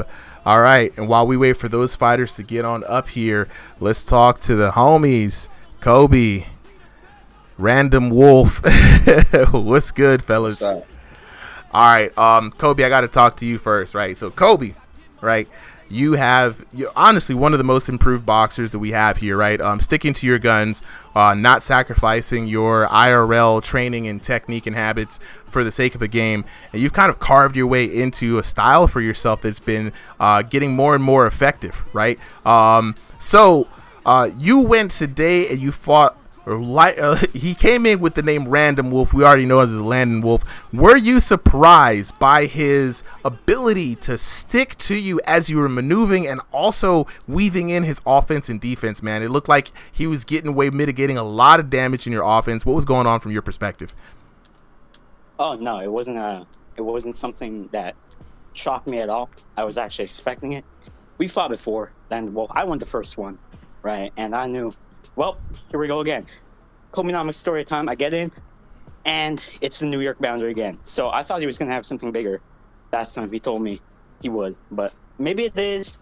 But man, the New York boundary, they could stick to me immediately, and they're right there.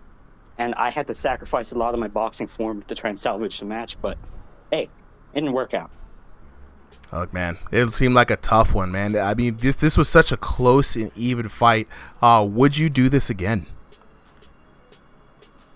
We'll see, right? I mean, like I said last time, my caveat was, if we're gonna fight again for the trilogy, well, you better have a bigger boundary. He didn't, so I don't know if I want to fight this guy again with a small boundary, because, you know, I can't use all my footwork, but I mean, we'll see.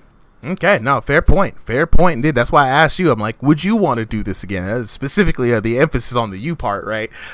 Because we know your footwork is one of your biggest weapons, right? So one of the big things we always go through is, like, you know, taking away that footwork kind of is one of those detriments that, hey, if you don't want to go through it, we're not going to put you through it. But man, still, that third round was war. Man, the back and forth. You proved that you can handle the fight regardless of the implications, the indications, you know what I'm saying? So hats off to you for an amazing fight, man. Thank you for coming through, showing up and showing out. Looking forward to the video that you put up on Instagram. Yeah, man, thank you. It was a great fight. I mean, all in all, it was a great cardio test for me. We'll see if we get that. Yo, but, hey, thank y'all. Jay loves sativa. And who doesn't love sativa? With all the love here on TikTok, the hype train continues. We got Jay dropping ice creams. He got dropping cats, lightning bolts, piece of cake, the hot chili pepper, a rose, the double G's for the homies, a soccer ball, a cloud full of cotton candy hearts. Hey, Jay, love you too, bro. or sis. I can't tell who's behind it these days, but I appreciate the support. That just brought some life to this old man and this stream. We've been rocking.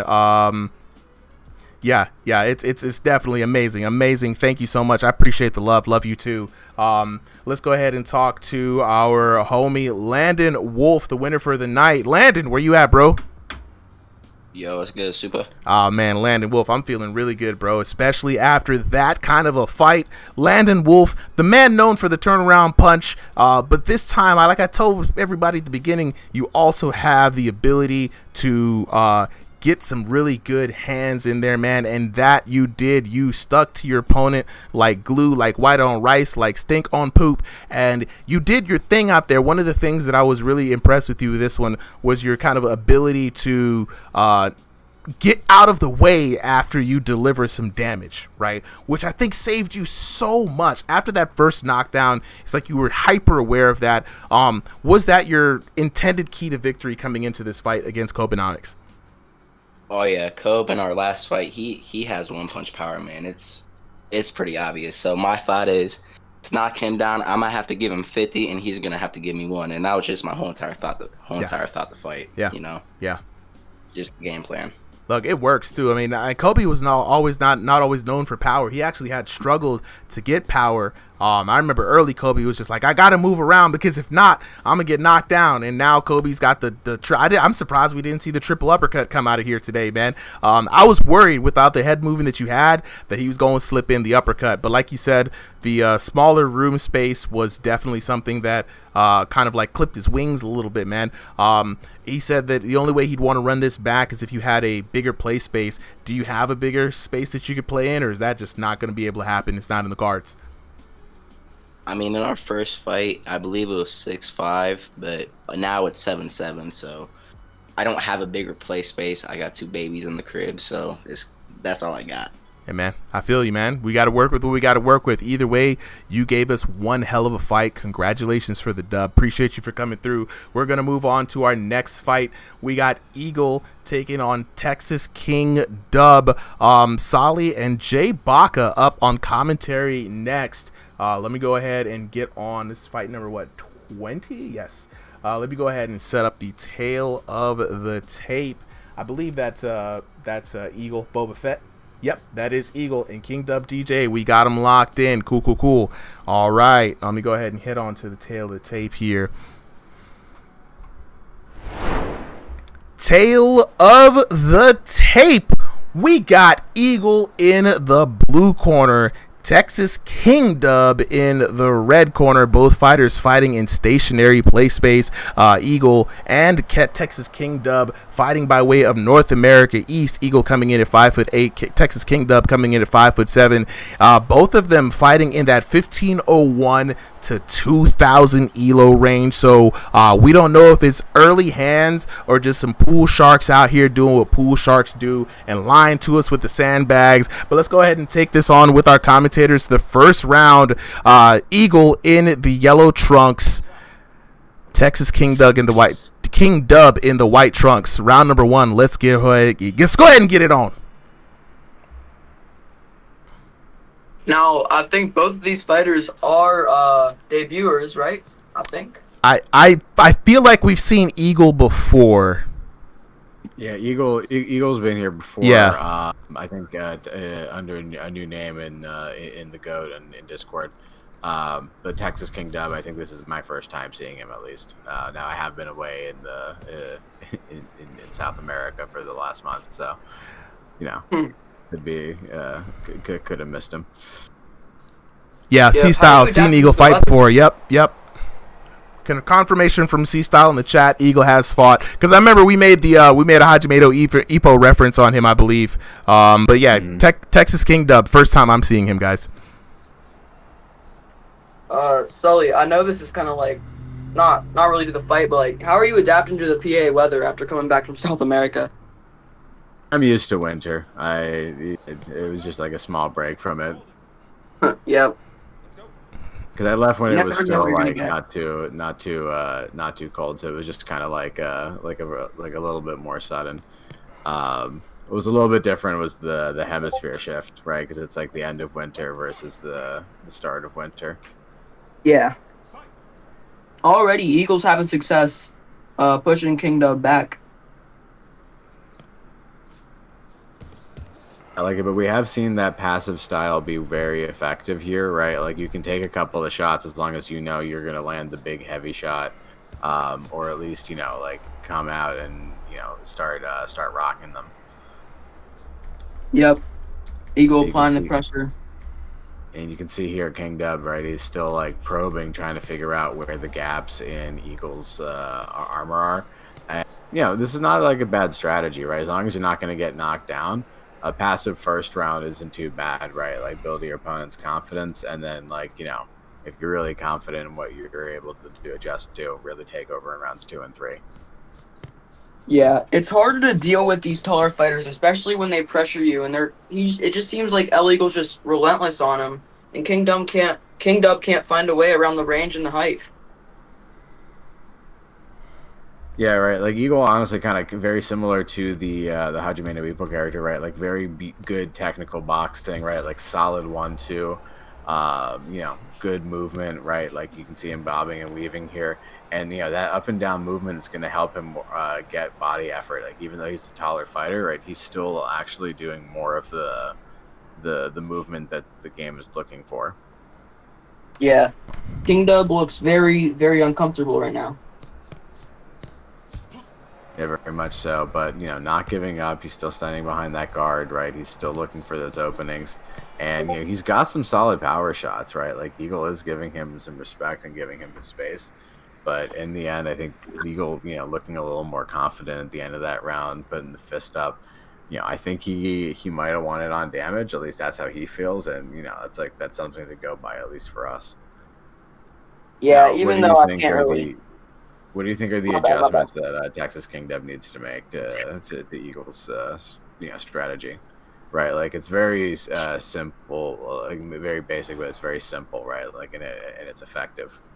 Yeah, I think King Dub, he cannot let Eagle bully him. He can't let him just back him up and make King Dub uncomfortable. I think King Dub needs to be the one swarming, getting on the inside, going to the body, especially because Eagle's the taller fighter.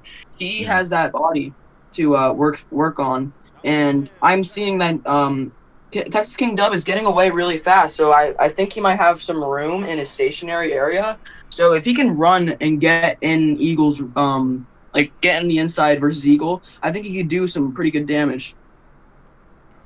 Ooh, I think that's a good observation there, right? Like you see even right now, right? He's really trying to bide his time, get his space. He does have a lot of room to work with, right? He's using that space defensively, and I think you're right. Switching it to offense, he he could kind of stick to Eagle as we've seen other fighters do, throughout this match, and start piling on the damage because Eagle's combos are effective.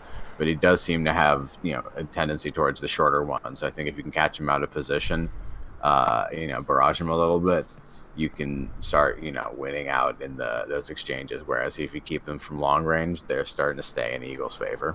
Yeah, jumping in with the chat here. J Love Sativa says, look out for the check hook while fading away. I think he's typing in reference to either, I believe, Texas King Dub. But yeah, again, a lot of circling around here from Texas King Dub, right? So definitely hitting him with that hook. The left hooks particularly be a good strategy here for Eagle. Ooh, big right hand from Eagle.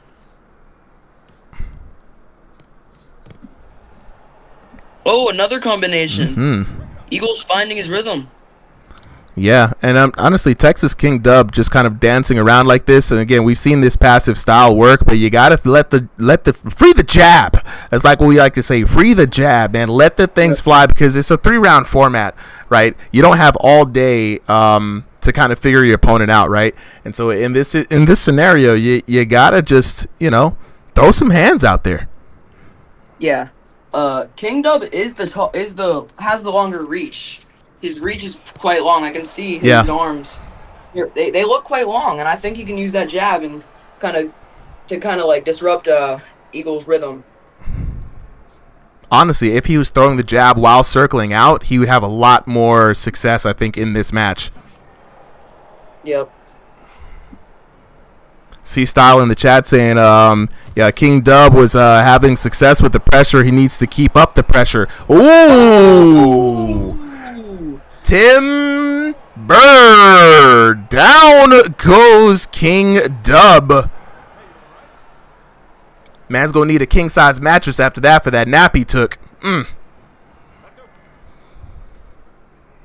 It's a shame, right? You got two American icons going at it, and right now, the Eagle is soaring high. Texas and the Eagle.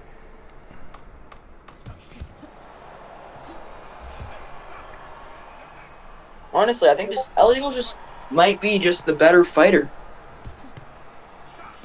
He's looking It that does way. seem to have like, you know, a more balanced approach, right? Like Texas feels like, you know, he's kind of either all offense or, you know, very passive, whereas Eagle has like a much more fluid offense defense kind of dynamic, right? I think that's going to carry him well into round 3 if he can just keep that up.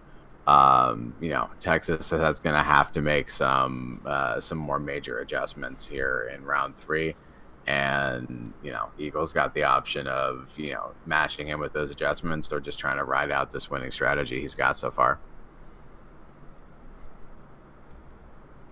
Yeah, I think Eagle, if he keeps this way, bro, he's got it in the bag, to be honest. I mean, he's had a good, clean run these 2 rounds.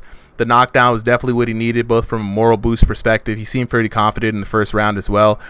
He just has to keep this ship steady, bro. Now, it's all up to Texas King Dub, though, right? If he wants this dub, he's got to show that he needs to put that crown on. And I think, like, he's got a lot of circling movements. But, again, circling and just circling, too passive, bro. He's got to throw the jab. Yeah, I just think that King Dub just hasn't put on a lot of offense or effective offense in this fight. Yeah. Just not enough. I like the way that you said that, right? Like effective offense, because it's not like he hasn't been throwing a bunch of punches, right? But you know, if the ones that you're throwing aren't really on target, or they're just going to hit against the guard, or they're going to hit in like a zone that's not, you know, might just hit like a red shot, but not going to knock you out. You know, your opponent doesn't have to really be afraid of the volume, right? It's like it's kind of like fake volume. Same as like some of the higher raw throwing some like rapid punches. It's just interesting. King Dub it just seems like he can't do anything. Yeah, I mean, the ring generalship, I would say, of Eagle is really showing through. No matter where King Dub steps, Eagle is still on that logo. He owns a spot. This is his house, and he don't like nobody in his house. That's how Eagle is fighting right now, and that kind of pressure really affects you. Again, once it gets up in your mind that you feel like you got to back down from this person in this game, it's a wrap. Yeah, it's like champion style fighting, right? Like you're kind of fighting like you're already the winner, and like you're defending a title as opposed to like, you know, you're in an equal scrap. Right, like some people can bring that to every fight that they go to. Yeah, this is just like an absolute big right hand from King Dub right there. That got through. Yeah, he is showing a bit more life in this third round, though. That was his best shot he's landed. Yeah, but even so, you can see Eagle's still like in control of this match, right? He's still pushing and pressuring. And even though King Dub is behind, right, like he's still on the back foot even in this third round. Yeah, he says a lot. Well, there's another right hand from King Dub. He's landing a little bit more now.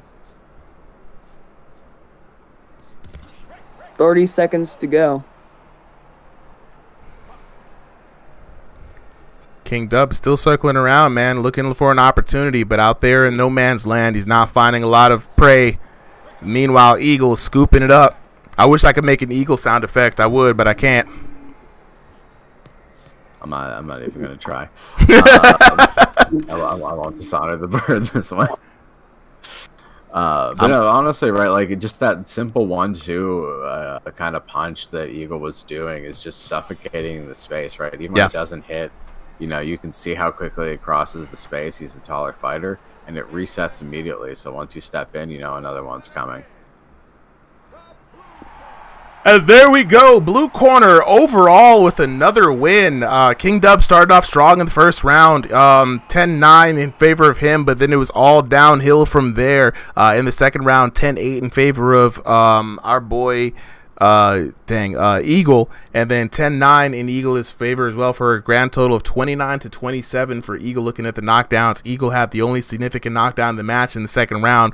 Looking at the damage though, King Dub coming away with the advantage, 553 to 473 in the first round, 924 to 488 though in the second round, and then barely coming out on top with that one, 1091 to 1058 for a grand total of 2,506 to 2,099 for your winner. Out of the blue corner, Eagle. That was my best Eagle impersonation. It's not as cool as the Wolf, but honestly though, taking a look back at that match, a lot of circling around being done by King Dub. And again, if you're circling around, be like Ali, circle and throw some jabs, throw some jabs out there, you know. Don't entice them to fight. If they're going to follow you, they might eat something for it, right? And you're cutting to an angle and they're having to adjust, right? So, yeah, you like that C style. Yeah, that's my Eagle impersonation. But I think looking at the damage totals, right, those jabs could have made the difference in making up for damage in some of those rounds, right? King Dub barely losing on damage in that third round. You see what I'm saying? There was no knockdowns. If he'd won the damage, it would have been a whole different situation. Probably could have bring this back to a draw. You know what I mean?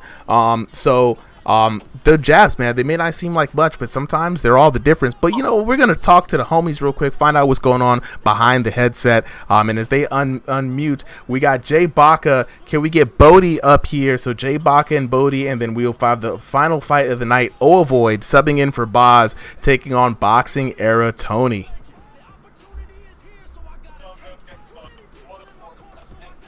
Get to the next match. This is numero 21. And there we go. Alright, I'm in Super. Alright, cool. I see you in there. Bodie, let me go ahead and make sure we got you guys in there. Can I use my IRL camera? Like, can I turn that on? Yeah, you can. I mean, no one on the stream will see. It's only the people in here. So the IRL cameras are not on the stream just yet, but pretty soon. We're working on a new system with Profit for that. But yeah, you can turn on the camera, bro. Let me go ahead and switch to the red corner. All right, so let's talk to the homies real quick. Find out what's going on behind the headset here. So first off, I want to talk to. I can't tell if that's awkward or not. Why is it like that? There it is. No, you're good. Oh, so Bodie, you trying to fight with the IRL camera on, or? Yeah. Okay, hold on. Well, let me get you set up with that in a little bit. Let me talk to the homies real quick, then we'll get you set up. So let me see. Texas King Dub. Yes, sir. I'm right here. All right, Texas King Dub, my guy. Welcome to Ringside VR, bro. First fight that I'm seeing you fight. How are you feeling after your first fight, bro? You could have came back from that one. To be honest, it was close. It was not too much of a blowout. I felt like I won that last, but I guess, you know, just the judges had to say something about it. But I couldn't. Once he started catching me with his left hook at the end of his combos, I couldn't dodge it. Yeah. You were doing a lot of circling around, a lot of footwork, trying to work on the outside, man. I think the jabs could have been move out the way. Yeah, the jabs could have been the key difference maker, man. When you're circling out there, throw that lead, even if you're throwing some throwaway ones, right, man? Just keep snapping that thing out there as you're circling around. I mean, especially in that third round, you were so close. You could have brought that to a tie. Honestly, bro, real good job for your first time out here, man. I'm always glad to see new people make it into the cards. I'm always looking for fresh blood. And you know what I'm saying? Appreciate you for coming through. I really do hope you had fun on your first time out. Yes, sir. Appreciate you for making this. Yeah, it's a lot of work. Shout out to the team as well, man. I got a lot of folks Yes, helping to sir. support all of this. Great community of boxers, great community of folks working on this too. So while a lot of times I'd love to take credit where credit is due, but I also let people know it's not a solo man mission, even though people see my face most of the Yeah. time. You know what I'm saying? Yeah, So for sure. big shout out to everybody's support. All the refs, Solly, Prophet, you know what I'm saying, and the boxers like yourself, man, because if we don't got nobody to fight, then why are we even here, you know what I'm saying? So appreciate you for coming Yeah, through. you're right. Absolutely, man. Sir. All Yeah, right, so take care. have a great night, bro. Let's go ahead and talk to the GOAT. It's the GOAT. I'm here. AKA Eagle. Yeah, I knew it. See, when I saw Eagle, I knew it was you. You changed your name to the GOAT, try to trick up this old man. You know what I'm saying? Look, you had a good fight today, bro. You were looking mad confident on the way through, man. It's been a long time since I seen you fight. How you been doing, bro? I've been good. Like, I mean, I couldn't really join like for a while because I've had like boxing matches and stuff. But Nice. More. Look, man, that's a great reason to not show up because I had real life boxing matches. You better go ahead, man. Are you competing yet, or are you just kind of having classes? I'm competing. I'm having my second amateur fight like soon. I'm not sure when, like a couple weeks. Dude, if you get somebody even with a webcam to like record your amateur fights, please drop them on the server, man. I always want to watch and support the homies, you know, even if it's amateur fights, even if it's sparring stuff, you know what I mean? Kobenomics has his sparring fights up all the time. I'd love to see it, man. It's just always so cool to see you guys fight in real life. All right, I will. Absolutely. But look, let's talk about this fight here, man. You came across with a dub. First round, definitely went to your opponent. You started off a little slow, but you gained mad confidence, especially in that second round after the knockdown, man. What do you think your keys to victory were in this fight? I don't know. Like, I don't really like. He just had a weird style. Like, he wasn't throwing punches. Like, the only reason he was getting damage on me is because he was catching me off shots I was throwing. Because I had to chase him down the whole fight. But I was trying to tell him to come to the middle of the ring, you know, box with me, but he's just running away the whole fight. Now, from the other perspective, too, because I always try to turn everything into a little bit of a learning experience, right? So you see your opponent circling out. How much more annoying would it have been for you if he was circling out, throwing jabs? So as you were trying to chase him, you'd have to kind of deal with him putting kind of up a wall for you to work around. Would it have made the fight easier for you from the defensive perspective or more annoying? I feel like that would have been annoying at first, but I probably would have adjusted to it. Like, I don't know, like I would prefer him to throw more punches at me because I like to catch like counters and stuff, but he wasn't throwing anything. Interesting. Look, I love to hear this perspective from you, bro. Look, honestly, for your next fight, good luck. Congratulations on the dub today. We're going to keep it moving. Going to try to get out of here by about 10:30. I think it's possible for us tonight, man. We've having such a good night tonight. Appreciate both of y'all for coming out, showing up, and showing some love to the channel, man. Always good to see you whenever you have a chance to show up. And with that being said, we're going to go on and take a brief pause here, guys. I've got to get, let's see. I'm going to try to get this next match. So we have Bodie with the camera. Bodie, can you turn your camera on, please? I got you. Yeah. I'm going to try to set you up with the camera. We're doing the old school today. You were looking pretty good. I'm going to try to go ahead. Whenever you're set up, you let me know. Okay, it's looking pretty good. And then move this over here. Let me see if I can... we have in the audience Kobe, who was here on last Thursday, who wanted to commentate for a match or two. Yeah, we got all the commentators down. Go ahead and bring Kobe up. Let me grab... Hello. Yo, Kobe. All right, we got everybody down. What happened to... Oh, I see. Different than Kobenomics, Kobe. This is just Kobe. Yeah, Kobe. Just Kobe. Yeah. Let me see. Okay. All right. So no more people join up here. I got to lock this down and get Bodie's camera situated. My cousin. That's my cousin.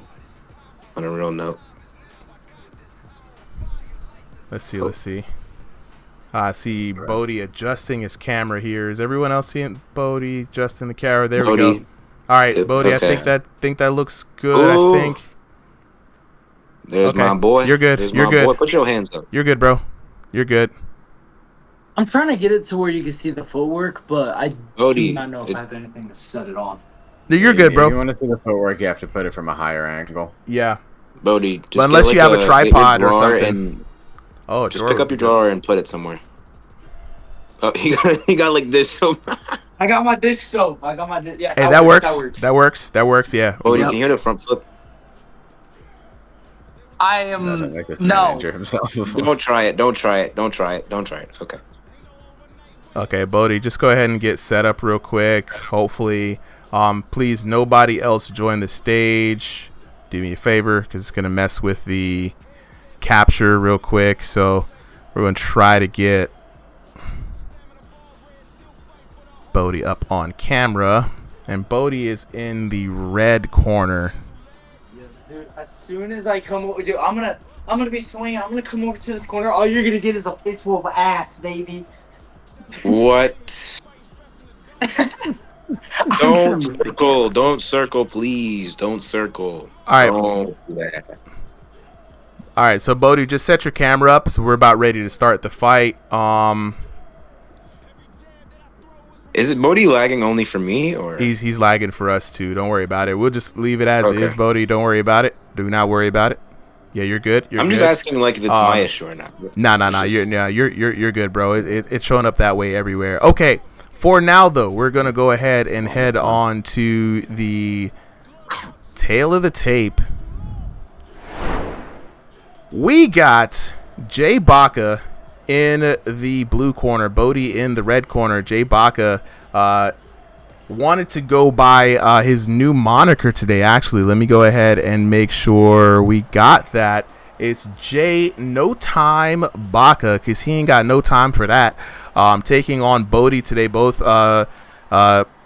Jay Baca fighting with Stationary today. Bodie fighting with Room Scale. Bodie fighting by way of North America Central. Jay Baca fighting by North America East. Jay coming in at 5'8", Bodie coming in at 6'0". Both fighters fighting with that 2,500 ELO play space, ELO online.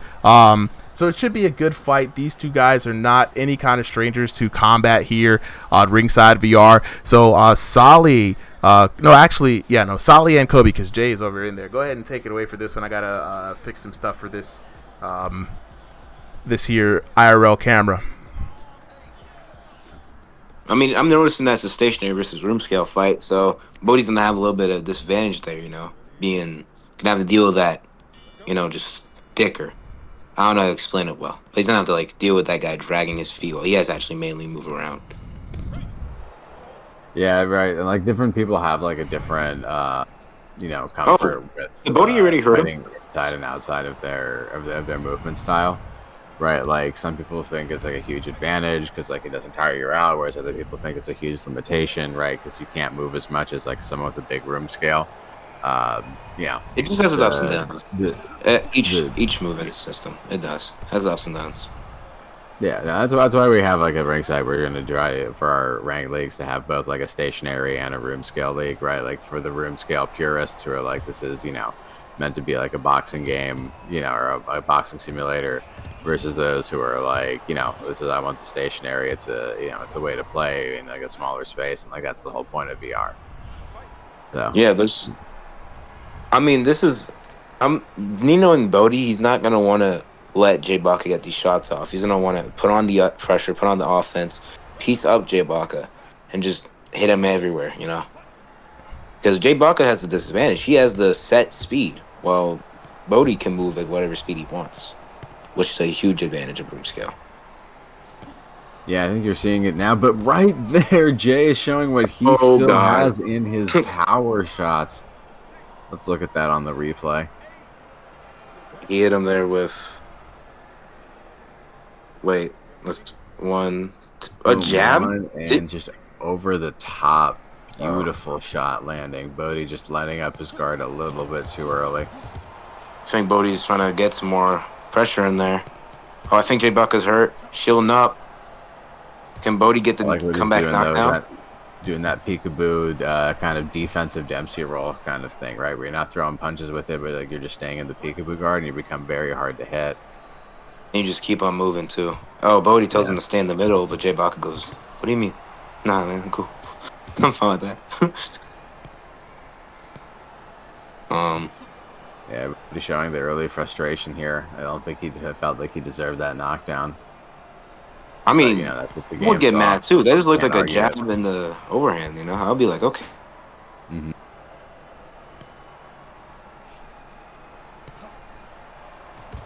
Hey man, sometimes you just gotta accept what's going on in the game and like play around it, right? Like that's how it's going, and there it is, another one.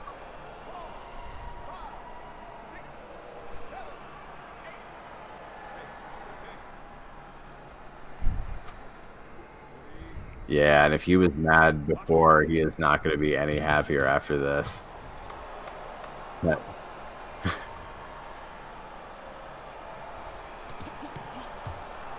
and there it is. You predicted it. Oh no, Bodie with the comeback. Honestly, Bodie looking really really charged up here. Those first two knockdowns, you can see it. Even though he has a little bit of lag in the IRL camera, you can kind of see it there that he ain't got time for none of that. He definitely is looking to get some revenge here in the second round. Honestly, the question now is, can Bodie do it? Jay Baca looking very dominant in that first round, Solly. How are you feeling about Bodie's chances of making this comeback?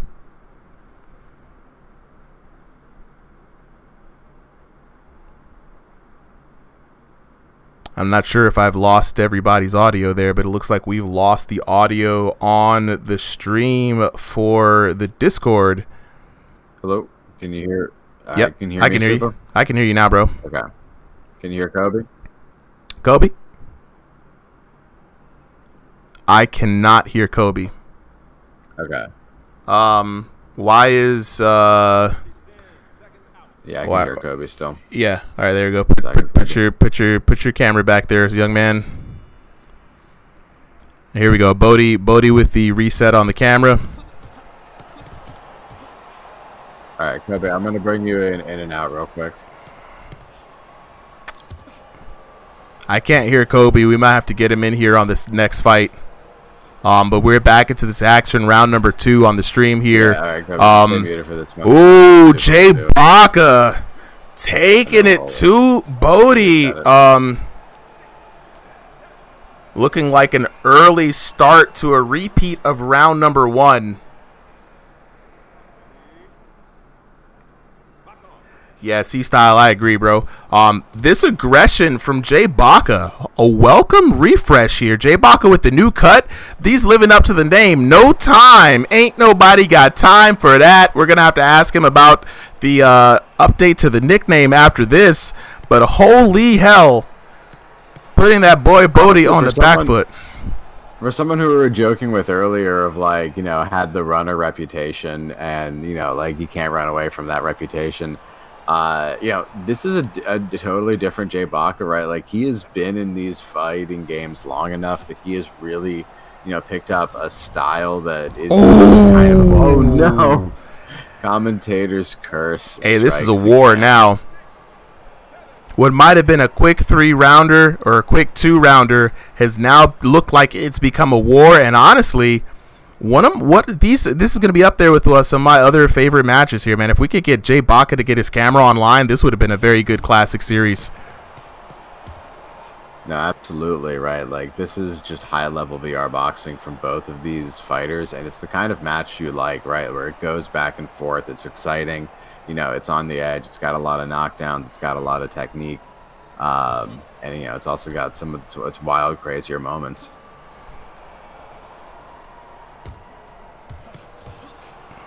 You can see Bodie is really trying his best. Like he's moving around, right? He's doing a lot of motion, both with his head and with his hands, to make himself like a difficult target for Jay to hit, and he needs it because Jay is just like every time he's landing those clean shots, they are, you know, they're putting Bodie on the ground. The other side, right? Like Bodie is taking this advantage now in round 2, you know, and this is an important momentum shift.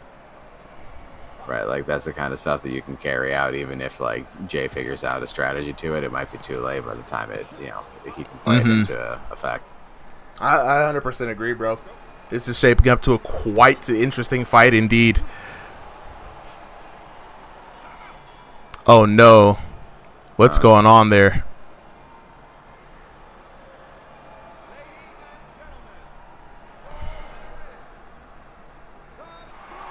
Figure that one. Let's take a look at the score. We had a 10-8 round.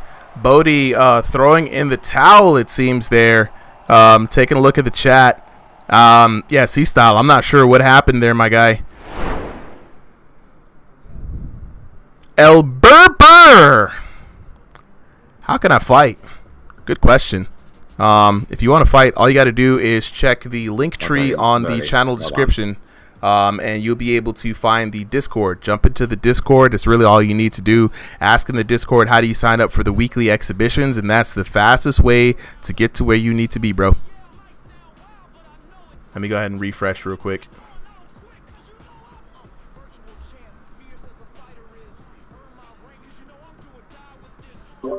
Hey, Kobe, can you say something? Hello. All right. Now I can hear Kobe. Number one. Okay. Had to do a refresh. I was talking. Just for the record, I was talking. All right. So we're gonna get you up here for the next match as well, Kobe, because I couldn't hear you throughout that first one. Yeah. Let's see. So Bodie, what happened? All right. Bodie seems to have left. Okay, well, let's go ahead and get... He crashed out, as the kids say. Okay, let's get Kobe and Jay Baca then. Jay Baca. Yo. Real quick, bro. So, Bodie threw in the towel. Yeah. And we saw it. I saw him throw in the towel. It looked like to be a competitive match, too, so I'm not really sure why he threw in the towel. Super. Yeah. I'm going to tell you. Okay. That was not competitive, bro. You got a couple lucky knockdowns. I dominated the entire fight. I was landing way more, rocking him every single time I hit him. He got he got smashed, bro. He got mauled. I'm telling you. Yeah, Boxing Arizona, you're up next. Guys. I'm up there with these guys. I'm telling you, I'm up there. I just destroyed one of the best heavyweights in the UBA. I'm up there. Yeah. Okay, Jay Baca. Bodie was saying in the chat that you said you would go room scale. And that's why. No, I said I can go room scale. I'm not going to. Why would I go room scale against someone that big? Man, hit you with a vernacular. He said I could. He didn't say I would. I could do it. I'm just not gonna. I mean, hey, devil's in the details, bro. Oh, avoid with some allegations right now. This is getting spicy. All right, so what's either way, listen. Either way, it doesn't matter. I put stationary on the thing. Yeah. Look, we're gonna these are fighting words. We're gonna have to settle this. I feel like we're gonna have to set this up specifically to settle this, right? So it's gonna be very interesting. No, I want that. I want that. No. Whoa. We're not taking this win from you. We're talking about setting up the next fight, right? I ain't taking this win from you. If you throw in the towel, you throw in the towel. I feel like from what I saw between you guys, we can come to an accord. We can come to an agreement on who's fighting. Maybe we do a series. Maybe we do a series where one fight is in room scale, one fight is in stationary, just to get the average of the two, right? That's how I would do it, right? All right, if I fight you on your favorite ground, you got to fight me on mine. We'll take the average of the two, right? If that's something Bodie would be interested in, I'd be down for setting it up, but we got to be clear. We got to be clear on what play-space style we're fighting in, right? Because I think, it's just my thoughts, I think that all things equal, it's going to be a competitive match either way, right? That's just my thoughts on it, but that's just from what I saw in there. But we're going to go to the last fight of the night, Boxing Arizona taking on Ovoid, and I'm not going to take anything from you. I mean, so you throw in the towel, you throw in the towel. Easy fight. So, damn. Jay, look, he's out here. He's out here in the winner's circle. Yeah, if he wants to pop champagne, shake it all over everybody. Hey, man, who are we to judge, right? Like, we just gotta sit, right? You know what I'm saying? Your boy got clobbered. That's all I gotta say. Anyway, next fight will be Boxing Arizona, which I'm not gonna lie, Boxing Arizona is like one of those guys that's like anytime I see something negative going on in the chat, he's one of the guys being like, "Guys, let's calm down. Chill. Let's just settle." Ever since day one, he's like, "It's just a game, guys." You know, like I know, man. It's just, which is the right funny attitude here. to have. It's a game. It's a game. It's niche. Let's not take it that seriously. You know, serious enough to have a good time, right? And you know, it's competitive, right? Let's stay competitive. But with all the beef and all the drama, come on now. It's a game. It's a game. But all right, let's go. We got Void in the blue corner, Boxing Era Tony in the red corner. I'm gonna go ahead and hit up the tail of the tape now, and then the last fight. That goes with it. It's yeah, we've got a whole bunch of stuff planned.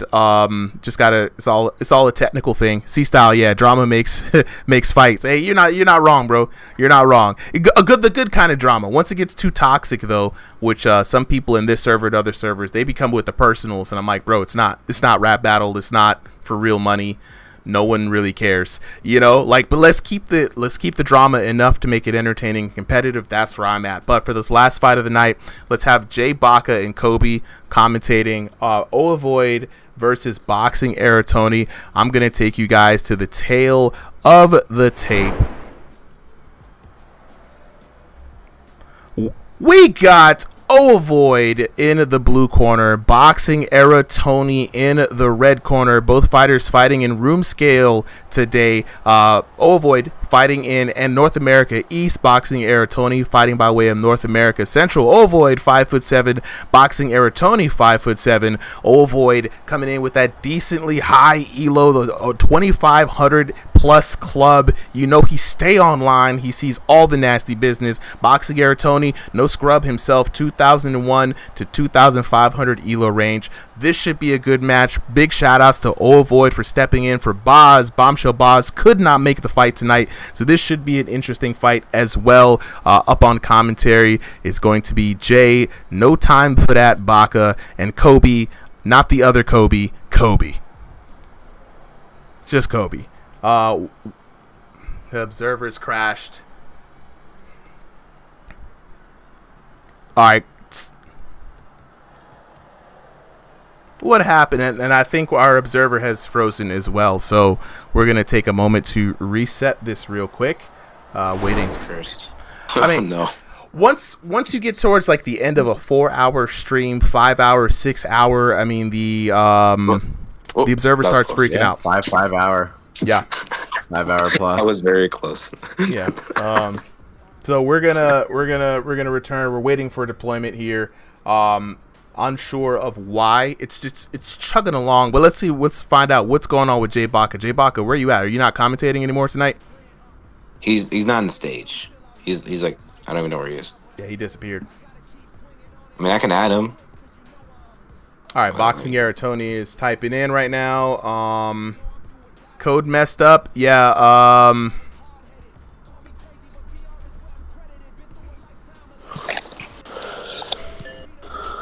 Avoid unmute your microphone.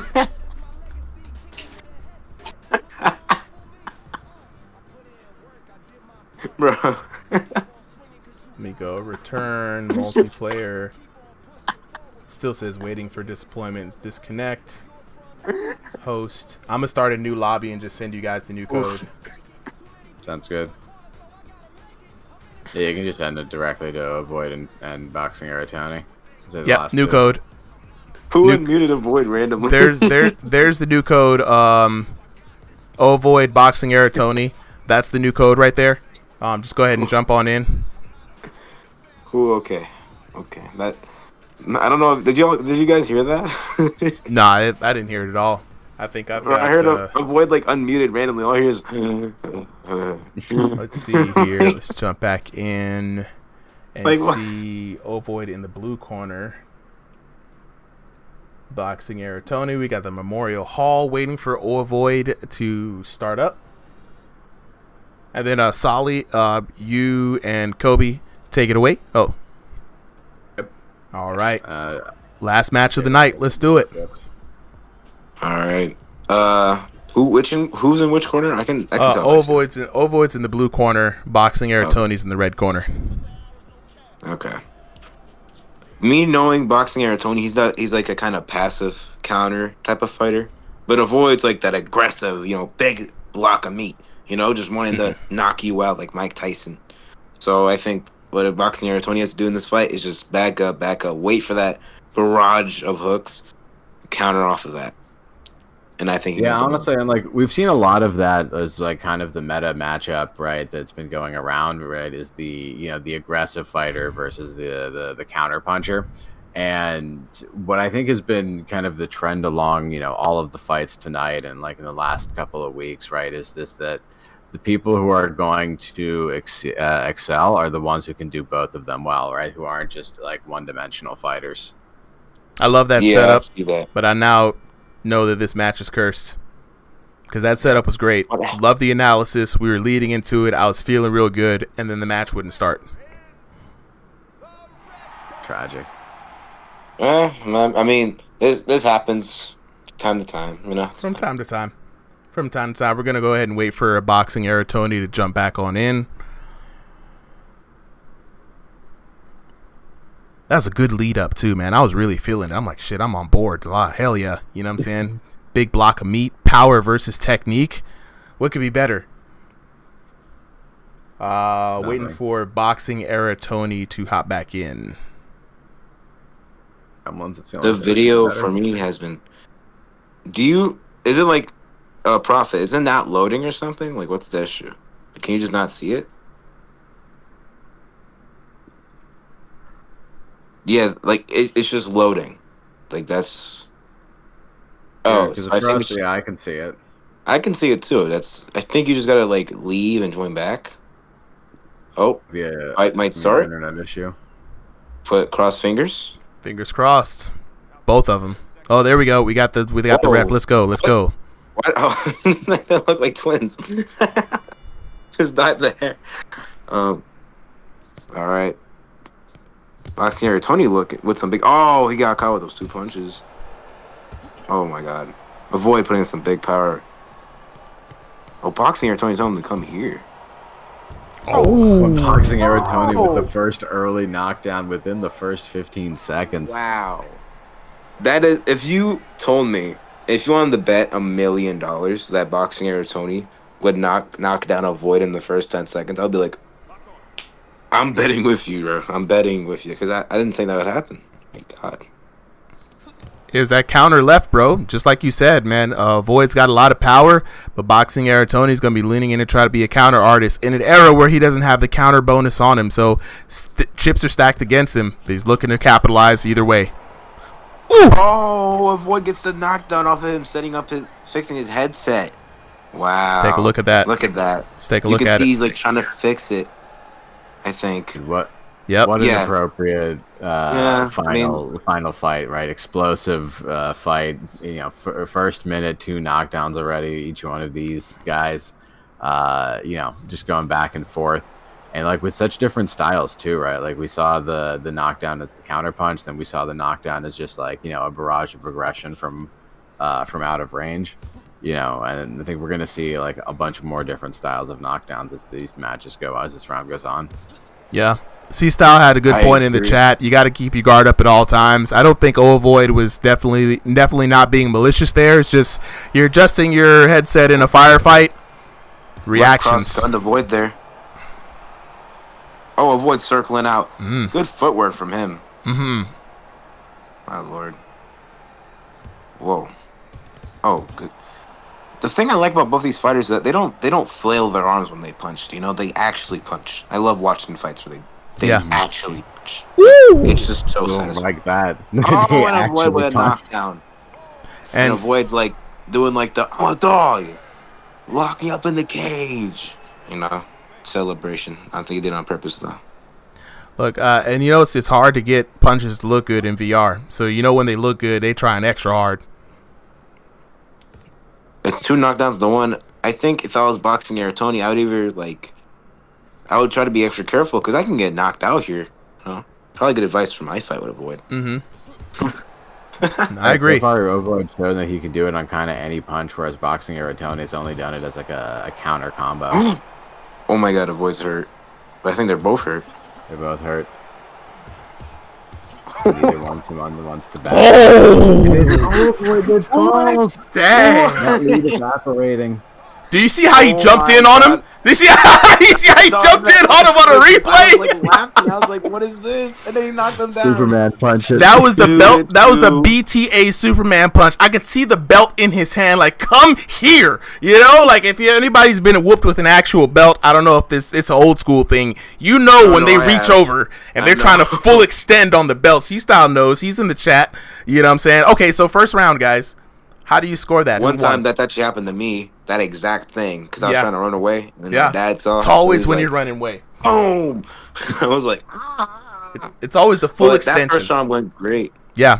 Well, I think Boxing Era 20 did good with the counters there, and Avoid got his pressure in. So I think Tony has to calm down a little bit with the combos, you know, chillax a little bit. Let Avoid do his combos, and then counter off of that. Just both be a little more passive, because that 2-2 KD that must have got him a little tired. I think that I would say Boxing Era Tony did better in that match. If it wasn't for the headset adjustment, we would have seen a different outcome. Yeah, but also at the same time, you know, you shouldn't do that. No, 100%, 100%. No, 100%. I agree with you. 100%. Now keep your hands up at all times. That was a dire situation to start adjusting, especially when you're facing Avoid. He's got that much power. It only takes like him a couple of fucking hits and you're done. Like the one guy you should not do that to. It just goes to show, right? Like Avoid's power is real, right? Like Boxing Era Tony does have the moves. Good right hand. The boxing skills. Oh, and there he goes. Shows it again. Another clean counter combo. All right, if I'm thinking like Avoid, and I'm like, okay, I'm this guy who's well known in the community as a big power puncher. I'm getting outpunched by Boxing Era Tony. No offense to Boxing Era Tony, but I would lock in. Like I would just be like putting belt to ass as soon as I can. I mean, he's trying. You see him throwing with those punches with deadly intentions, Avoid, and he's landing, but Boxing Era Tony playing it smart through and through. Even when he's hurt, going in for the clinch, he's protecting his life here. Oh dang! Oh, no. You can only weather the storm so much. Over the guard. He tried. He definitely tried. Nothing was more of an artillery barrage. Boom. Like He went to to the the wall body, after a while. top, and was ready for the counter shot if he didn't go down from that left. I think it just kind of goes to show the Boxing Era Tony can't just stay behind the guard when he's fighting Avoid, right? He needs to put on offense just to make sure that, like, you know, Avoid gives him some respect and some space. Or also just counter, because if Avoid gets that flow on you, you're kind of cooked. You know, because he has that power and that speed. You can't let him get that offensive stance on you. Look, guys, in the words of 3-6 Mafia, it's a fight, it's a fight, it's a fight, it's a fight. These guys are out. Turnaround punch, good lord. These guys are out here brawling now. You got to throw everything out of the wind. You know, all expectations coming into this is thrown out of the way. Boxing Era Tony has shown that he can go blow for blow with a power puncher of Avoid. It's a fight now. With this spinning hook. Oh my god. This is crazy. He did it again. Oh, and he might knock him. Oh, down. Highlight Oh my god. This is like ballerina. Oh! And you know what? I honestly earned, right? Like you so earned. You see the little Superman punch again here. Look at the little Superman punch. Close the distance. Bam! That was beautiful. If GSP was in the server, he would start clapping. I'm telling you. He would get up and just. Oh no. Oh, Avoid does it again. Avoid does it again. Another Superman. Yo, Boxing Era Tony has a signature punch now, guys. Boxing Era Tony, do it again. Do it again. Yeah. I'm gonna call that punch the new era. The new era punch. Beautiful. Beautiful. Absolute Beautiful. cinema. This is a final fight for the ages, guys. Holy, who would have thought? I had a small prediction in my mind. I'm like, yo, we'll be out of here quick, man. Avoid's probably going to hit some power punches. We're probably going to pack it up and go home. Nah, Boxing Era Tony's been waiting on this all night. Waiting for the fade, guys. Waiting for the fade. C-Style already switched. At first, he was for Boxing Era Tony, and now he's like, look, you know what? I'm cheering for Avoid. I like his style. Look, we've got Avoid with the turnaround punch. Right, the Balrog turnaround punch. I can hear the sound effect. Ooh-ah, every time he throws that. And I swear, I thought Boxing Era Tony was going to go down, but I've learned throughout this fight, I should not count this man out. The Superman punch is legit where it's at. Holy hell. I never thought I'd see the day the one Superman punch is back. Yeah, no, it's beautiful, right? And it's just a question at this point: are we going to go into, the judge's decision, or are we just going to get a win by TKO? Because both of these guys have just been exchanging explosive shots, and honestly, any point, 3 consecutive ones can land to put someone down.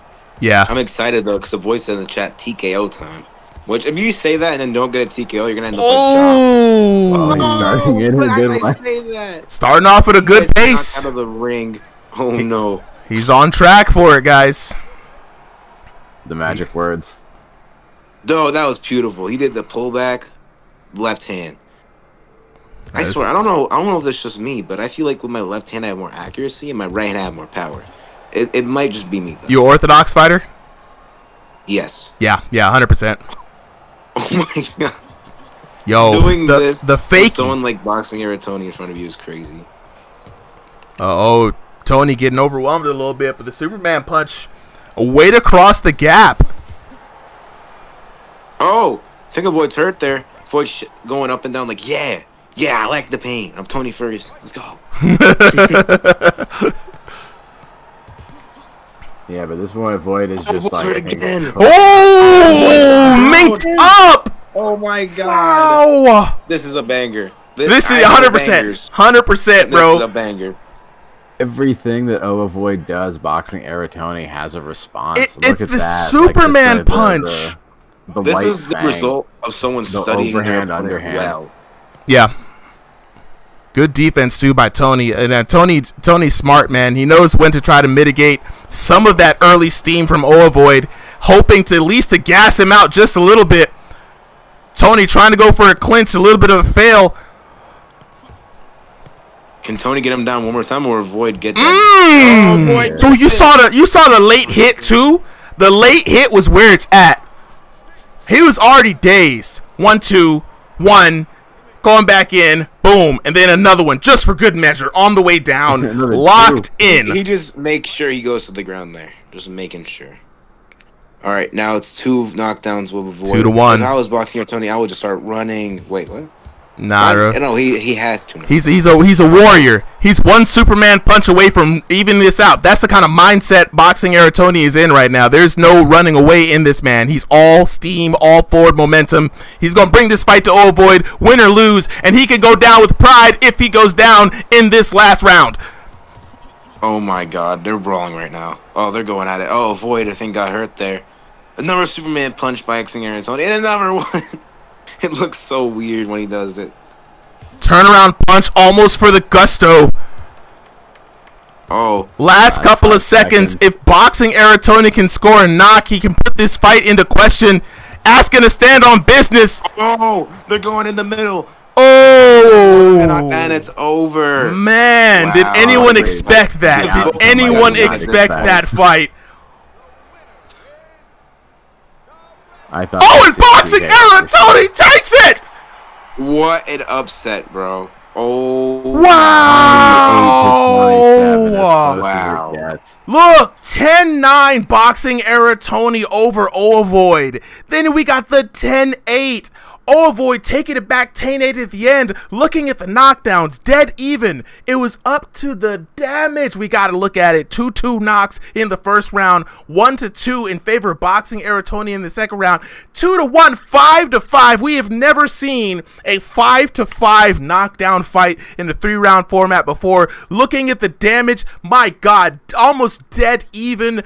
Only a few punches different. 1608 to 1356 in the first round in favor of Boxing Era Tony. 1671 to 1489 for Boxing Era Tony. And then 2196 just to 2116 for a grand total of 5,395 to 5,041 for your winner. Out of the red corner, Boxing Era Tony! Man, oh man, what a final fight. much deserved. C-Style, I agree with you. Run backs, necessary. I need to see that type of fade again. He waited for the fade. He brought the new era cross into the fade. Brought it to Ovoid. Oh my God. So glad that we subbed Ovoid in on that last fight. Couldn't have been a better call. My days. We gotta go for the last time of the night to talk to these two boxers to find out what the hell was going on behind the headset. We needs to see this. Fellas, when you are ready, go ahead and unmute those mics, man. Gotta talk to y'all. Holy, what a fight. My good. Trent, what's good? Oh, man. Oh, my God. Trent. That fight brought it out in me, bro. Like, oh my God, you guys. Wow. Oh. Wow. Anyway, who wants to go first? I mean, Boxing or Tony says the boy goes first. So yeah. First question, okay. When you saw you were gonna fight Boxing or Tony, did you think this was gonna be a good matchup for you? Did you think you're gonna have a hard time, or did you think it was like, it's gonna be easy? Not gonna lie, I thought it was gonna be easy. But I fought him before. It's been close multiple times, but I thought since I got a lot better, I thought it was going to be easy. But nah, he really showed out.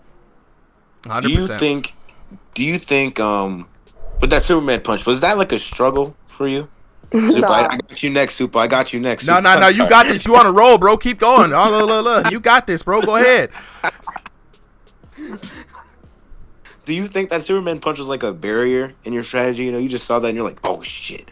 Oh God, I did not expect that. The first one, yeah, definitely. I was kind of confused. But the last one, I caught him with it. I did a step back and just hit him with that. I did a pullback. We saw it's clean, bro. This had highlights all the way through the fight, bro.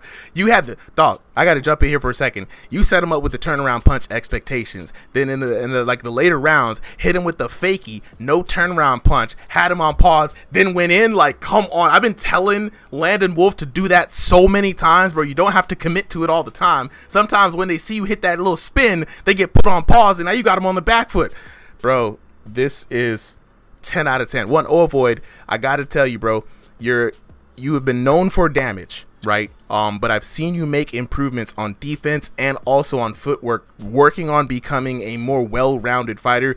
We saw it in your fight against Contour. Very much surprising, even though you was fighting for the other team. I was very much surprised and proud. I was like, look at this guy. Like, hold up. It's not just a one-trick fighter, and you're growing into that right now, especially with with being able to throw the turnaround punch without falling over in VR. Amazing, bro. Like, honestly, I just got to ask, will you run this back? Are you interested in the run back with Boxing Era Tony? Oh, yeah, definitely. But I'm going to get it done in one round next time. Okay. I'm going to get it done in one round. Okay, big words. That's what I like to hear. Okay. Look. Thank you so much for subbing in today. You were the right choice for this matchup. I could not have been much any happier with this last round. Even though you came up with the loss, it was so close, so razor thin. Don't take it anyway. I know you already got full confidence, man. I want to see you back here next week with that kind of energy. Let's go ahead and talk to Boxing Era Tony. Boxing Era Tony, where you at, bro? I'm right here. Dog. You want to ask him all the questions now? Nah, you got it, bro. If you got questions, go ahead. I'm just jumping in on vibes, bro. Go ahead. Set the stage. Okay. Boxing Era Tony. When you saw Void was your subbing, right, for your opponent, were you like, shit? Right? Were you like, damn it, I got a Void? I don't even know who your last opponent was, but it must have been like, you must have been like, oh, I gotta fight a Void now. You know, how honestly, are you feeling? Honestly, I thought I was kind of relieved. I mean, I was gonna have to fight Boz, and that guy's scary. You so think I'm Boz glad is more of a challenge? Yeah, I think he's more of a challenge. He's just taller, and it's harder for me to fight taller people. I just struggle against taller people, so yeah. Okay, one more thing. When you saw Void was like playing with you, were you like, nah, I gotta be his ass. Now I gotta do something. You know, I gotta do more. No, I just wanted to match his style. I mean, that's the reason why I started to go with the Superman punches. I saw after he started doing those, I was like, I gotta throw more Superman punches. I mean, like, these clearly aren't enough, so I might as well go in for more. Look, man, Beautiful. I love it, dude. Like the ability to match energy for energy. There's a lot to be said there. why the Superman punch, though? I've never seen you throw the Superman punch, and I've never seen you throw it to such good effect. I've seen other people try. Because I'm ready to give it a name. I'm ready to make that your signature punch, bro. Like, was that just something you just brought in for this match, or do you think you'll be using that more often in future fights? I'm gonna use it more often. I mean, shoot, I've never really used it, but I have. I mean, I practically perfected it now. I mean, shoot, I might as well use it in my other fights. Why not? Yeah, it was a great way to cross the distance and get yourself immediately into a range where you felt comfortable. Not to say it'll work every time, but my goodness, when I saw it the first time, I'm like, there's no way this man just hopped up across the stage like this. And then you started using it again. Cinema, bro. Absolute cinema. Like, I could not have asked for a better ending fight.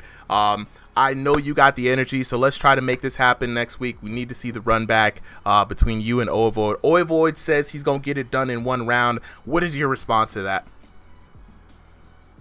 I mean, who knows? I mean, only time can tell. I mean, shoot, who knows? I mean, he's done it before. I'm not going to doubt him. I mean, he's done it before. I can't say he's not going to do it.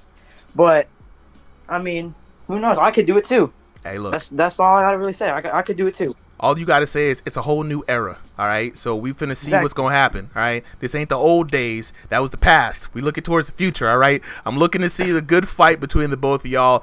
With that being said, that is going to be it for me for tonight. We're out of here at 10:31. I got some other stuff I got to take care of. But, man, much love to everybody who showed up on the stream today. Shout outs to the team always supporting me. The new commentators showing up. We had Solo Liability, even though he wasn't able to speak on the mic too much. Jay Baca, Kobe up in here today holding it down towards the end. Solly, welcome back. You know what I'm saying? Big shout outs to Prophet, all the supporters here, the folks who showed up. Jay loves Sativa, C-Style, you know what I'm saying? Y'all holding it down. I love every last one of you. Shout outs to Trent for showing up. You know what I'm saying? Towards the end, I always love to see you in the chat, bro. And everybody else, man. Big love to everybody. We will catch you guys again this Thursday for King of the Ring. Remember, there's no sign-ups. Just hop in. Just hop in. We're looking for the next, I think we have about 5 or 6 more Kings before we have that King of Kings tournament. So looking out for that. It's going to be a great time. And then join us again on Saturday for some VR Kung Fu action, if that is your thing. But with that being said, this is going to be your boy Super M signing off. I'm going to catch up with y'all later on. Take it easy, y'all. Peace. Now, we are off air. Oh, thank God. Hey, but I mean, I'm disappointed not many people stuck around for that, man. I mean, no, that was beautiful. I'm like, sad you guys didn't get a bigger audience. Now, what's crazy is this is why I try to make it a point to put these videos out on YouTube, because not everybody sees the streams. I mean, the streams do well. I mean, they always get a couple thousand views, which is great, right? But I want to start doing a better job of getting the solo videos out. This is why I've been working a lot on getting the tail of the tapes working, trying to get the ads working, trying to get everything in, because people miss the high quality videos. Now, for those, this is gonna happen. We're doing testing on it, but we have a new system. We call it the RIngsideVR Backroom, right? The backstage pass, right? You'll be able to jump backstage, and this is going to allow you guys to share your camera video feed directly with us. At first, I'm only going to be using these for offline testing. If it works smooth and we can get people onboarded really well, we'll start adapting it more into streams. But I really want to get what people really want to see, to be honest, guys. People really want to see you guys really throwing hands. A lot of people don't know that this is in VR. They see it. So we had some people asking, "Is this on PS5?" Like, this is not Fight Night, bro. You know what I'm saying? Gosh, I remember that. Yeah. So so really, what it is like people want to see y'all throwing hands, right? A lot of people are like, "Oh, you can't throw hands," but when you look in the IRL camera, it's a whole different look than on the game. So we're going to be starting with a few people. Hopefully it becomes the norm. Hopefully we can get people acquainted to it. Maybe give away some webcams or something in future tournaments. So be on the lookout for that, man. Like I said, we're always evolving. But yeah, I'm going to make sure that people definitely see this fight when I drop it this week, for sure. Yeah. I remember, I don't know if you remember this, but when I was commentating with I Am Aura like weeks ago, can't remember. I remember I'm the one who brought up that King of Kings tournament for whatever. Oh yeah, the King Kings tournament has been a silent thing since we've started the streams. I was gonna surprise everybody with it. we've been keeping track since Stevie was King of the Ring tournament winner before the streams even started, because it was like, how do I reward those for showing up for a night where, you know, most people just think it's a super for fun kind of thing. So I'm gonna definitely bless these guys with a tournament just for them, and a title for the King of Kings, something they can hold until the next tournament, right? So it's the King of Kings until the next, if they want to show up and uphold it or not, but it'll be another title that you can have in the server. So there's a lot of really good ideas that come through, man. That's what we got the that's how we know if an idea is good, if a lot of people are also vibing on the same wavelength.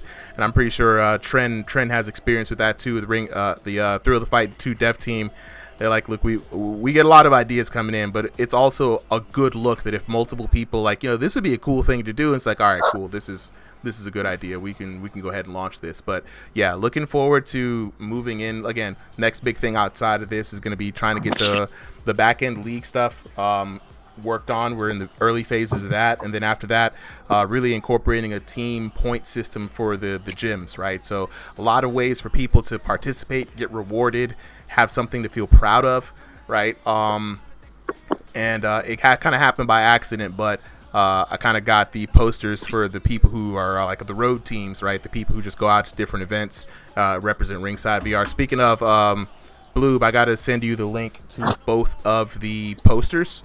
I'm gonna drop that here because I got it right now. So I'm gonna drop that. You can send this poster to any print shop online. It should be ready for print spec. Take it to a Kinko's, whatever have you. It'd be easier to print that in your local area than for me sending you a poster in a tube. So with that being said, everybody, appreciate y'all. I can only say it so much, right? I hope it doesn't lose meaning, but I do appreciate this community, all the support. This has been a very good adventure indeed, ever since starting with you guys a year ago. So with that being said, I'm out. I gotta go and sleep. Got work in the morning. I'm gonna catch up with y'all on Thursday. Have a good night. All right, y'all. Peace. Good night, ladies and gentlemen. La, la, la, la.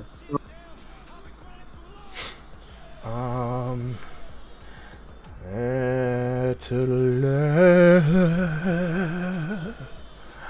my love is coming home.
Yo, what's good? Yo, that turned out to be great.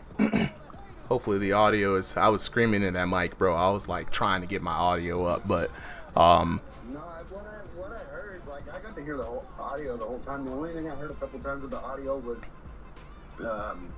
Solly got quiet a couple times, but I don't know if that was something he did or like got away from the mic or something like that. But there was a couple times Solly got quiet. oh, let me see that. But I was having issues with the Discord and being able to see the Discord stream. I hopped over to the YouTube.